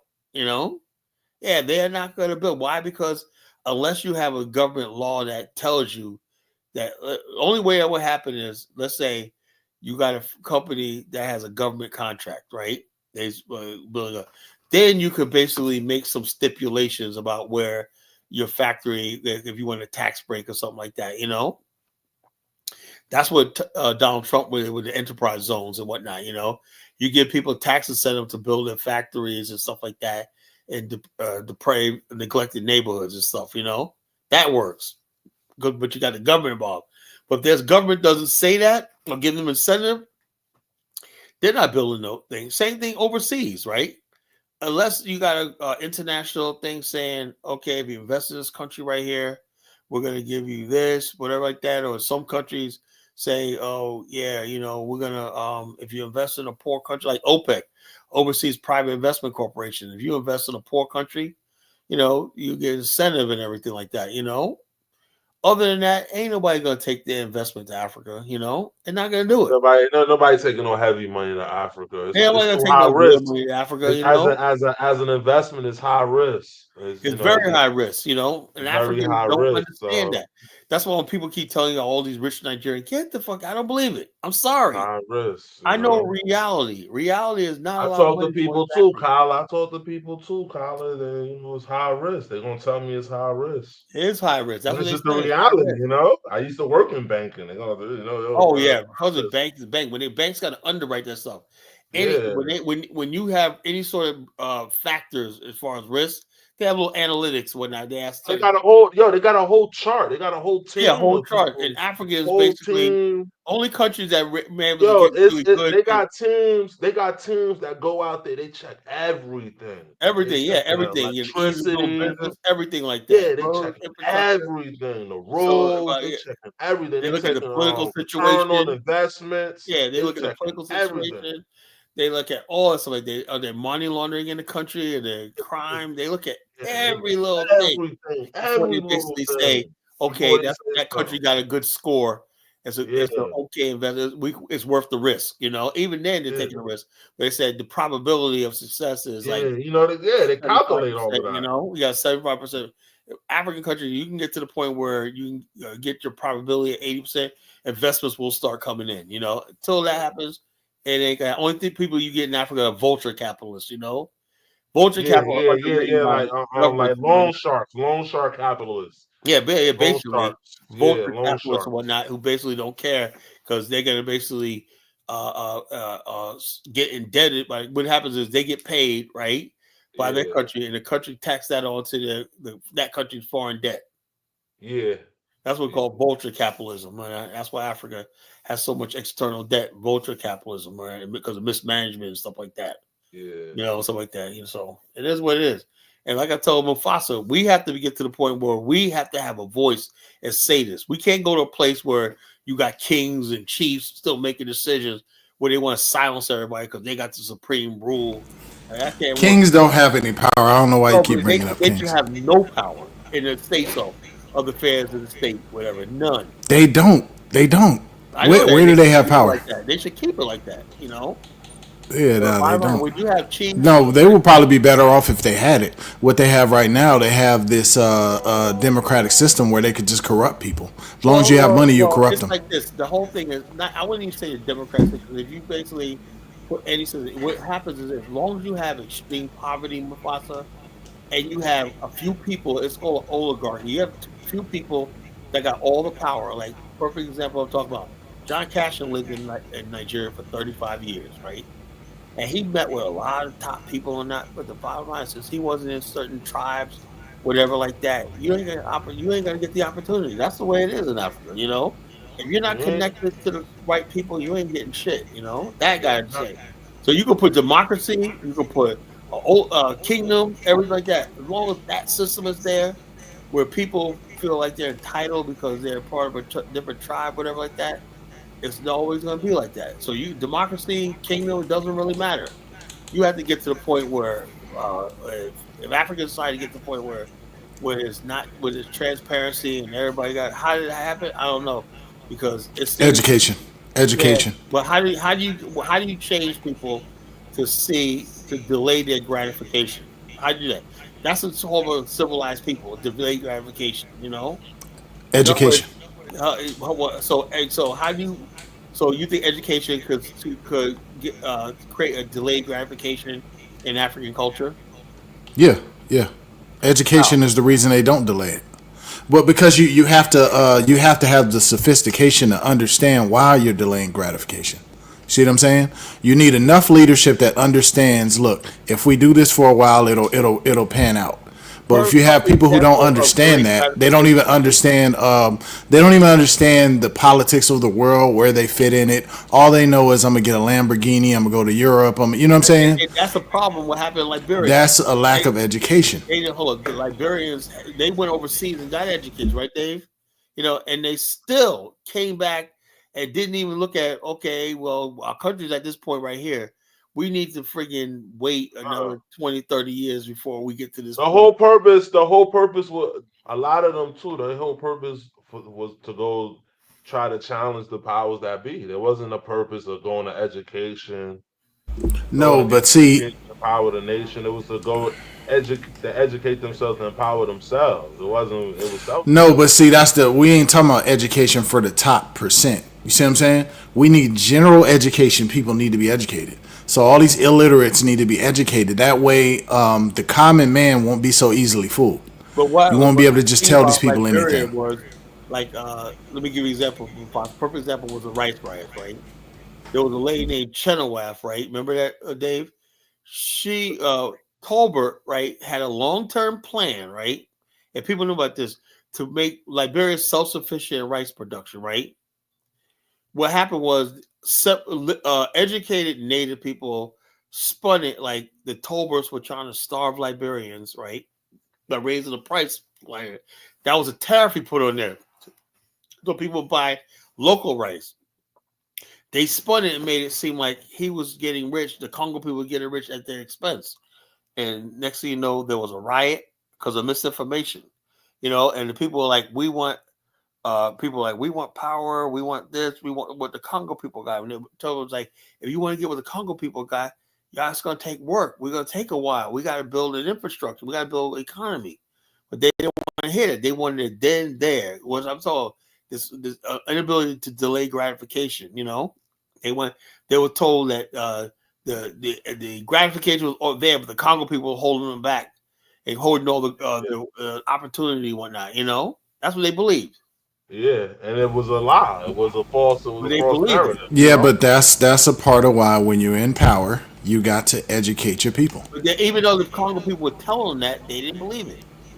They believed okay, telling them is not enough. You say to this day, you keep saying that these people were savages. So if they were savages, how were they supposed to understand that?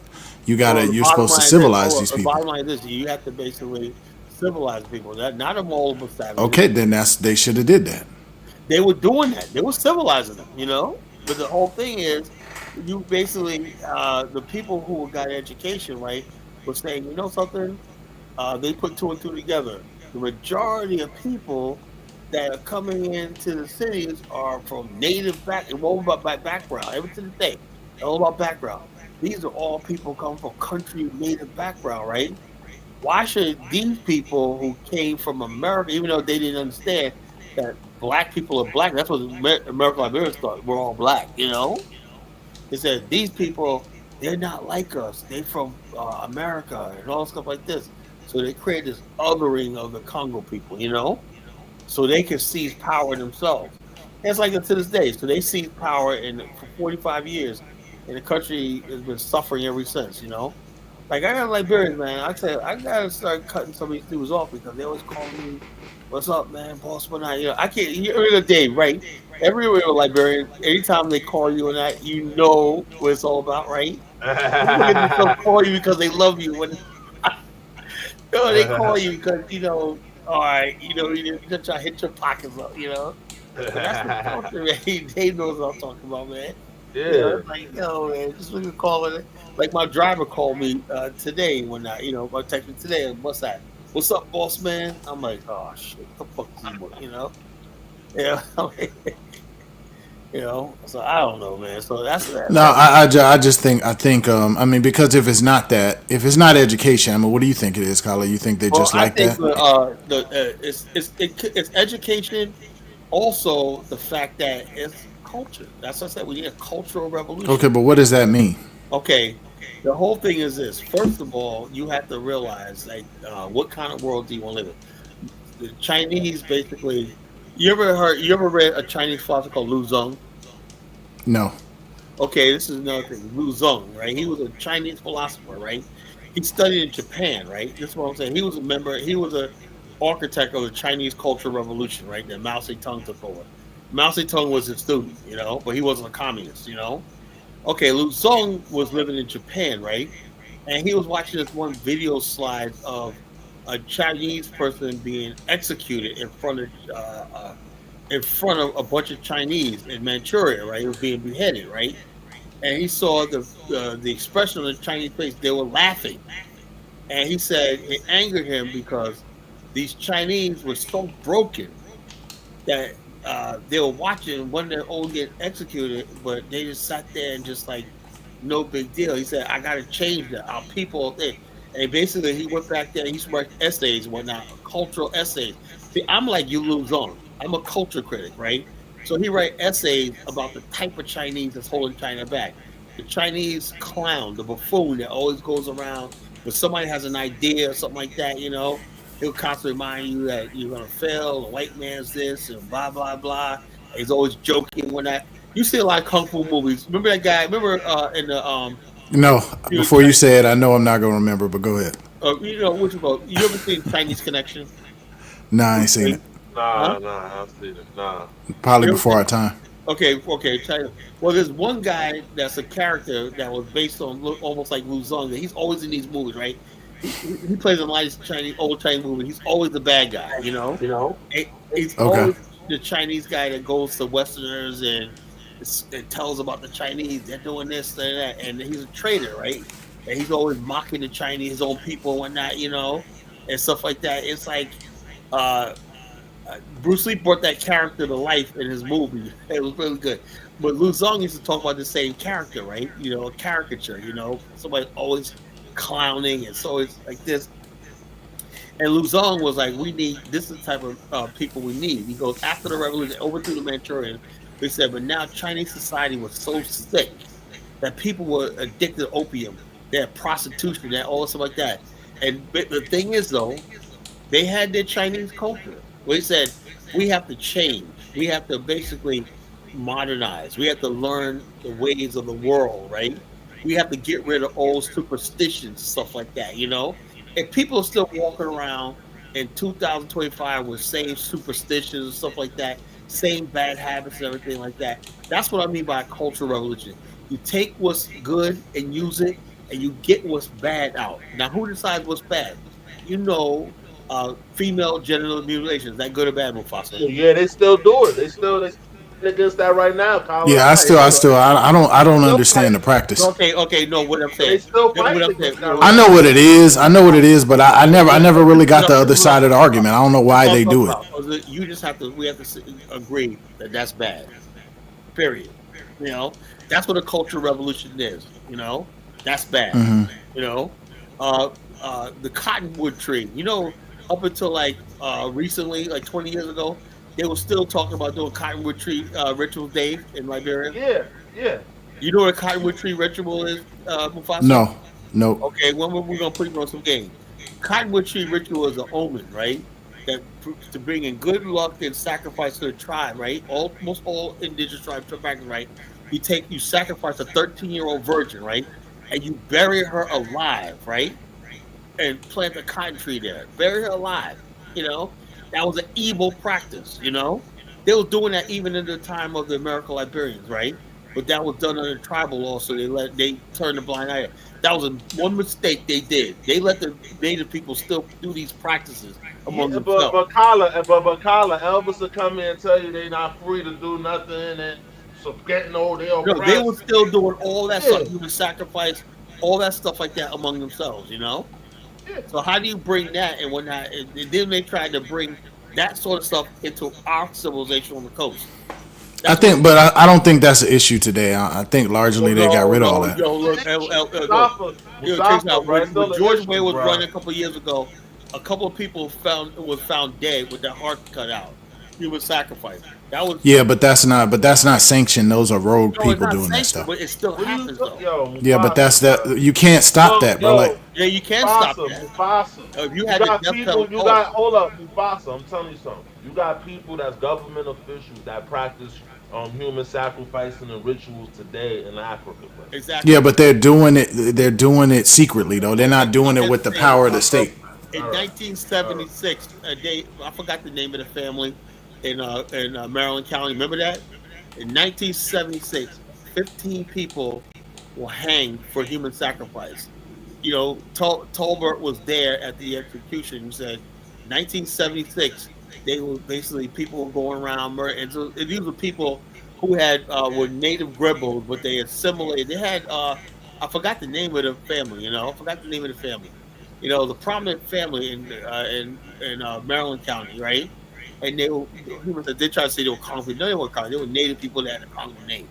You know, and they were doing human sacrifice, and they went to trial. And usually, they tribal law, whatever like that, punish them.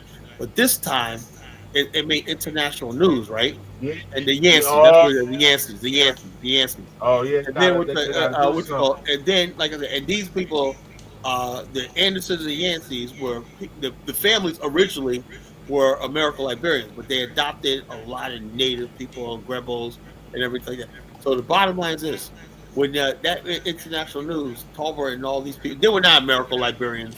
That's another thing. Elvis keeps lying. They were not American Liberians.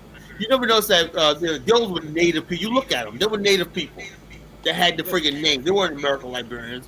Yeah. Our people didn't do that. The rituals they were practicing did for a long time. Those are Grebel people. People in Liberia, like the Peabodys, all these other people adopt American Liberian names. They were no American Liberians. That's another thing. But native people, Mufasa, never want to own up to their freaking shit. You know. How you gonna get rid of something they don't even want to know it fucking exists? If it exists, you know. And Tolbert, they went on trial. They were found guilty, and they were freaking like this, you know. They were not American. No, I know, but Kala, what more do you want them to do? That's what they're supposed to do. If people break the rules, I don't know what you can do because what I'm saying, you're making it seem like the culture is still saying let's do this, and that the culture is saying no. The culture saying they're doing it. You know. No, those are rogue individuals. The culture is if you get hung. Yo, Mufasa, that's not true. I would love to be that. You know, and so which we call like this. Those are native people. Which we call those are native people adopted by the freaking American Liberians. You know. Okay, but Kala, I'll give you the perfect example. If you go to Nigeria right now and you say, hey, you can't practice Islam or you can't practice Christianity, they'll be up in arms because that's the culture they're practicing. Yeah, but if you hang 15 people who do an unsanctioned ritual, Nobody probably cared. I bet you nobody cared because they didn't sanction or believe in what they were doing. For a long time, right? For a long time, like that was 1976, 4 years before the coup. That hanging man sent the message that Liberia was a civilized country, and they're not going to tolerate that, you know.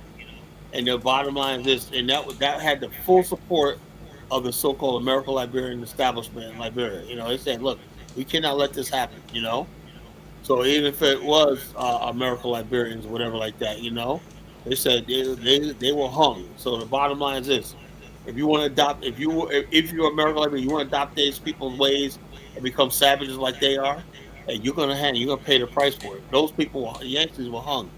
You know, they were hung by the neck and whatnot, October, and only in Liberia, only the president can issue a death warrant, you know, and so that's what it is. So, like I said, if you don't mind that, look, and even in Nigeria, they're doing things like ritual killings and stuff in rural areas, bro. Yeah, but it's not. Again, it's people on the fringe. It doesn't okay, matter. but Colin, that's like saying you can't have America because people are doing school shootings. No, there's always going to be people on the fringe doing things. I know that, but what I'm saying is this though. In America, guess what happens? People go to court. They get convicted and they go to jail or they get executed, you know? And these people go to jail. If you get caught doing a money ritual, you're going to jail. Not if you're in the right tribe. They get away with it, you know? Not if you're in the right tribe. Nah, it ain't got nothing to do with no tribe, bro. If they catch you doing a money ritual, everybody's against that. Mufasa, General Buckmaker is still walking around to this day.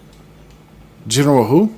Yeah, but you don't know enough about this country. He's free. You walking around shaking hands. Bro, I don't know you coming with all these random names. Naked killed thousands of people in cold blood and whatnot. And he became in Nigeria? In Liberia, yeah, during the war, yeah. In Liberia, okay. In Liberia, you know? And he still walks around free to this day, talk about he's changed and became a Christian or whatever like that, you know? So the bottom line is this is what happens in these cultures, man, you know? Not easy. No, I know, but Khaled, you're portraying it as if everybody over there is okay with doing some type of rituals, and they're totally against that. They're totally against it. No, they're not okay with it, but the culture, because of the culture, there's nothing they can do about it. You know, the culture is against it, Khaled. Like everybody is against money rituals. The culture is neutralized because you even talk to certain people. Oh yeah, the heart man, when they accept it like it's a normal thing. You know, the heart man gonna get you. The heart man, you know, take your heart. Like, they accepted it. It wasn't just a couple of years ago, Dave. That even in places like you know what he do? You know what a heart man? He snatch you up. He snatch you up and steal you, and then steal your heart. Yeah, man. So that's what he do. They come out that night, snatch you up, steal you, and steal your heart. I guarantee you, if I go on the street and talk to 10 Liberians, every last one of them. Say that. What do you think, man? Okay, then Khaled, then what are we talking about? No, you making it seem like, oh well, the problem is Africans want to sacrifice people. They're a bunch of savages. Oh yeah, check us out. Although right? Everybody don't agree with it, but it's the culture. It's the culture that allows it to happen. You know. No, that's not the culture, bro. So just like in Africa. You know how in America somebody gets caught stealing, you call the police, they go to jail. In Africa, they burn you alive. You know. In some places, right? In many places, you know, they just fucked up somebody real bad in Liberia just recently. I said, "What did the guy steal? He stole somebody's wallet, man." I say, "Damn, you don't have to freaking beat him like that." You see that? Now something like that, I'll give you that. But when you're trying to say, "Oh yeah, they out there just sacrificing people all day," they're sacrificing virgins. Yeah, they do. They still, I'm sure they still some people practicing the cotton tree rituals, you know. You know. No, I don't know. I know. Like for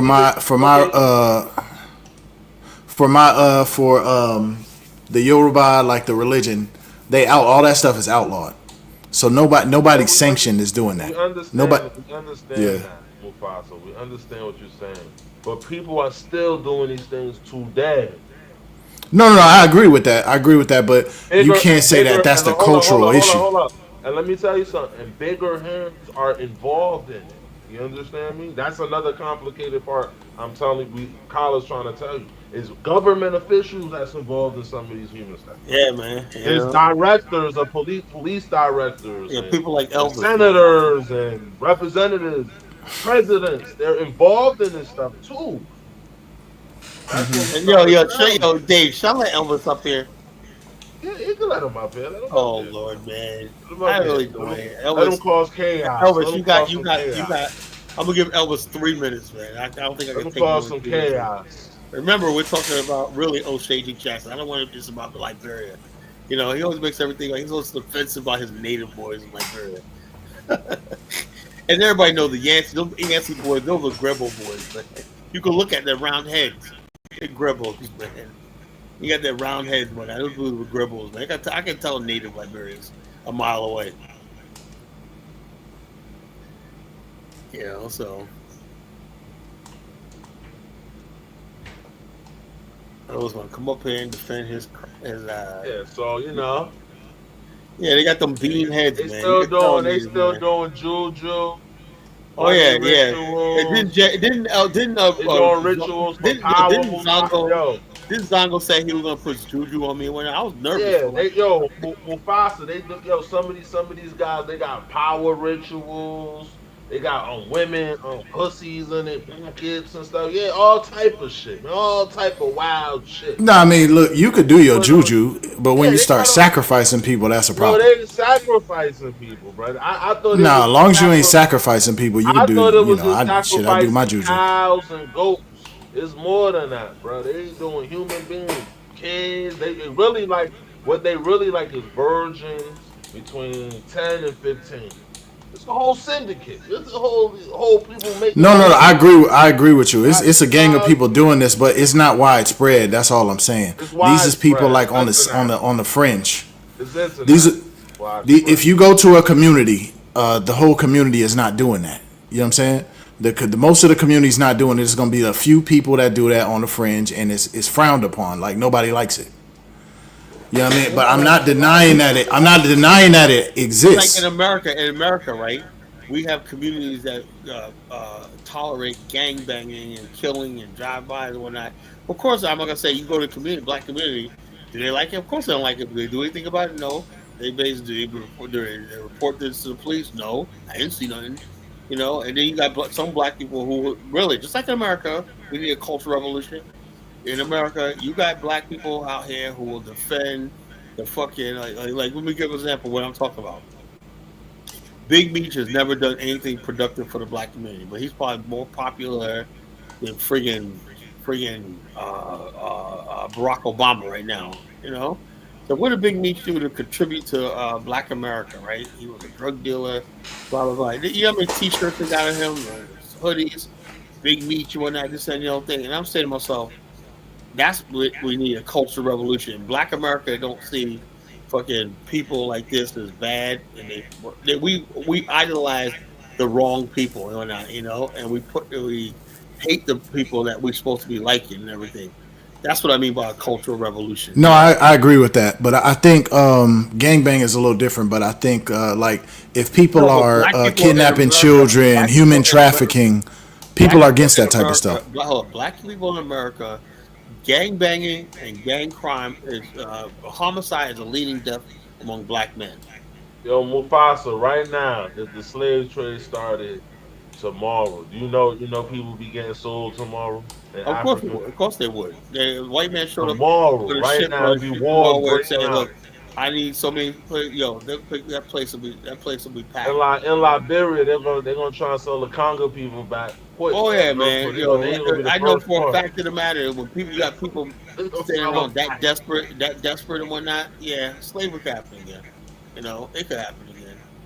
You But know, nah, but let's be real though. You know, gangbanging is kind of human sacrifice in a way. You know, Yeah, yeah, like it's well, human it's they a be blood sacrifice, killing bro. niggas sacrifice, and blood they rape ritual. black women by the tons, especially the Rolling 60 Crips. Like they got like a Where whole. you heard that they raping black This women is by the tons? actually this has been released. A lot of black women have been speaking about it. Yeah, they Freaking, got you human should go search trafficking it and all up. that going on. And they've These actually gangs been is raping vicious. black women for since the 70s. They said so. You should go research that. I You know know. Yeah, I about. never heard of that.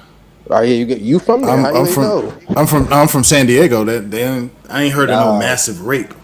It yeah, might be they some rape they rapists. black women. Yeah, it's actually known in Los Angeles, California, that when black women get raped, that is not really like prophesized like that. They don't really go that hard. So yeah, you gotta see what's up in your Yeah, I city, don't know brother. about that, brother. That don't Yeah, you sound you right. gotta go over there. I mean, you Is a old, so I wouldn't documentary think or you would something on know. this? Yeah, go look it up. I just told you to look it up. Go Google it, type it in. Black women raped by Rolling 60 Crips I'm speaks gonna out. do it right Go now. ahead. They said it's very known down there. That's why we need a cultural revolution. We think all this stuff is normal, you know? Exactly, you feel me? Yeah, like they wild down there. I say, I mean, that's why I laugh when people talk about building the community. You know, and we don't have a cultural revolution, man. You can forget a community and stuff like that. Black people have the same mentality and stuff like that. The thought process. They're never gonna build anything. Same thing going Yo, out. matter of fact, I'll drop the link video for him. I got you. Yeah, because I don't see nothing. I've never heard of anything where Rolling 60s Crips Yeah, are I know systematically you raping older. black women. You like older.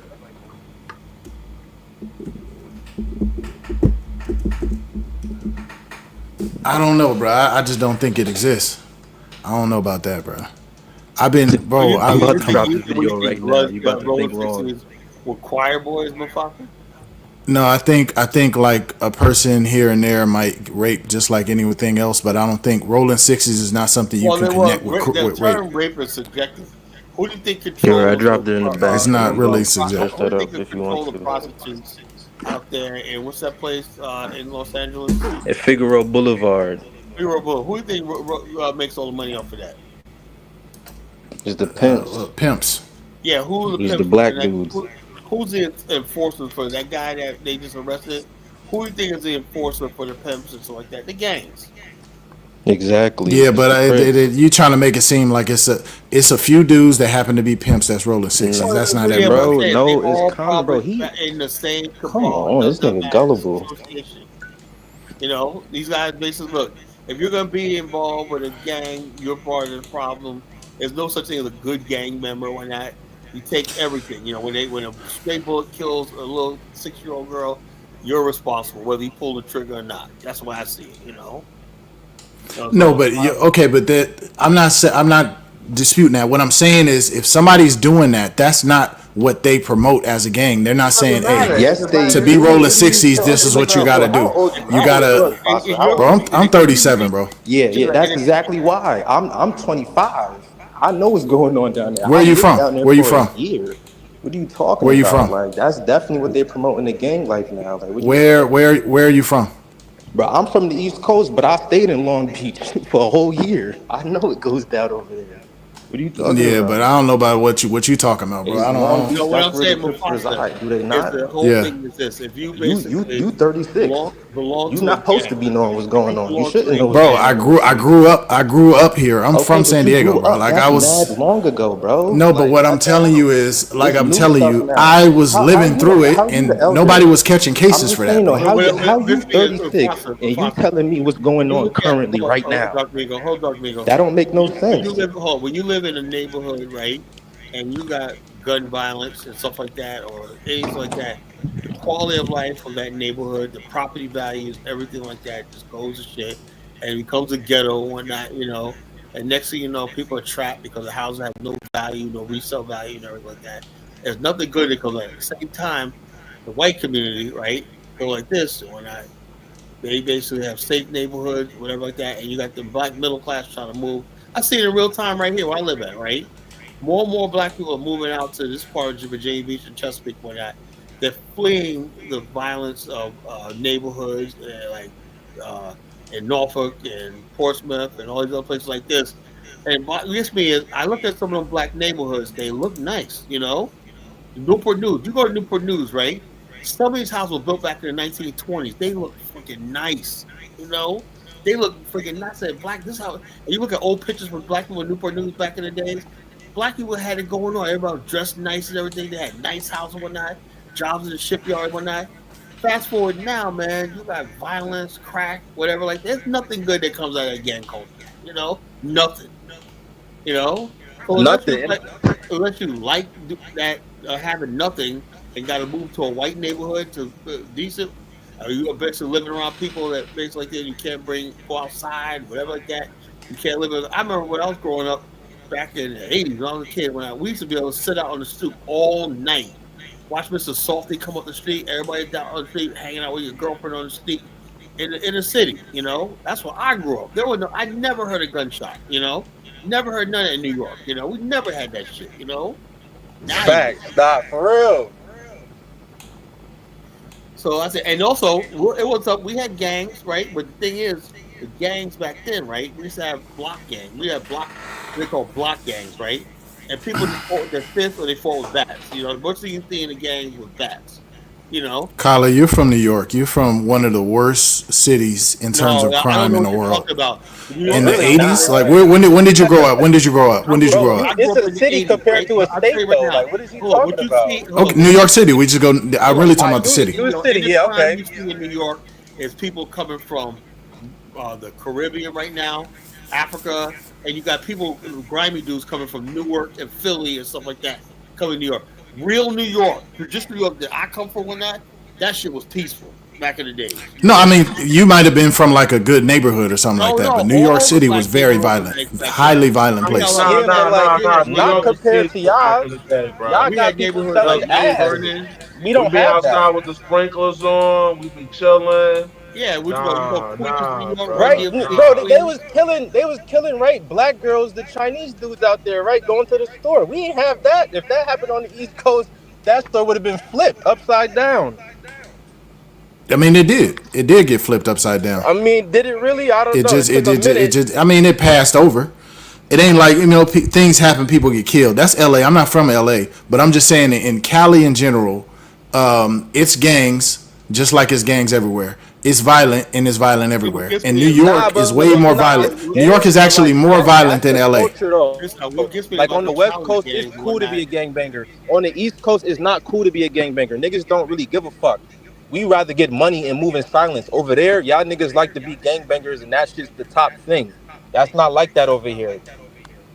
Yeah, I agree. I agree with that last thing you said. People understand in New York, this is how it works in New York, right? Now, let's say you came from California. This happened in New York. A couple of people, right? You came from California, right? You say, "Oh, these guys ain't gangbang and whatnot." So you have the idea that you're gonna gangbang or kill somebody in New York or not. You know who's gonna get you, right? In New York, we got families. You know, you're gonna get cousins. Everybody. Exactly, right? You know, and next thing you know, you got a whole block. Watch out! Oh, we saw that nigga today. You gonna have hundreds of people from block to block looking for you or not. And these are people who go to work every day, go to church, everything. And you're going to have somebody that's a friggin' deacon of a church or whatnot. He's going to be the one that bury you in Rockaway Bay. Exactly right. I say that's the difference between the East Coast and the West Coast. Anybody will get you out here. Go to work Sunday. This is some fantasy stuff, bro. It's not fantasy stuff. It's real life. That's why it's not that much crime out here. That's why everybody got morals, because they know that anybody could fuck you up. It's not just going to be, the gang banging scary guy. Like, it could be anybody. Anybody, that's why I said when people start making 50 Cent like he's some big gangster, I said that ain't New York, man. Right? Yeah, like nobody's scared of gangsters out here. Tolerate nobody running around talking. So 50 Cent wasn't shot up by a gang in Queens by Supreme. But the bottom line is, bro, that's like 3 people. Supreme Team. Yeah, so the bottom line, these people, look, I used to see these dudes, Supreme Team, Fat Cat Nixon. Well, I used to see these dudes. They were clowns, man. And they were doing. Well, how come why the deacon didn't kill him then? Hold up, no, that was Harlem. Check this out. The bottom line is this: when they sold you guys this idea of people, look, I'm from South Jamaica, Queens. There was nobody walking around like they run shit. You got people out South Jamaica, Queens lived their whole freaking life, whatnot, And 50 Cent knows he can't go out there and just run his mouth to anybody.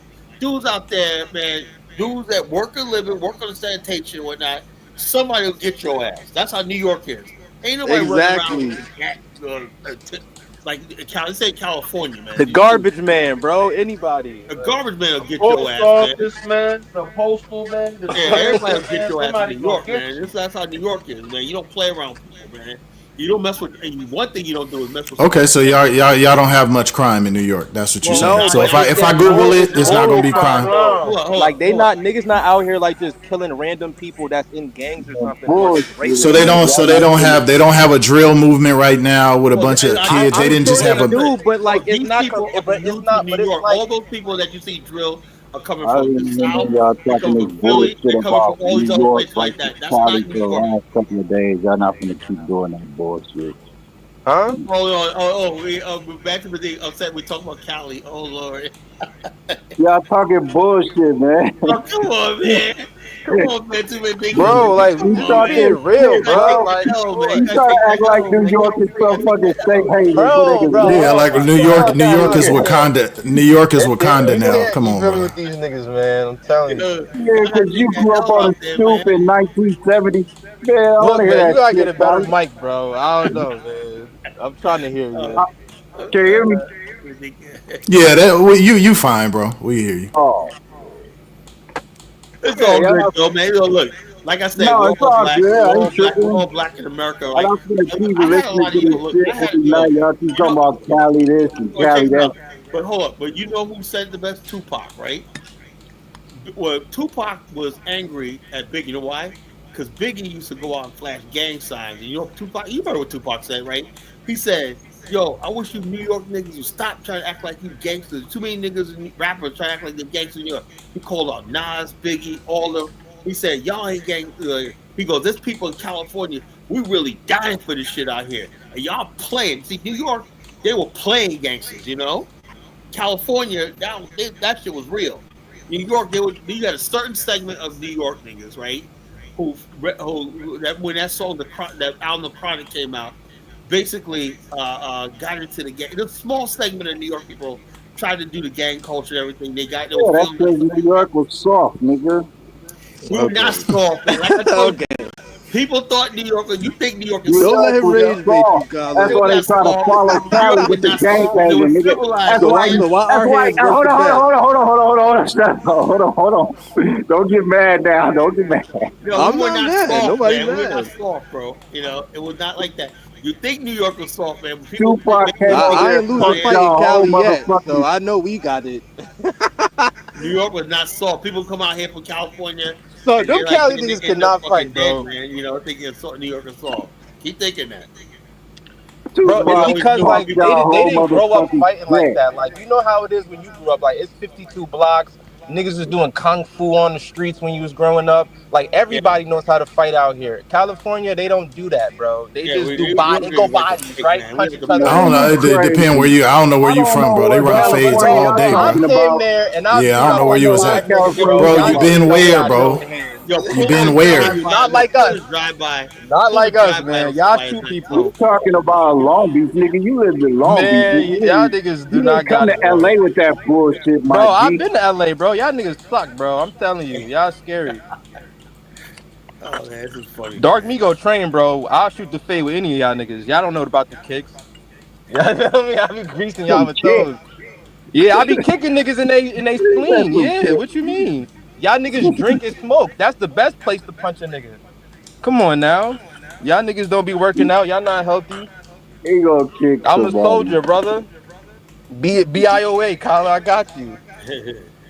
Yeah, man. But let's get off this, man. The real topic is let's talk about. Let's get back to We need a Kwame cultural Bethune. revolution. Yeah, Cultural.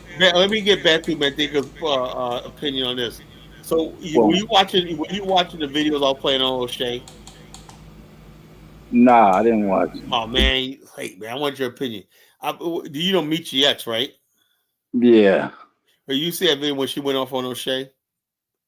Oh yeah, she just be talking shit, man. No, but she was right about this though. You know, she went off on that nigga, man. She went off on that nigga. She was like really just gave it to him. She was like, "Yo, man," because see, there's a pattern here. I don't take O'Shea serious. I stopped watching that shit a long time I ago. know. So what gets me is he's from California. You're from California. Can you get him to come back to that shit and get out of Africa?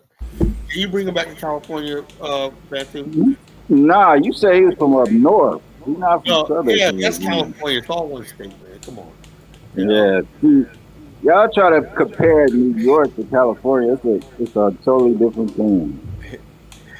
You know, but bottom line is this. But I'm like this. This guy came from I don't know about Del Paso Heights. What is that? Must be a real fucked up neighborhood, right? That's where you come It from, Del is. Paso Heights in Yeah, it Sacramento. is. I don't even know where that's at. Where is that at? Sacramento. Oh yeah, that's way up there. So this guy, what thing about O'Shea is, he tries to protect himself. I mean, I give it to him. He knows how to talk articulate. You know, articulate don't mean you're really smart. He does not articulate words. He knows how to articulate words. You know, and so therefore he's been using. He has this idea that he's smarter than everybody else. That's what he thinks. He really thinks that he's smarter than everybody else. That he's the only one that thinks. He's the only one that got agency over his thoughts and everything like that. So therefore, like this, O'Shea has been yeah. O'Shea been on already on tip. What has he got against this? Bro, did he bring any proof? That's what I want to know. No, he just rants. What has he got against this guy, man? This 2.3 guy, you know? What has he got against him? You know? I tried to watch the video saying they had proof on Mark, and I couldn't really figure it out. I don't know. I just seen like an invoice. Even with Mark, right? Mark, right? I've been watching several videos, like you said, keep him on. I have not got the proof. All I heard was some old ladies were scammed. Who was the old ladies? What was scammed? What's the proof? You know, what you get? You just can't say. That's why I said this is like a smear campaign. They said, "Oh, Bomani scam people, college scam people." Okay, and people are now thinking I'm a scammer out here. I ain't never scammed nobody. You know. So, yeah, that's what I'm saying. That's why I tried watching. Like you said, I tried to watch the Kiki video, but she all over the place. I don't really see the proof.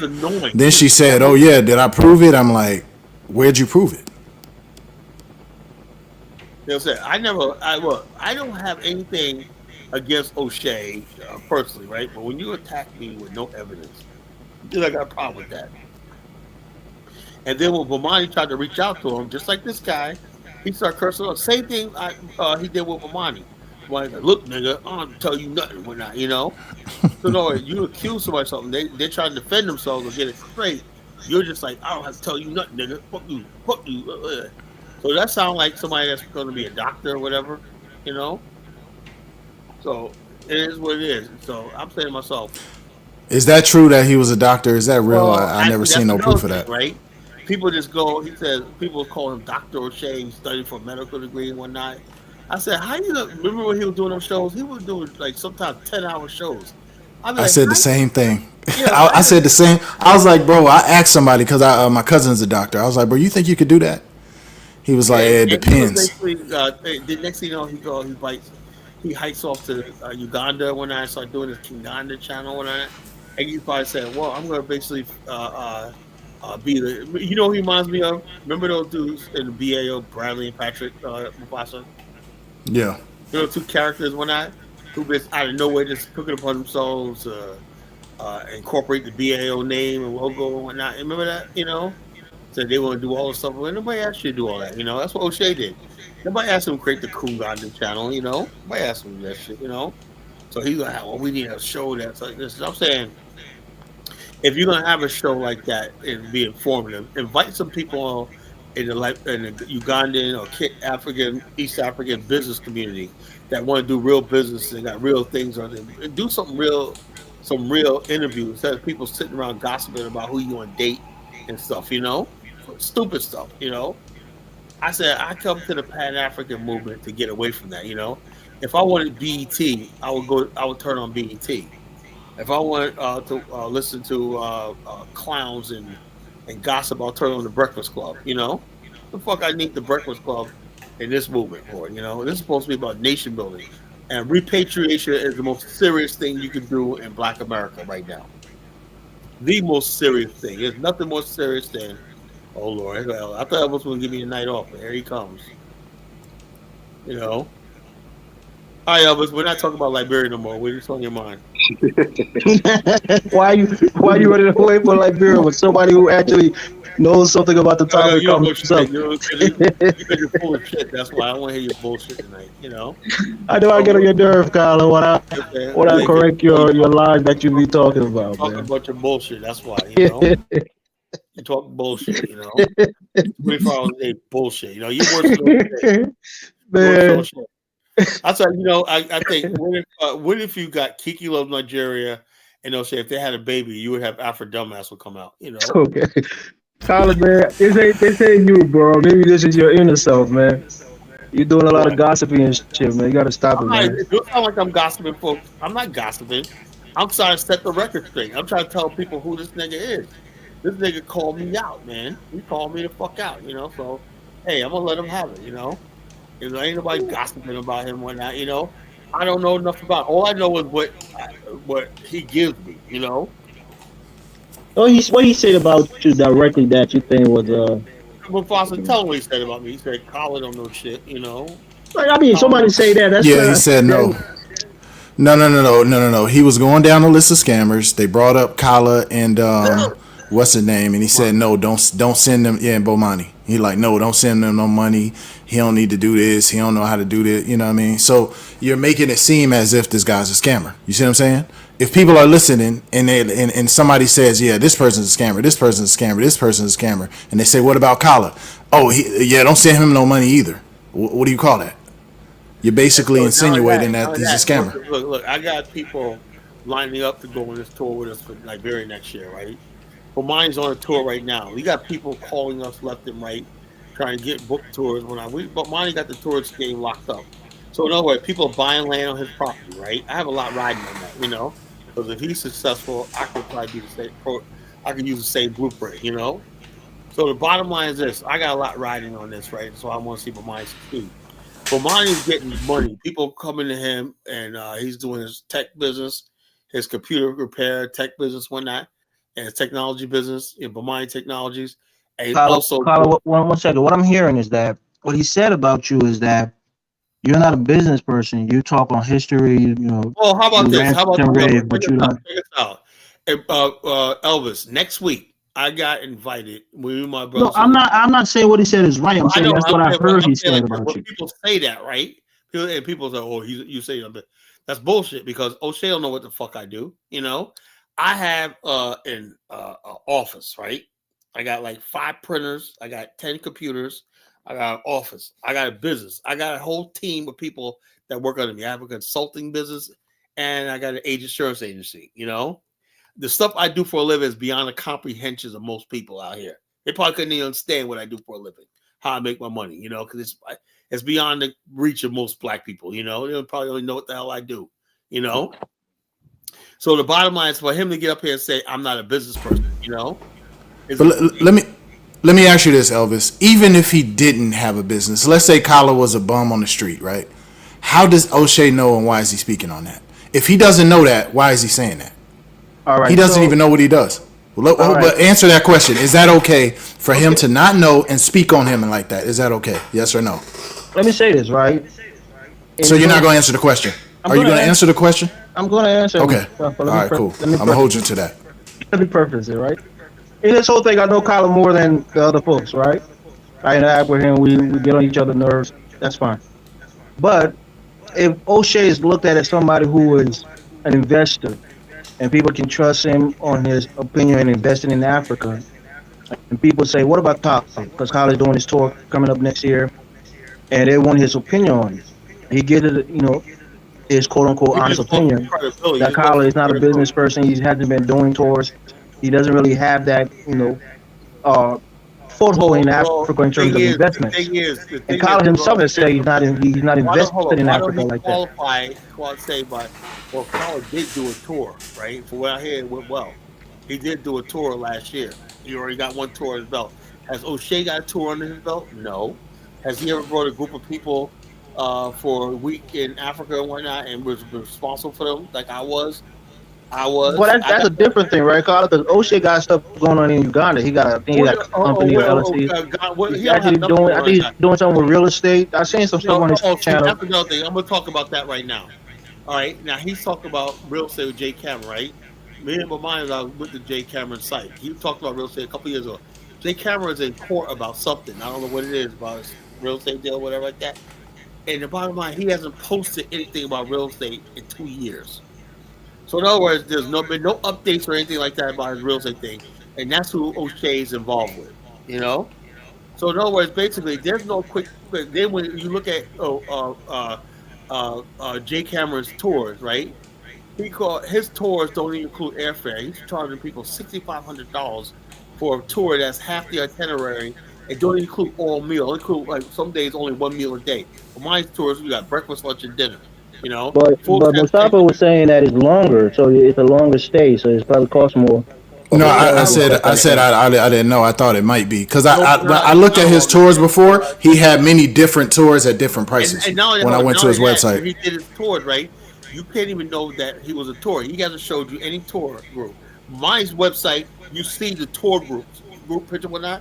All you see with Jay Cameron is a bunch of people together. You don't know if that's a tour group. That could be just a bunch of expats who he met there, and he make it seem like that's a tour group. You know what I'm saying? You never see none of his tour groups, have you?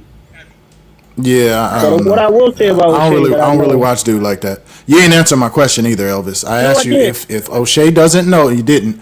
I said if O'Shea doesn't know what Khaled does, he doesn't know his history. He don't know him like that. So why is he speaking on that? He's saying he doesn't have a business. He don't do no business. He don't even know that. I mean, you want me to go into the operation of another person's mind? I can't do that. But like I was saying, no, right? I'm asking you if is that okay to speak on something you don't know? That's what I'm saying. For him to say that, they said, "What about Khaled?" His answer should have been, "I don't know." That's it. All right, you can say that. That's fine. If you. No, I'm asking you. I'm asking you. No, that's what do I'm you saying. think? I can't police his answers to people's questions, right?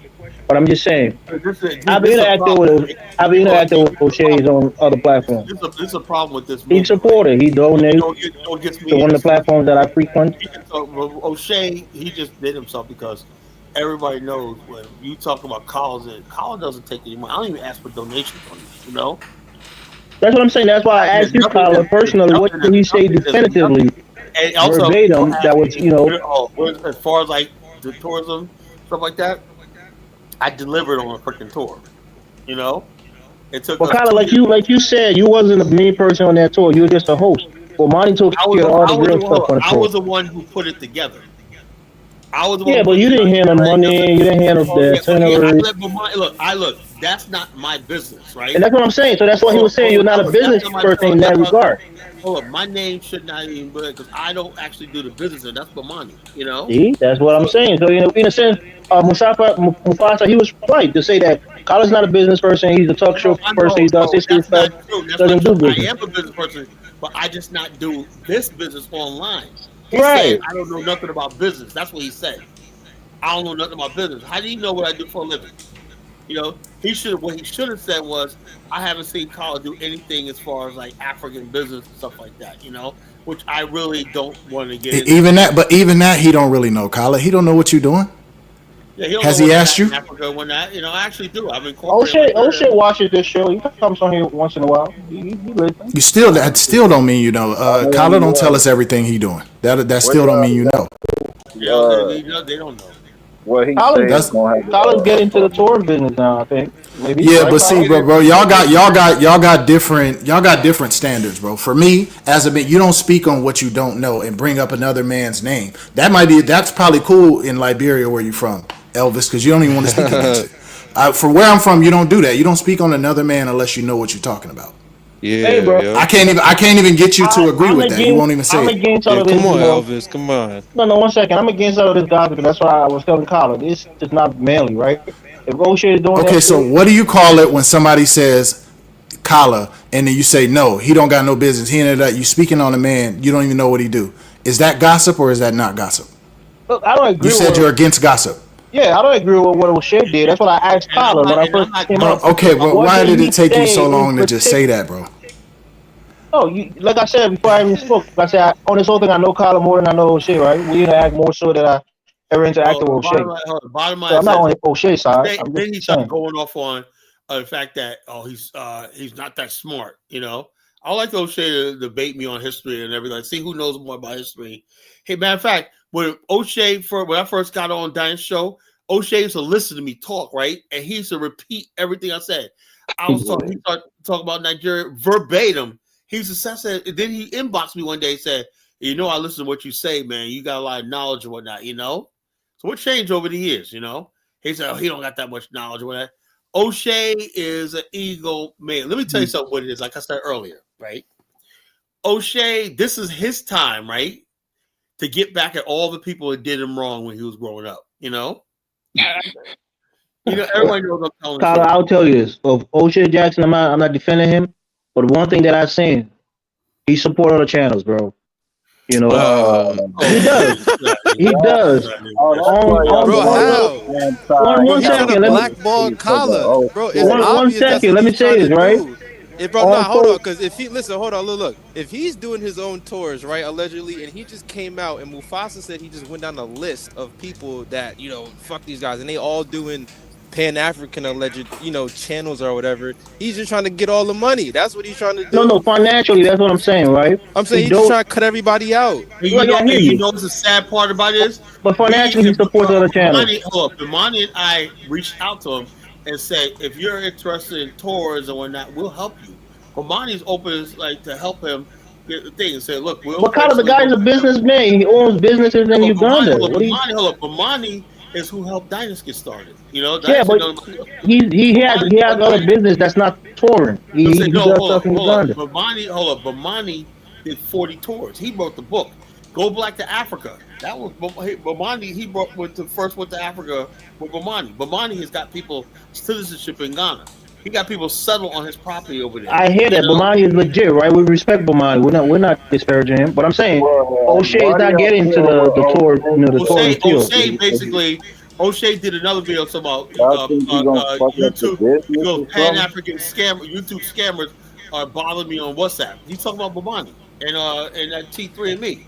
But Kyle, you guys talk about this. One second, let me say this quickly. Go ahead, you guys talk about this on the show and even other shows that there are a lot of scammers who are telling people to spend money. I think that one lady in the Gambia and other females. If I call somebody, look, let me tell you this. I did the show the other night when I was talking about that situation for Lou Major, Dynas, and Taiwo, right? To this day, because I talked to Lou Major, me and him are like mortal enemies, right? To this day, I still never called him a scammer. Because you insinuated on the show last night that he pretty much. I was not. No, not one time did anybody ever hear me call him a scammer. Nah, you said the same thing you about to say. That went left. It said went left. Maybe it was mismanagement.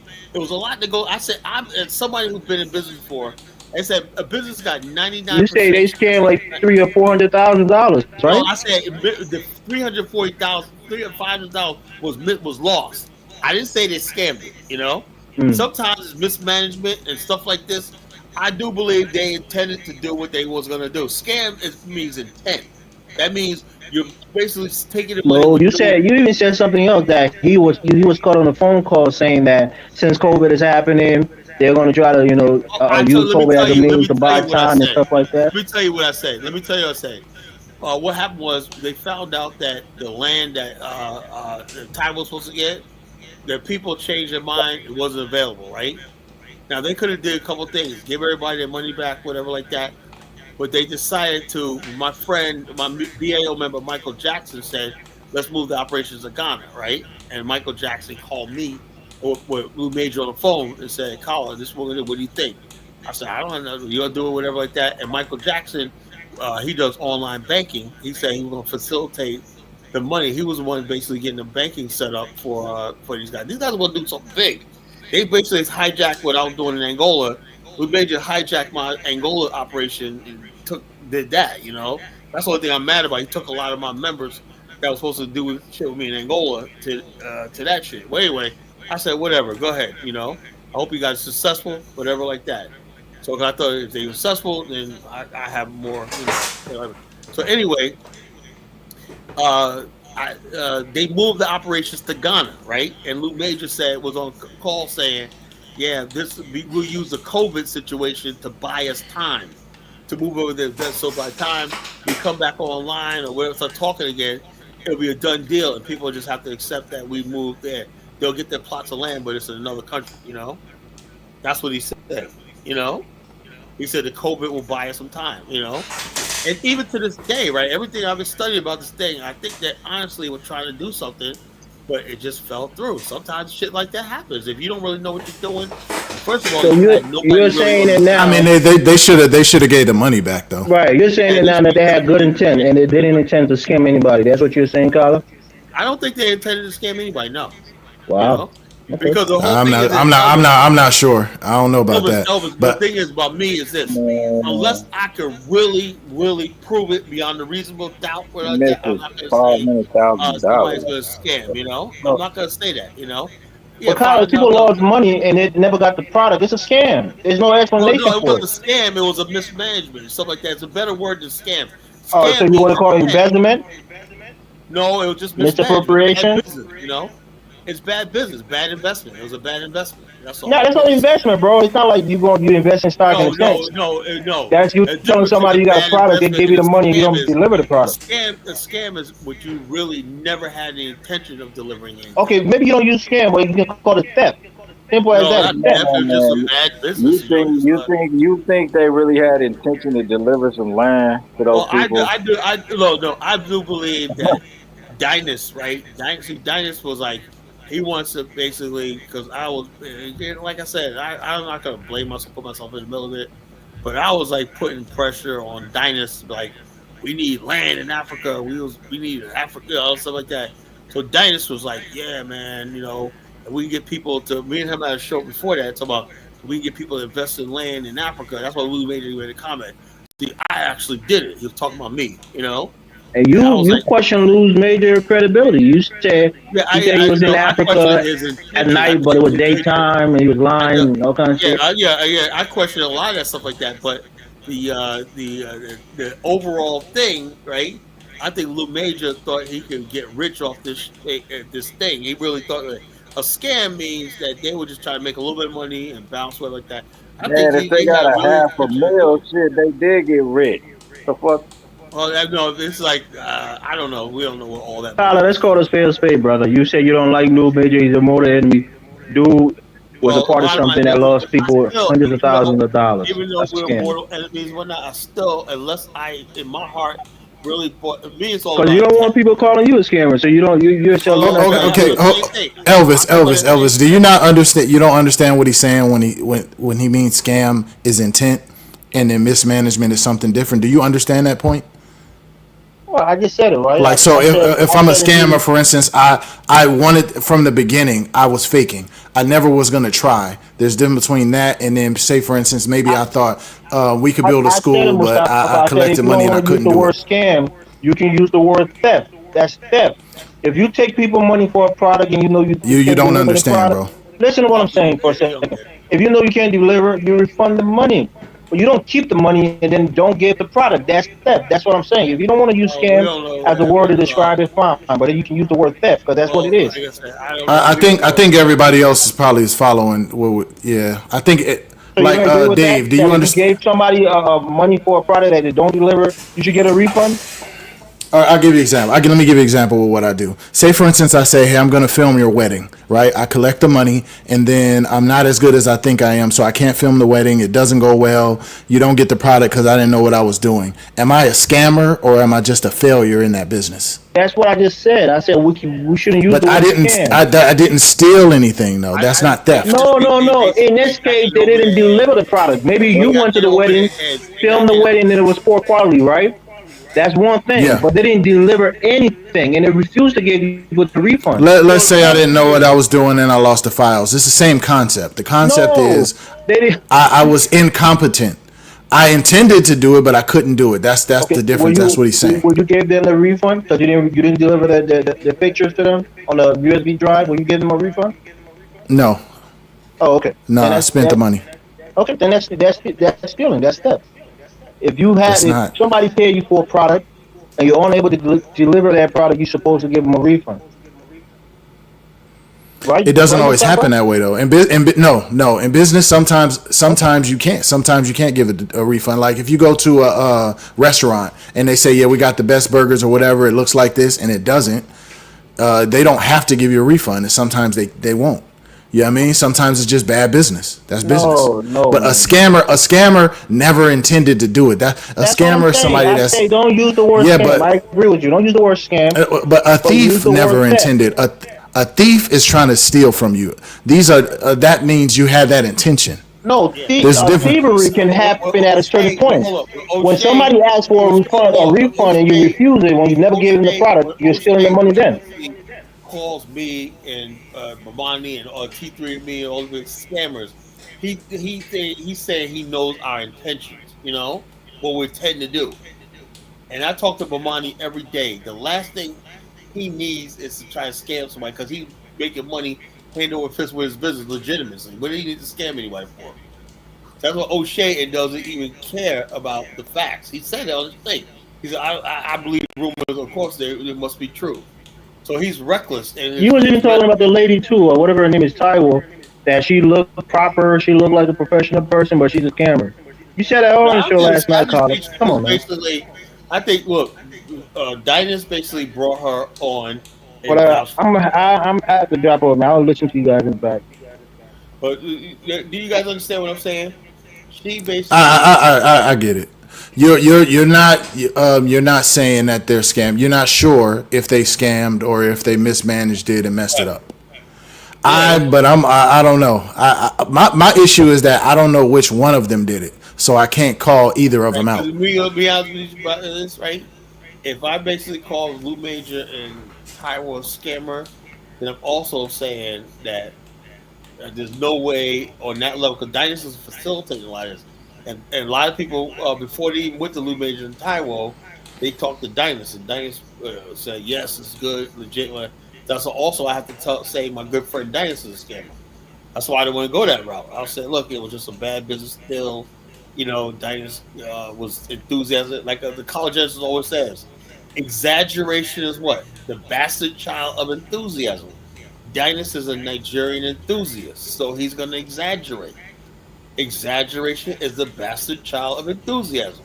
When you hear somebody exaggerating, they're an enthusiast, you know? Like I said, me personally, you know, like I said, sometimes I exaggerate about Liberia, how great it is, whatnot, because I'm an enthusiast, you know? So, but I try not to exaggerate to the point where I try to be honest and balanced about it. But we hear somebody exaggerating about something, they're an enthusiast. Or when somebody tells you about a country and when enthusiastic about a country, they tend to exaggerate. It goes hand in hand. Exaggeration is the bastard child of enthusiasm. You know, when you're an enthusiast, right? That's why I say when people talk about we need to buy land. That's what Diane's whole thing. Diaspora's buying land in Africa. That's all Diane wants to see is us buying land in Africa. That was a mission of the BAIO. You know, us to put land in Africa. Remember that, Professor? You know, buying land. So when he did that, he was like, well, there was another project, the Garvey Town in Ghana. You know, and Fiancre and whatnot. You know. But Dias wanted to try his hand at building a community in Africa, you know, and he was enthusiastic about it, you know. So he tended to exaggerate, and people took his exaggerations to heart. That this young guy, educated, must know what he's talking about, you know. And the bottom line is, and it could have worked if he had the right people doing it, you know. And if they would have had the land on the ground, you know, they would have had the land, and it was in land trust and whatnot. It was marked and deeded, whatever like that, you know. And it was legit for the land commission. No one even looked at that part, you know. Do you have the land and deeds and stuff like that? Did Taiwo ever had the land and deeds? No. She would just go by hearsay that she had land and she could sell. So she would get the money and then start buying land. And the people, I guess, you're going to work out a price or whatever like that. They wanted more, whatever, and the deal fell through. But she should have never given people money until she actually had the land. She was in the UK. That was a red flag for me, you know? But, I mean, that shows bad intent. You start taking people money without having the proof that you got the land. Right. Why you taking people's money? I don't think it was a mismanagement. I think it was a scam. My only issue is I don't know which one of them did it. You get what I'm saying? Yeah. Because remember the plot, what was the plot price? What was it, like 200 per plot or something? 200 per plot. Yeah, it's like some low price. You know what I'm saying? They weren't really clear about it. I think it might have been a scam, but I don't know who did it. I can't say. I don't know if it was Lou Major or Taiwo. I don't know. Yeah, so it was like Taiwo was the one that had the supposed to had the land. You know, she was supposed to be a retired real estate developer or something. And then I told you about my personal experience with that. I thought how she was like, you guys can buy some land. but I need you to buy it today. I'm like, bro, what type of investment is that? She showed you where the land was? Nah, she gave us like some information. Matter of fact, if I go back in my WhatsApp, I might be able to find it. And then it was like, yeah, then I was like asking her some more information. She's always like, yeah, let me know if you want to buy some land or whatever. So I hit her up. I started asking her like sensible questions, and she wasn't giving no good answers. Then I talked to my other guy that was on the tour with us, and he said the same thing. We just started laughing. We was like, yeah, bro, because both of us have actually done business, and you know what I mean. We're both independent business owners, and we knew, we was like, yeah, bro, something about old girl ain't right. So then when this thing turns around and happens, I was just like, okay. I wasn't surprised. But Lou Major also, something about him ain't right. So I don't know which one it was, or if it was both. I don't really know. Man, but I can't definitively say either of them was a scammer. That was a bold-faced fucking scam. God damn. I do think the only person I think that might be accused of that because of intent is Taiwo, because she was the one that's supposed to be delivered the land. You know, if she didn't have the land, or whatever like that, and she took the moment, yeah, I could accuse her of scamming. You know, because she looked like she scammed Diane and. Well, the argument would be that she had the intention to do that. She trusted Lou Major and brought him in, and he stole all the money. That's the argument. Well, that's what they say. But the thing is, though, you know. But we don't know. We can't say for. Was it the thing about? Even though I didn't like Lou Major, I didn't like the fact that they were throwing him under the bus one night, you know, like that, because they know he was not a likable guy, you know, and she claimed victim, you know.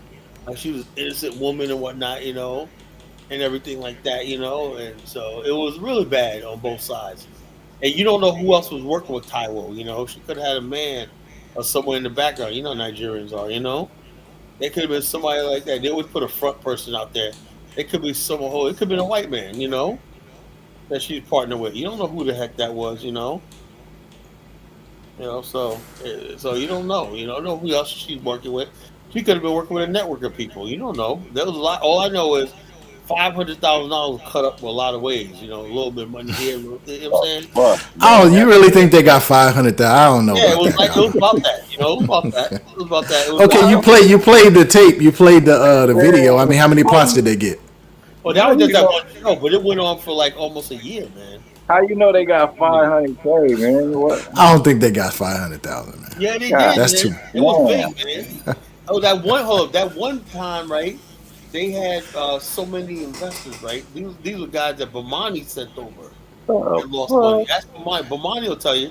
You had people that invested that went out there and gave like $10,000, or like that, real money, man. There was a lot of people that gave big money, not just $400 money. There were people who believe in that stuff. I mean, laugh, but you know, they were just like, "This is it, man," you know. And it looked so good the way Taiwo did those videos and stuff like that. It looked good, man. Like, oh yeah, this is it. This is our answer. We're gonna have land in Africa, you know. Whatnot, you know, we got farming. None of them know anything about farming, but they want to become farmers, or whatever, like that. So I don't know. So it is what it is.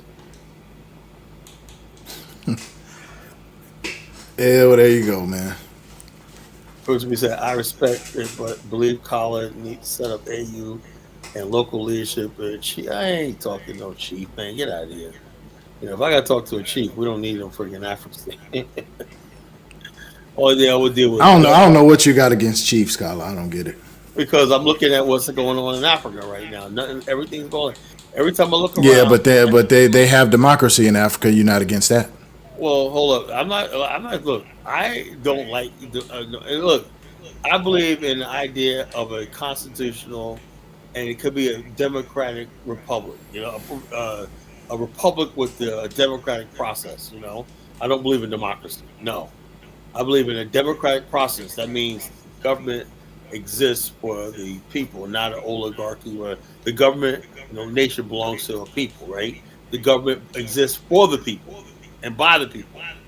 That's what I believe. You can establish that, then you got a democracy, whether you have elections or not. That the sole purpose of a government It's providing services and protection and opportunity for the people. You know, if you can do that, like Morocco, they don't have a democracy, but the people are so well provided for, they don't give a shit. That's the main thing. People have elections and they're starving. You know, we have elections in Liberia, right, where people are going hungry. Ain't that right, Dave? People are going hungry one night. So what the hell is a election? So I'll say, so it all depends on the individual country. Right? You can have elections all day, but if the people are hungry and they ain't got no opportunity, what the hell does that mean? You know? Person says, a man like O'Shea who can't tell you how scamming dirty people. Yeah, bottom line is this: when you, even though you may say Lumage was scamming, I was saying, see how long it takes for me to make that. I don't just blanketly say something like that. I have never blanketly say, because I've never had enough proof against anybody to call somebody a scammer. I'm responsible with my rhetoric. You know, I am responsible. You know, they could well be scamming. You know, but all I'm saying is I don't have the definite proof in my heart to say that. You know, they could be scamming. Did you buy some plots, Collar? Did you buy some plots? Man. Hell no. Like I said, my whole thing is I was basically all about this Afghanistan movement in Angola at the time. You know, I didn't want to hear nothing about nothing else before I went to Liberia too. If you bought some plots, you would have been like, yeah, they scared me.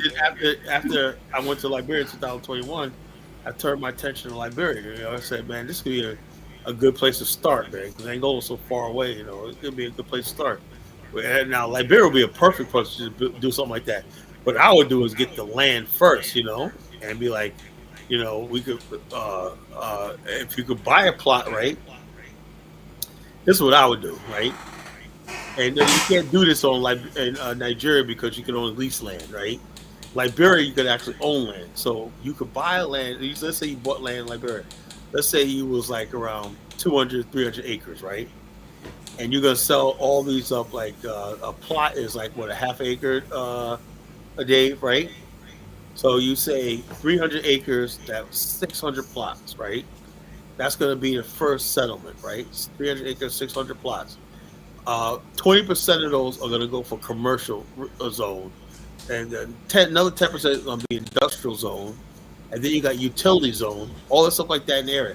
Then the rest we sold as far as like commercial grade buildings for real estate use, and apartment buildings, stuff like that. Then you got one section that you sell, a living sell for residential single family homes and stuff like that, you know. So you do it like that, and what will happen is the price of the lot will go up because there's will be less land available. You know, that's how you do it. You know, and then when people do buy a plot, right, you bring a developer in. Developer comes in and buys your or develops the area, right? You get a mortgage, right? And you pay to develop, even though you pay for $200. But once he puts down the real estate and everything like that, you got to pay that back. You got to pay for the new sewage line, the electricity line, all that stuff like that, right? That's when you, although you got a plot for $200, now you got to take out a loan, right, to pay for the plot that's now inflated to like $10,000, because that's how much it costs to lay down the concrete, the foundation, and all the utilities and infrastructure on your property, right? So you start buying land with $200, but when you get ready to build it, you're gonna take $10,000, and then you put your house on it. That's how I would do it, you know. So it's in phases. You buy the plot, you know. Now, if you don't want your thing developed, right, you can sell your plot for more. Like you say, you want to sell your plot for $500, right? Because somebody wants to buy it, they're really in demand. They want to buy it for $500. So you just made double your money. That's how you do business. You know what I'm saying? Or you can go long and say, I want to build a house here. But that's how you build things. You get everybody to buy the plots and whatnot. They hold it, or they can sell it, or they can sell it to the developer. The developer say, I'll buy this for you for $10,000, right? He's going to buy it and put a house there and sell it, you know? That would work. But what do I know? You know? People just don't freaking think, man. People are just not real good business people.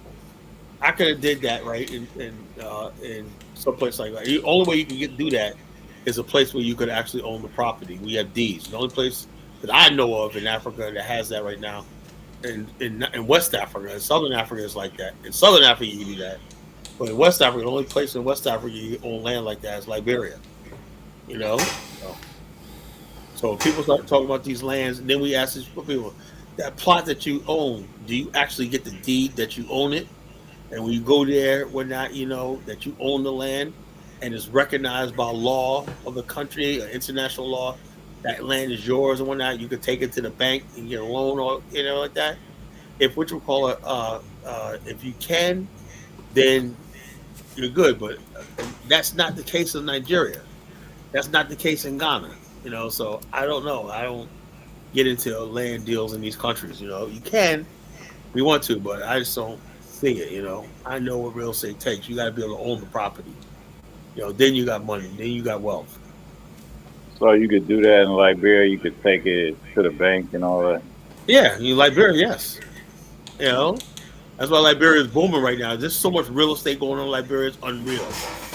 I tell them, right, Dave? There's so much real estate going on right now. It's like unbelievable. The last 4 years, I've seen so much development in Liberia. It's unreal. And it's to the point where even the black clause is being relaxed. You got Lebanese owning property now. It's like, because it's such a real estate boom in Liberia, man. Everybody's buying property. Only people are losing out on the black people in America, man. You're like, shit, man. I was losing out on that country, man. So I don't know. All right, Zongo. Almighty Zongo and whatnot, What's on your mind, Zongo? Yo, what's good? What's good, family? What's good? The chat. Yeah, I was gonna say, well, Foxa, man, why can't you just say the obvious, man? Lou Major and his crony, the Taiwan man, they kind of run a scam. That was a pure scam, though. Why can't you just say the obvious? Why are you trying to? Because they both blaming it on each other. So I don't know which one did it. That's the tactic, though. That's how you gotta play it, Yeah. Yeah. I think, but see, my issue is the people who got scammed should be putting that out there. If you scam me, I'm gonna tell everybody who want to listen. Straight like that. A lot of these people, older people. Oh, maybe like some people. I mean, when you get scammed, most people that get scammed don't want to say nothing. It's embarrassing. They're embarrassed. A lot of people are embarrassed and humiliated. Everybody are vocal like us, like willing to come to YouTube and do everything on the public platform. Some people might want to take the laws and they should have did that. They should have prosecuted them. But they probably don't even know in Africa these people real name or where they even really live. They don't even know shit about these people. Prosecution? No. I mean, but y'all gotta remember, these are still Americans, and then one of them is in the UK. They're still subject to that jurisdiction, so you can still press charges. Who the Thai guy is? The lady, she's from UK. How you gonna press the lady's on UK. Somebody you don't even know. You don't even. Nah, they got old boys. They found Lou Major. They found them. You can find them people, bro. Man, where's Lou Major? Is it back in America, man? He just lost out of YouTube space, man. I mean, there's something with this Pan-African space that a lot of the people within the space, we tend to engage in business dealings emotionally, people any business dealing that has been promoted to them on the several public platform, people just decide emotionally. They don't apply thinking like they do it over here in the West or back in their home countries where they come from. No. The Pan-Africanists or whatever space is no different than anything else. These are laymen, common people. There's a concept called a qualified investor, right? You have to have a certain amount of money or provide that you're already investing to receive certain opportunities by law, right? But these people, they're just targeting average, everyday Joes who don't really know any better, and they fall victim to this. It happens everywhere. Like the most scammers are in like churches, or they come under the guise of bigger religions that are more popular. Because common people don't know how to invest, so they get scammed all the time. That's the reality. We're not. This is nothing different than anything else. Man, I'm from Ghana, man. Even like recently, a friend of mine approached me. Like there was a land deal in the capital city that I have to buy the land and start uh, building a wall just to protect my plot. And I was telling my friend, I was like, "Hey, man, I know you personally, and I trust you, right? Because you're in the American military or something like that. But the person who is selling land to me, I don't freaking know him, man. And I'm not from the capital city in Ghana, man. And now, if I buy the land, it's another responsibility. I have to build a wall first before the land can really, it's a whole lot of. I have to build a wall once I buy the land. I'm like, wait, what? It's my land, man. I can build a wall. Why do I have to build a wall now? The fuck, you know? So there's a lot of complications in it. When I asked him about, can the seller tell me the due process to follow on how to really get the land, and they were just going back and forth. I'm like, nah, I'm not going as business as usual. The old ways of selling land back in our home country. I'm like, no, I'm not doing that. You know. So this is, someone born from the continent. Even me myself, I don't trust people. And then you find these American Negroes, man. They just believe anything they just see on the YouTube. Oh man, Bro, people get scammed all the time. It happens. The common people who don't do business get scammed. It happens all the time. It happens all the time, bro. It happens in Nigeria. It happens everywhere. yeah, That's but just the bottom line. it's one thing that people do, especially on this Pan African space, is that when you find someone like that is very like he knows how to talk like Lil Major comment, talk trash on a lot of people, self impose himself as someone who knows better than everybody. You know, You know the greatest scam of all time? Bernie Madoff, man. who is that? Who is that? He scammed people who was actually doing business. Bernie Madoff. Yeah, but I mean, Steve, but Mufasa, I mean, I think you're kind of deflecting a little bit, right? I mean, the focus of the conversation about what really happened within the space. I get it that people scam in other places, right? But we don't want to deflect and include all the scamming that took place in other places in order to dilute the scale of the scamming that took place. No, but what you're doing is you're saying that there's something about this space. So you're trying to make it seem as if there's something different about the Pan African space. Yeah, it's just something about these people. They just fall for anything. It's like, bro, that's common. Everything that you see now is people trying to freaking lump us all into this thing like we're stupid, like Zongo's trying to do. We're all stupid and scared. Zongo think he's slick, man. That's what I'm like, bro. You're trying to say that, Lord. It happens to everybody. That's what I'm saying, Zongo think he's slick, man. You trust me? I know Zongo. Oh my he goes to Afro dumbass school of thought when I try Oh man, yeah, hey, you gotta stop that bullshit, man. I am my own individual. I have my own way of thinking. You can't just please, y'all patronize Afro me with dumbass. Afro boomers. I'm just saying, like, because I mean, Mufasa was trying to be politically correct, like, oh, you can't really follow the person. I'm like, man, that was a scam, man. Just be say the obvious, man. Okay, this is what I'm saying, bro. We come from different places, bro. You from Ghana. Y'all probably just be saying whatever. But over here, if you speak on another man, he'll come see you about it. I'm raised by different people, bro. Like, I was raised by men. They just automatically said he thought it was a scam. Kyler the one. I do. They assume everything's a thief. You're a scam to prove another. Kyler the one that won't put the stamp on it. Mufasa did. No, I think it is. My only thing is I don't know which one of them it is. You see what I'm saying? Yeah. So I can't say it until I know what happened. Then I gotta. You gotta, hey Zongo, you gotta get on Kyler. Kyler won't say it. Oh man, my whole thing is only person I would think, right? It would be Taiwo because she was the one that so-called had the land. That's everything. The problem was that she could not deliver the land. That should have ended it right there. They should have stopped taking people's money right there. But she kept going on with it, right? Because I guess all this money coming in, probably more money she ever seen in her life, coming in and whatnot, and she knows when you got Black Americans coming around, that means money, and she I couldn't help mean, it could be something that that was discussing, behind closed doors. That hey, let's act this way, and on the public space, we gotta, front this way. I think Okay, but you see, Zongo, you'll just speak on stuff without knowing it. You see, that's the difference between me and you. You'll just speak on something and speculate.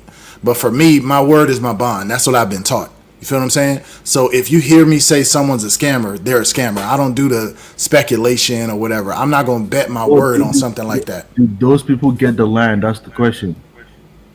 No, that's not the question. The question is, were they scammed? Did they get the land? Like when those who gave out the money, did they get the land? Is intent.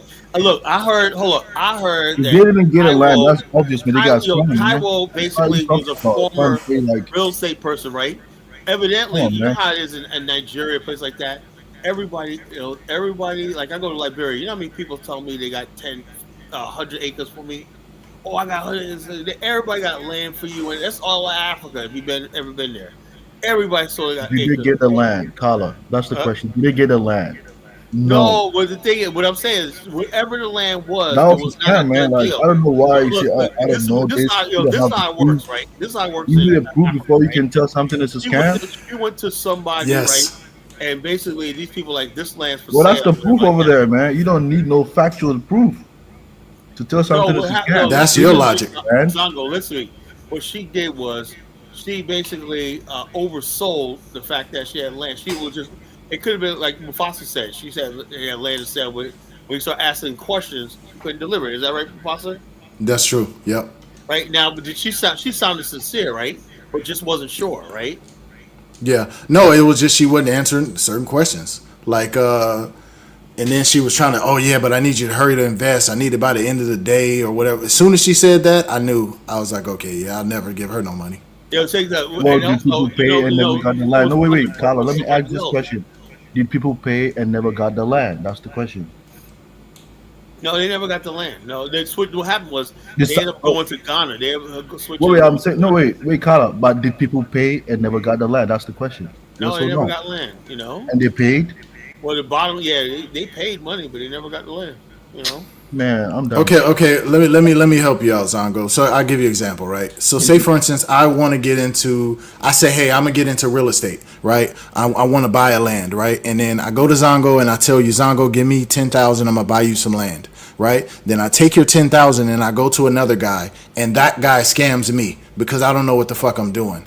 Am I a scammer or did I just not know what I was doing? Man, I mean, the bottom line is. Can you yes or no? Am I a scammer or did I just? Oh, but the bottom line, I mean, you can't really tell people's intention. You make that determination based on the action.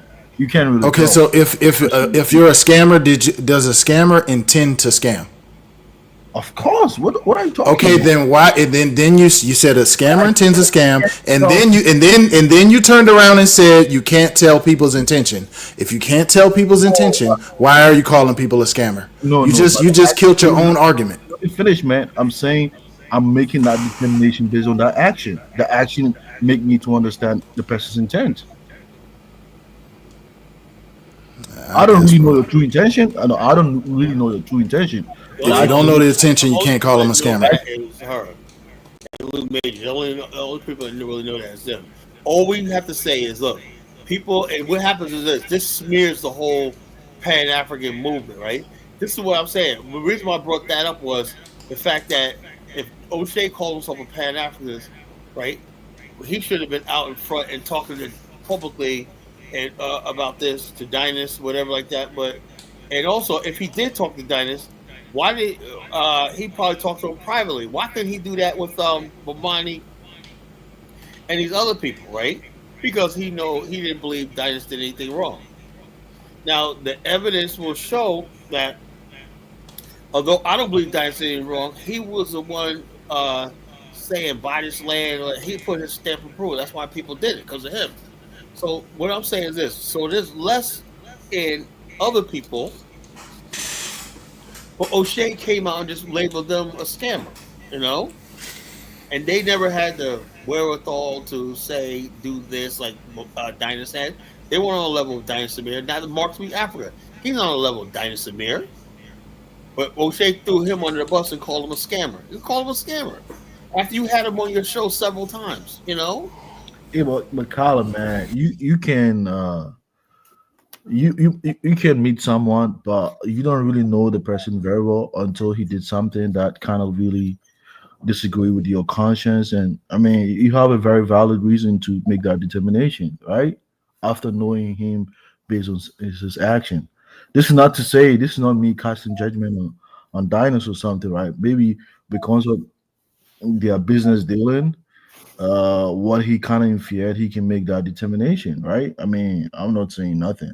No, I, the problem is the point I'm trying to make is that sometimes you don't need a clear cut, factual evidence to be able to tell, like, oh, this was a scam move. Come on, like, that's what the point I'm trying to say. No, you just never know in business. I would basically like this. What Dinah should have did was, if he's gonna put his name on something, right? He should have went to Nigeria. All those trips he did, he should have there said, "I'm on the land that we're trying to buy, right?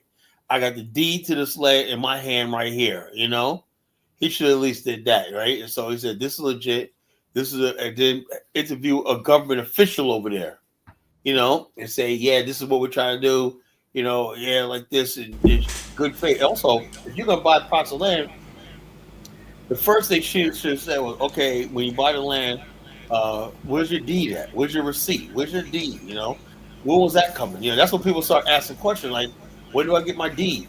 Yeah, man. Even like the best way is to teach people like the due process, to follow, to even how to secure the land properly.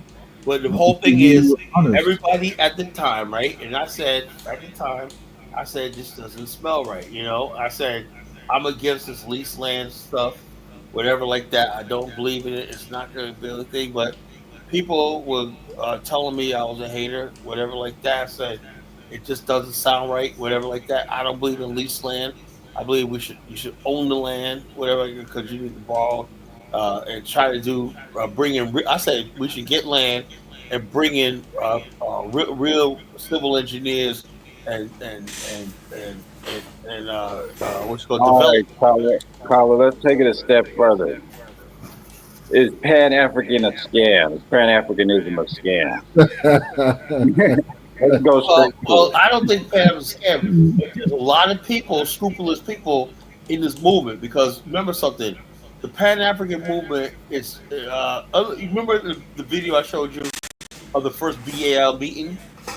What I was trying to build was a movement of educated, skilled people. What Jonathan Hill, he was in school for being. Yeah, I've seen that. And also Narette, she was studying to be a doctor. And those are people I attracted with the social network. No, I was part of that. I was part of the social network. I watched that when it first came out. Yeah, I've seen it. I remember right back then. That's what I was attracting, and that's what was out front in the BAL. Because Jonathan Hill designed the first community for us in Garveytown, in back then, and then it didn't work out, right? Because of UK people, and now the community that Bomani has right now was designed by the BAL member. Jonathan Hill. He was one of my guys in BAL. And so I told Bomani, yeah, you can have Jonathan, man. And so he went over with Bomani. Then me and Bomani ended up joining forces back in 2021. Because there's people out there that said Pan-Africanism is a scam all by itself. So no, those what happened is this: O'Shea is giving the people like the Four Righteous and the Chantels ammunition. They're using this as see, I told you. They're happy. They're gleeful over this, And the bottom line is the only person still in their way is me. That's why Four Righteous came at me the other day, me because Colin's still in the way, because if they gotta get me, they're like, Colin, I am not going nowhere. They can stop it. I am not going nowhere. I am not going nowhere. So sometimes people could have validity. Pan-Africanism altogether. And also O'Shea, if he's supposed to be a so-called Pan-Africanist, right? He should be like, yo, this doesn't reflect the Pan-African movement. I like this. He basically, let me tell you something. O'Shea is a little Sambo troll who infiltrated this movement and he was biding his time, right, trying to get credibility. Like they said, the TNT said, they said we came to Africa because we used to watch his show at Kaganda and we was inspired. And bottom line, now people are like, well, geez, Kaganda seems anti-Pan African, you know. So I was always really suspicious of O'Shea from day one. O'Shea he became maybe Africa, him like living with Africans or living on the continent. You tend to become self-aware of yourself that, hey man, maybe I'm not really like the way Mufasa was just telling me he was raised differently. Maybe I don't think like this Negroes from this kind of place. Huh? Maybe I'm probably Black American. So let me just push No, Black. well, hold on. First of all, O'Shea, all he does is talk about ADOS FBA shit. He's always in black. He's always in Black America. He never had any intentions of being. If I'm going to live in a country, right, I'm going to be in that country. I'm going to learn everything and be part of the society for the most part, right? He's still in Black America, right? And also, O'Shea has nothing but contempt for Black America, you know, because he. So I think O'Shea want to like on the continent. He want to promote the image of Black Americans to Africans. Like No, he promotes a negative image of Black America because he hates us when I. Oh, really? Is that what you think? Yeah, because he thinks we did him wrong growing up and whatnot. You know, people tease him. Like I said, yeah. Because you're right. There's one time Terry told him that, hey man, you don't want to go there with me, man, because no. People tease him, call him ugly and whatnot. That's what he's still bitter about. You know. So if someone look more African, that means he's ugly to. No, he didn't say look ugly. He just looks really not. He's cosmetically challenged, you know. Anyway, what I'm saying is this. But color, man, but color, ain't that how most West Africans look like, though? No. When I was in Liberia, you got some good-looking brothers and sisters. Yeah, but I'm saying majority, though. Come on, I don't know where the fucking O'Shea came from, man. You know, I mean, color, bad seed, bad genes, something didn't line up right. You know. Anyway, check us out because it doesn't matter what his complexion is. When that's not nothing. I see a lot of good-looking dark-skinned brothers. Okay, it has nothing to do with complex. Okay, I get it. What I'm saying is this. But mine's a dark-skinned brother. He's really good-looking. You know, it ain't nothing to do with his complexion. Look, check us out. When I was growing up, like I said, when I was 16, I had the cutest girl in my city. You know, that's my girlfriend, right? She called me over. She would give a little wink on her finger over here. And I was her girlfriend, I was her boyfriend, whatever like that. And I felt like I was on top of the world. She chose me, you know. O'Shea's never had that experience in his life. He never had a man. O'Shea wouldn't have no freaking issue on the content, man. Like it's only American. You hear Michi X said? They said she said you probably not even getting women over there. No, that's a lie. That's a freaking lie. They can't get. No, but listen. You could get women, but if you have to buy them, that could still mess with your head. You know what I mean? He knows that. He knows. Yeah. But I'm saying on the continent, I'm telling you guys, man. You know, he's never had that experience of a woman just saying. Or maybe in America, man, because you guys are just college. No, I don't think even in Africa. You know, I can't see. I see some of those girls, those African girls, be looking cute. I can't see them looking at O'Shea saying, man, it's just. Man, I've seen a video of O'Shea saying that he was a trick, and he had a couple of girls dancing around him. So yeah, he got He said he missed man. It's a video of O'Shea with a chick, and he's saying that he gonna bring people out to. He was like, "Yeah, what I'm gonna do is I'm gonna bring other people out here, and you gonna get your friends to date them." And then he was like, "Would you want to date me?" And it's obviously like a pay for play chick, and she said no. Wow. The video's out there. You know what? I should find it. Yeah, about Mufasa, man. You gotta understand on the continent. Send me all the evidence, man. Send me all the evidence. I think you guys are missing one point. All your business out in the street. You know, like the way you guys kind of view things in America, because like I live over here, I've kind of observed a lot of things is too like on the continent, people view beauty different. You can even find the baddest girl, and she could date O'Shea. Maybe if he plays. Let me finish. If he plays like the traditional role, like someone who can be able to take care of somebody, it's normal back home. Like you don't have to be the most cutest, like So far as you can be a provider, man, the baddest still can date you. You know. No, but look, I'm gonna tell you though, Zongo. Listen, anybody could find a woman. It's about it, but a woman's not gonna change your insecurity. You feel what I'm saying? So if you feel like you ain't nothing, you gonna feel like you gotta buy women, and then you gonna feel you gonna feel away. So it's each individual. But yeah, that's so that's the difference. Go ahead. You know? Yeah, but that's the concept in America. They, that's their culture. They pay for, that's the culture.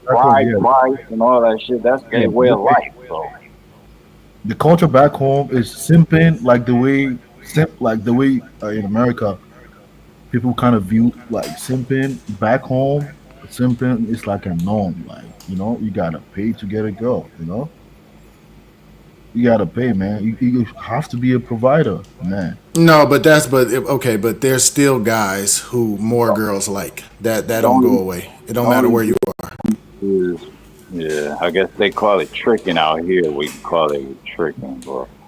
The same. Yeah, but I'm saying, bro, tricking. Okay, but we ain't talking about you. You're saying that culturally, people gonna pay, take care of their women. But we're saying nobody likes you, and you can't get a girl unless you pay. That's different.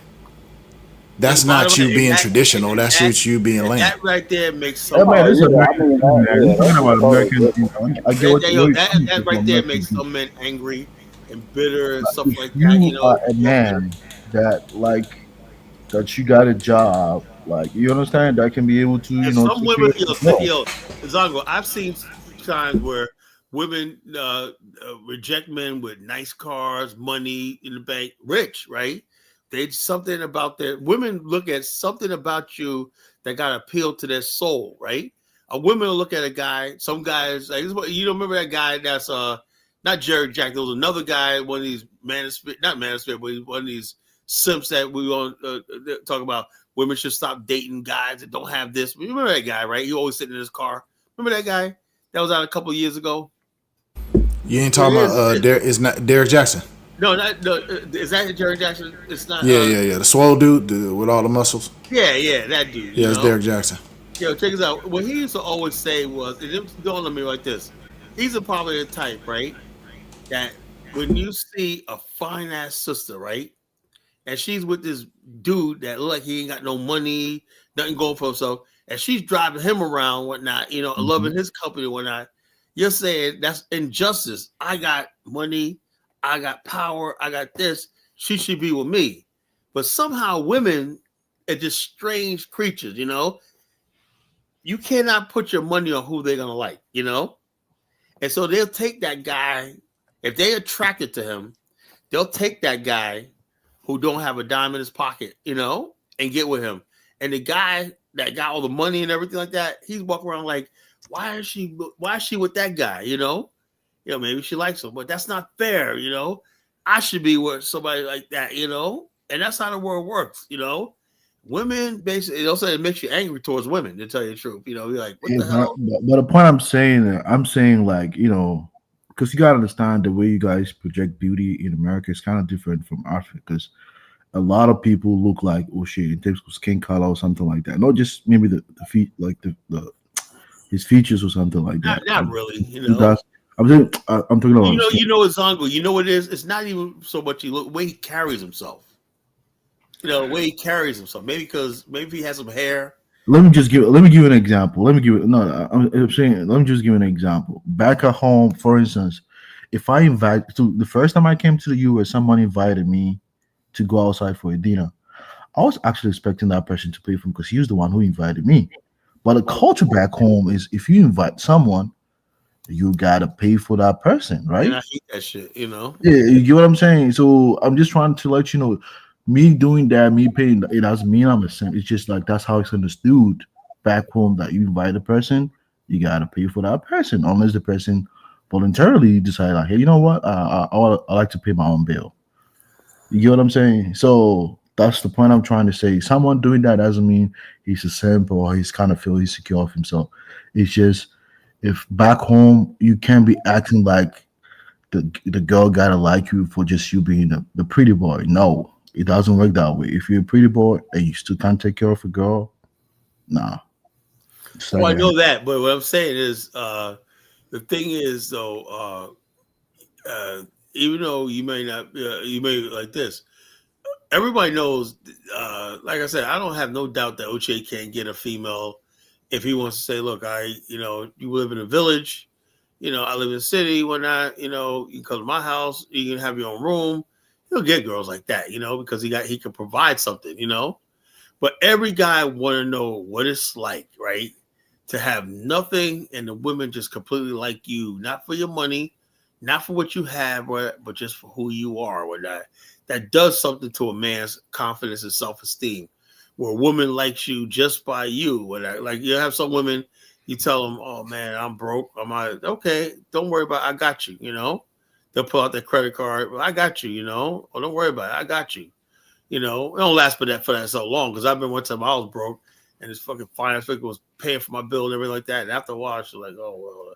But the thing is, the fact that I could get that at all really did something to my self-esteem. Wow, this people could be with anybody, but she's paying my check when I go out and whatnot. She put that. That's after you go with a girl though that she really likes you and that she like. No. I had females that basically, back in the days, when I was younger. Not on the first jump though. Like I'm saying, once she gets to know you and she likes you, But females have to like you. What I'm saying. Yeah, that's what I'm saying. I'm saying with somebody like Joe, I don't think he ever experienced somebody loving him. I don't know what his relationship with his mother is, but so you mean tell me, shit can't get the girl that like see on his YouTube platform, the girl that she does the host, that girl, Ugandan girl, he can't get like he's an employer. Like back in Africa. Yeah, I know, but that girl, let me make this point. Let me make this point. That girl.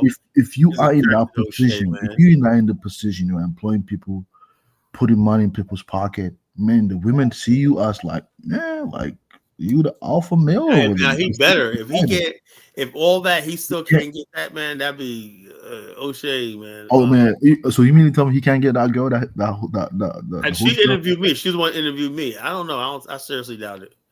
That girl seems like she's real serious. Come on, man, guys. She might be into white guys. She might be into white guys. Not true, man. He's a provider, man. Back home, he's paying their salaries, man. Yeah. Come on, what the guy's talking about? Well, then, I think O'Shea is happy tricking, because he knows. And also, when he lived all those years in Poland, does anybody? I mess with. I say, dude, I believe you when you say you never got with a Polish girl. O'Shea, we believe you. Like you had a choice. Oh, is that what he said or something? He said, "Yeah, I don't date white chicks." When I was like, I said, "Okay, something." I normally would not believe that, but look at this thing. I was like, "Yeah, I believe it." Man, O'Shea should come to the West Coast, man. I mean, he is from the West Coast. Man, that's in LA, man. He never went to. No, he's from Sacramento, Northern California. Yeah, man. So I don't know what I kind of feel like you can't use American standard to, Ain't nobody using American standard. What I'm saying is, with him, it's the fact that it's right now he's a man 45 years old. What I'm talking about should have happened when he was like 14, 15. He should have had that one girl, like remember New Edition Candy Girl?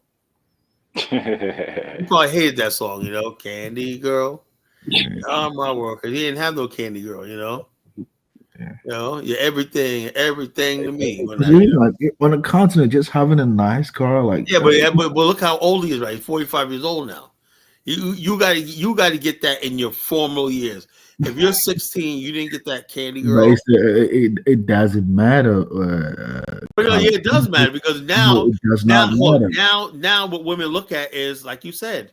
Being a provider and all that. That's not the thing. That doesn't really well, it depends, man. People are raised different. Not everybody think the way Americans think. You can't just say that, What I'm saying is this, if O'Shea would have grew up in Africa and women liked him, like for not being a provider, but just liked him, attracted to him, he would not be a bitter man. But the bottom line is this, he knows it's too late for him. It's not too late, man. It's not too late. No, what I'm saying, Dongo, is this, I'm saying that he's gonna get women, right? But it's not for the same reasons that other people. When you're a teenager and everything like that. Like me, I lost my virginity when I was 15, right? A lot of my friends lost it when they were 13. I was 15 in summer of 80. Yeah, what does that matter though? I mean, now No, it matters because you don't want to be like, I didn't lose my virginity until I was 22. You got to win. Oh man, no, really, man. Come on, man. Come on, yo, come on. Who lost? Anybody on this panel lost their virginity? Yeah, but if he didn't get it early, if he's getting it now, does that really matter? Yeah, it does matter, man. It does It not does matter. matter. Hey, yo, Hey, because, you know what I if you think can about get, when if you you can said get it when that? you're young, You remember, that means y'all you're the remember man. AC You're gonna be Green? respected. You're gonna be Y'all remember respected the rest of AC your life. Green? You remember AC Green? Mm-hmm. No, I don't know him. You know what I'm talking about? The basketball player? Yeah, I heard about him. Yeah, what? Yeah. Well, he said he was still a virgin. He's like, yeah, you know, he's a Well, basketball some player. people make that conscious decision. Yeah, exactly. Look, Right? I yo, mean, when I was that does not 17, really matter. when I was What matters 17, now is when how that, you get if you got was yourself a remember girl. the episode of Fresh Prince where Carlton lost his virginity? Remember that? They're like, remember that episode? He goes, Carlton, you're awful quiet about the subject. He goes, maybe you ain't got nothing to talk about. Man, Colin, man, And he's like, I'm gonna save myself for the right person or something like that. Dude, in black culture, man, in America, Zongo, you don't be freaking 18 and be a virgin. You know, you will get clowned.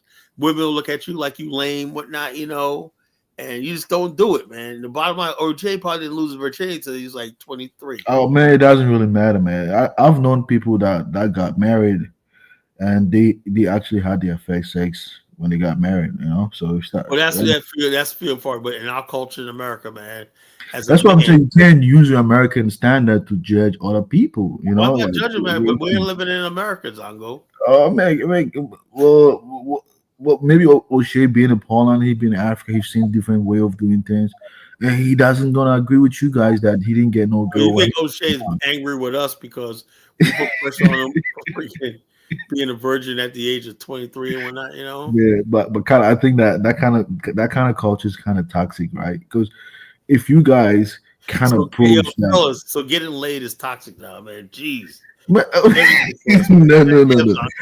because now, because that's what really is creating this manosphere and those kind of bullshit, you know.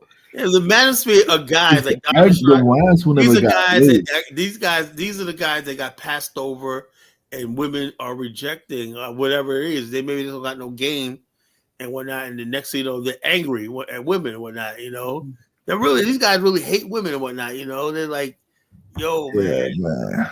The only manosphere guy I really respect was Kevin Samuels. You know, yeah, but I'm gonna say one thing though. I've seen a lot of on YouTube, a lot of guys that been on the manosphere, man, making six figures, making a lot of money. Yeah, but it's six figures. You know what sad is when you're making six figures and you still can't get women. That's sad. Yeah. That's what I'm saying. I've seen a lot of people say that in America. I'm like, damn, like people. That's the way it is because America is a stiff competition. Women basically don't need men for their survival. You know. Yeah, that's what I'm saying. And if a woman gets with you and whatnot, that means there's something they are attracted to you about. They're physically, right? Okay. You know. Yeah, it's attracted to you like that. And I'm saying it's different in the case in Africa. That's all I'm just saying. You know, if you have decent money that have provider capability, you can get yourself girls. You know. Anyway, yeah, you can get girls in Africa. Like some girls in Africa, like some of them want more than that. Some girls are just, you know, they like the same thing. They like guys that they think are cute. You know, guys that think they're looking and whatever like that. Anyway, fellas, it's late, man. It's like 3:00 in the morning. I gotta get up in the morning. It's been a great show. Thanks for coming in, calling in. Anybody want some final words? Anybody want to say something? Go ahead, shoot. Cultural revolution, moving forward. Yeah, that's what I said. We need a cultural revolution. All this bullshit. We need to think, man. How it starts by having conversations like this. Well, I can conclude tonight that, you know, after all the evidence that came out tonight, it's clearly from all the videos we watched tonight, O'Shea don't know what the fuck he's talking about, you know. He made a blanket statement. I don't know what his ultimate intentions were. I think he's still bitter against Black America because he thinks we did him wrong, and we put him through some shit, you know. O'Shea, I kind of feel like he kind of put Black Americans on like he kind of put a lot of Black Americans' point of view in the conversation that he hold back. He always taking shots at Black America. He always taking shots at us. We're like, oh yeah, African immigrants doing well. No, it's bullshit, nigga. But basically, O'Shea is you know what O'Shea is? O'Shea is a closet black conservative. You know, that's what he is. Yeah, man. Black American culture sometimes is very toxic. You know, like people if just someone, man, Kyla, man, you part of the problem too. You know. How am I part of the problem? How am I part of the problem? Because hey, Mufasa put the video in the back, man. What video? What video? Hold up. Kyla's part of the problem, man. He's clowning a dude that say never had girl. I'm like, come on, man. Yo, and it's the truth though, man. Yo, look. Yeah, but this is a Black O'Shea American thing, though. Like, so he's like, he probably didn't lose virginity until he was 30 years old, man. You never know, man. You know, so that's something. Oh yeah. oh, was it the first time he got over there? Oh, that was 2 years ago. I remember this. I remember this video. Damn, O'Shea, man, he really did that.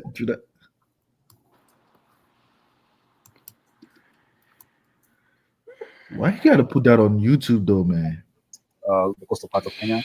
What's that? What's that sound? Young girls or young people have been pushed to do that because somebody came. They're looking for money. They're unemployed. Somebody's doing a video. They're forced to leave school and go into that piece. So whoever is coming to Kenya, first of all, we would not welcome any sex tourism in our country. This is because it is really affecting many families. It is affecting young people, and unfortunately, it is it's not a good. It's not a good thing for the country. Wow, man. Wow, man. Wow. I'm here with I remember this one. Say hi to everybody. I remember this. I remember this. You look good too, man. Your mindset, man. There's no way you can be an artist. She doesn't really see. She doesn't know much about YouTube. But I mean, you guys listen to what Kyla said. You still allow him to be a leader for Pakistan, man. Damn, what's going on? Hold on a second. O'Shea gotta get that better lighting. All right, guys, I can't even see what's going on in the chat right now. I can't see his ass, you know. God damn, O'Shea. Let me go to my chat right here, my live chat. Kyla, you gotta forward it all the way to mid. You know, that's where she stood all up. Right, we got 31 people watching. 36 people watching. All right, can you guys? Is the internet going pretty good or is it going slow? What up, All What up, Mr. Marcus? But that's kind of surprising. All right, can you guys? Is the internet? All right, cool. So, all right, so Rosalind, I'm sorry. What's your name? Tell them what your name is. Rosalind. Rosalind. Okay. What part of Uganda are you from? Kampala. Kampala. Yeah. All right, like, but what kind of where were you born? Where were you born in? And where's that at? Like, what part of Uganda is that at? Man. In the West. Okay, so she lives in Kampala, but she's from the West, right? Yeah. Okay, so guys, like a lot of people from the West, they moved to Kampala. You came here for school, or? Yeah, for school. Okay. On the internet. We were talking a little bit about like taking advantage of those girls over there and makeup and stuff, right? And how do you feel about that? Because this is a big topic, like in America and amongst Africa. What do you feel about makeup? It's a dumb question. No, it's fine. Come back. Wait. You're shy. No, it's fine. You look good. I'm not shy. Come on, let's talk about it. We're gonna talk about also why you're gonna go to USA. Come on, let's talk about it. We're gonna talk about also why you're gonna go to USA. Come on, let's talk about it. We're gonna talk about also why you're gonna go to USA. But some of these guys have the man. I'm glad man. You guys are clowning me, man. They said we done seen the ass now come back. I see why some countries don't do that. Wait, let They said she got ass though. You see? Hey. Yeah, I remember this episode. She's beautiful, right? Like, man, she really got the yams though. She don't have no makeup on. She don't have no weave or anything. So, yeah, you're right, Colin. Man, you should have put on a little lightning. They're all USA people. They're all USA people. They're all USA people. Hey, Mufasa, you think he smashed or something? You want to go to America, yeah? Yes, I do. Okay, why do you want to go to America? Oh I think so. man, I think she probably a sex worker. Okay, do you know anybody that works in America from? No. not really. I think maybe You don't know anybody that's he's going to send it to the U.S. Why not like United Kingdom, or why not France, or why not Germany, or those other places? I'm scared. Access Don't be worker- scared. Just not scared. He's not shy. Access workers are not shy. Have her turn around for us. Skinny as she is, I wasn't expecting that donkey booty. Hot damn. I'll tell you what, we'll start a business, okay? Me and you, I promise. Me and you will start a business, okay? Oh man. Right now. But you can't get up in the next 5 minutes. You see American So toxic you life, man. and me are gonna help recruit Ugandan girls for black dudes in America. So you and me are gonna help recruit Ugandan girls for black dudes in America. Damn. So you and me are gonna help recruit Ugandan girls for black dudes in America. Yo, so this is who's judging us about fucking what we're doing in Africa, right? This guy's fucking, you know.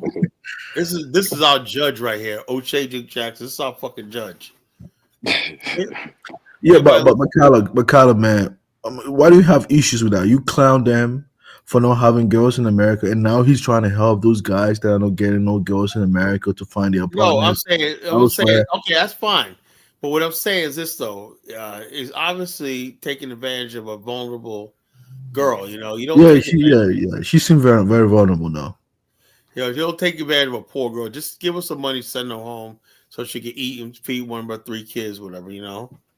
And so like that, you know, or take some money to her Oma, you know, and stuff like that. Send her on her way, you know. He could put $20 in her pocket, you know. You don't have to freaking split this girl like that, you know.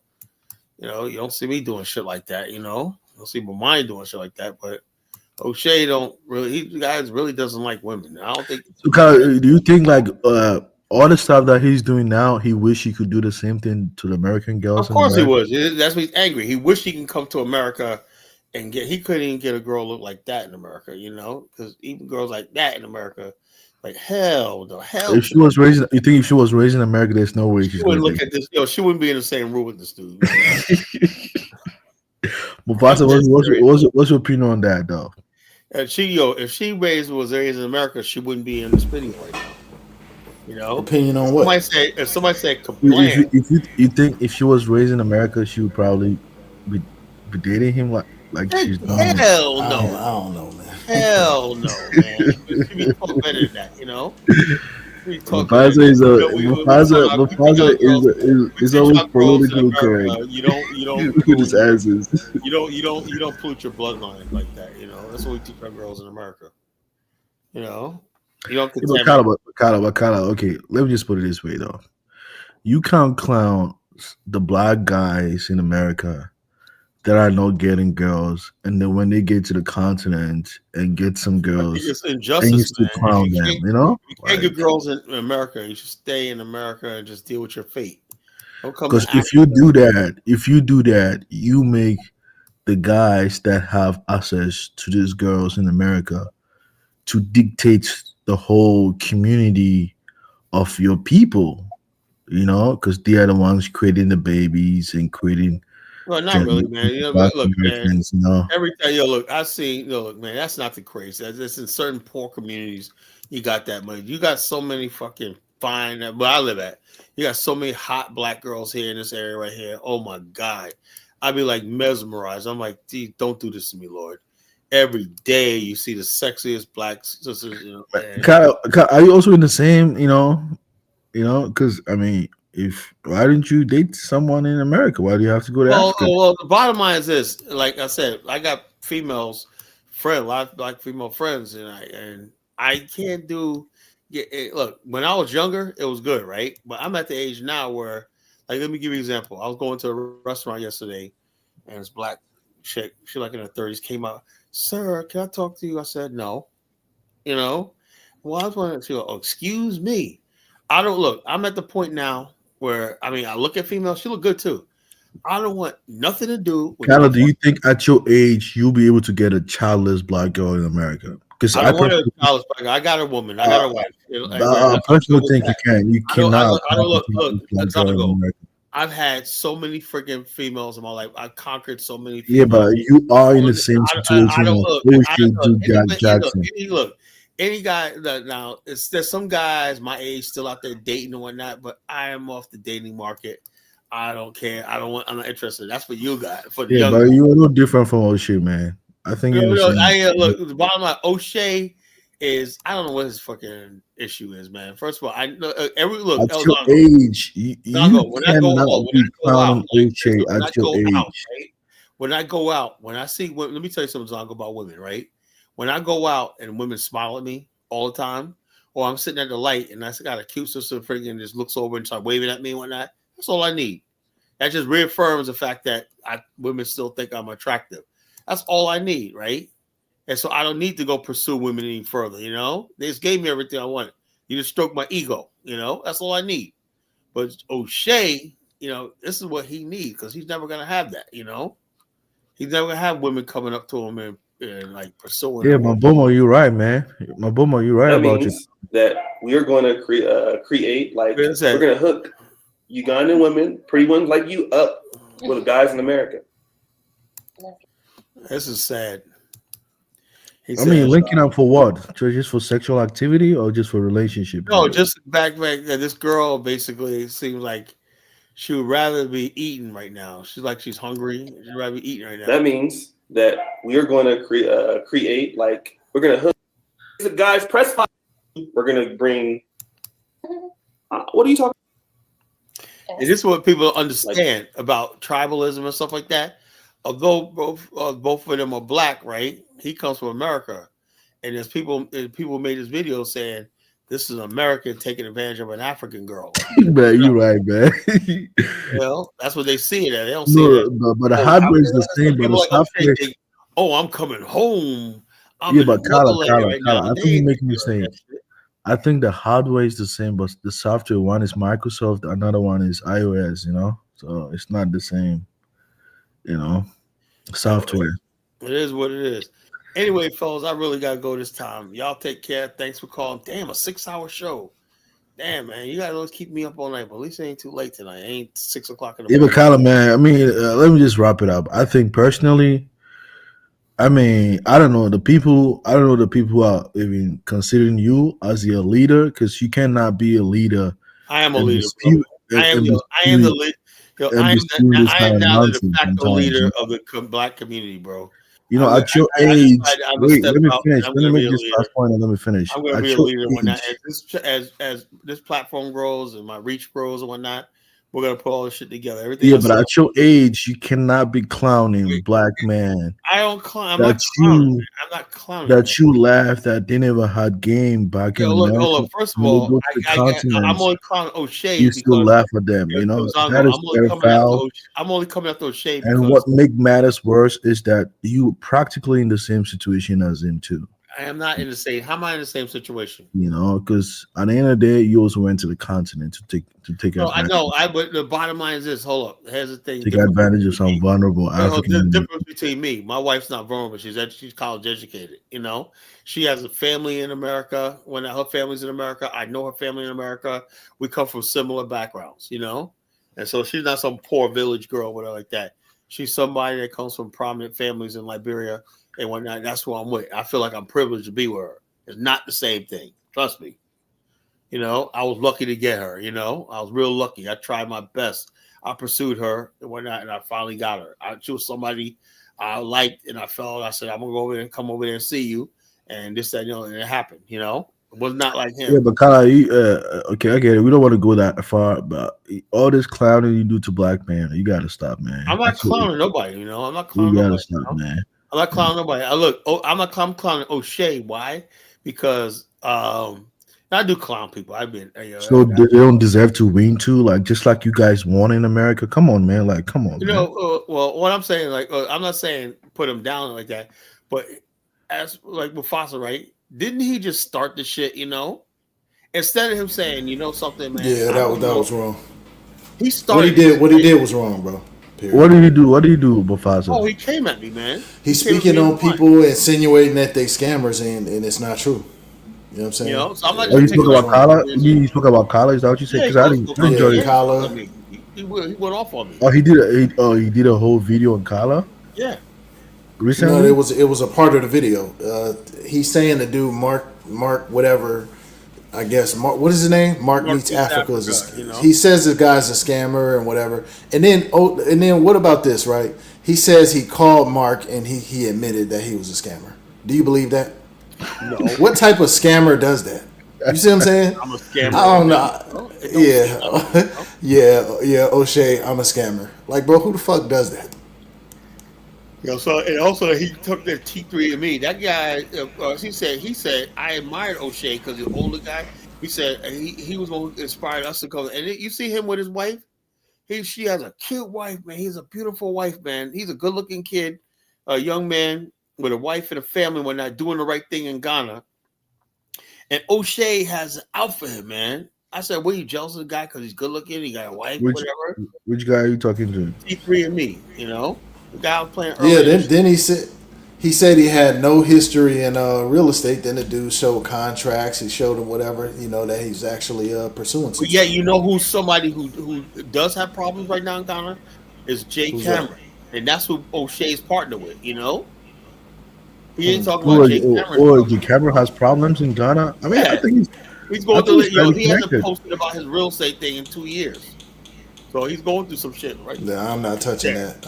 I don't know nothing about. Is that what you think? Man, God, man, stop. Well, me and Bomani was on his website today. There's absolutely nothing about updated in 2 years about his land thing. In 2 years. Was he selling land? Was Jay Cameron selling land? He sell land. Yeah, talking about some development, housing, whatever. When he was trying to get to living in Africa, African lifestyle, and all stuff like that. And then he says he does tours. He hasn't shown us where he did a tour. When you look at Bomani, he puts up videos of his tours. People traveling around on the bus and everything like that. You see, we like 50 videos from the Liberia tour alone. You know, when I went, you see the tour. It was a real tour. Jay Cameron. No. About Jay Cameron, you cannot push Bomani's level with Jay, because Jay Cameron is highly connected with a lot of influential people even in Ghana. Well, that don't really mean anything, to tell you the truth. Man, if he's not doing the right thing, I mean, I don't think there's a lot of people. But Bomani's doing all the right thing, and people still freaking trying to fuck with him, right? You know, he hasn't done anything wrong and whatnot. And he said, "Well, about that woman." Carlo, you playing politics right now, man. Let's not do that, man. Let's still put one black man. No, I'm not sure. We didn't start this. Mufasa, tell him we didn't start this. O'Shea started.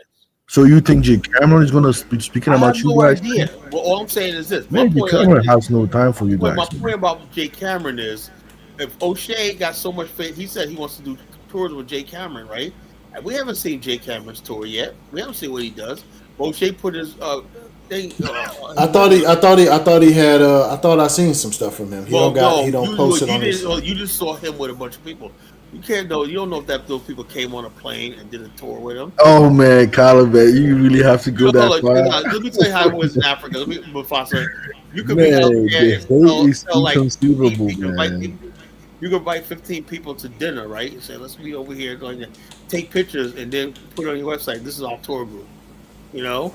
Or you can I ain't seen. He hasn't really set off my man, because at least he's there over there. The locals in Ghana, he does interviews with them, and that's what he does. He does so the bottom line, look, if I Dongo, if I wanted to with my camera, I could have went around Liberia, and you would think Colin man is a freaking about to do a multi-billion-dollar deal.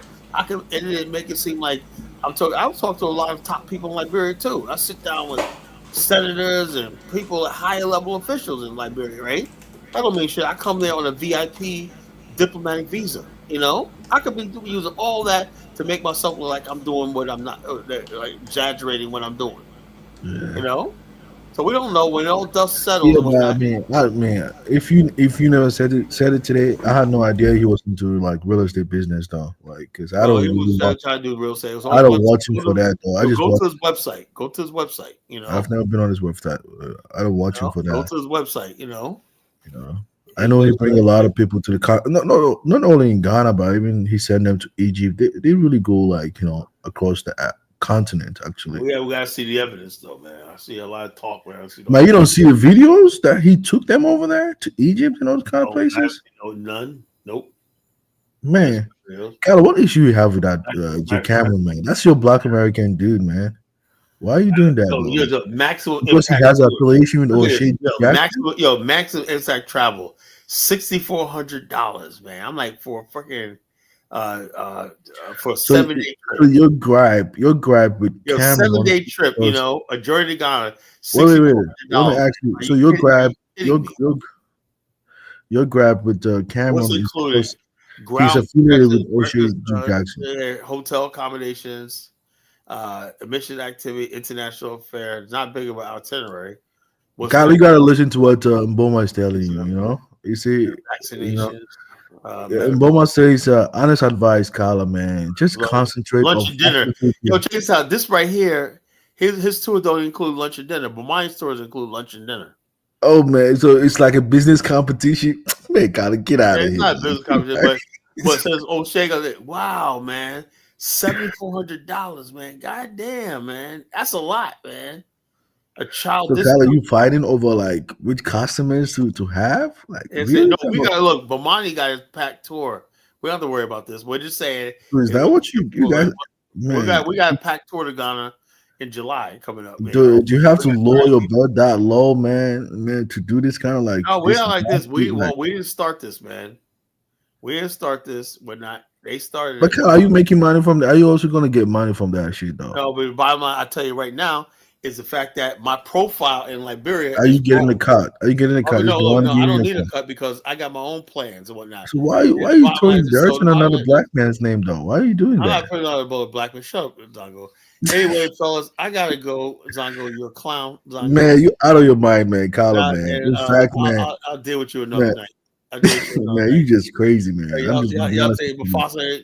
At your age, man, you just a crazy dude, man. You don't deserve to be a leader of this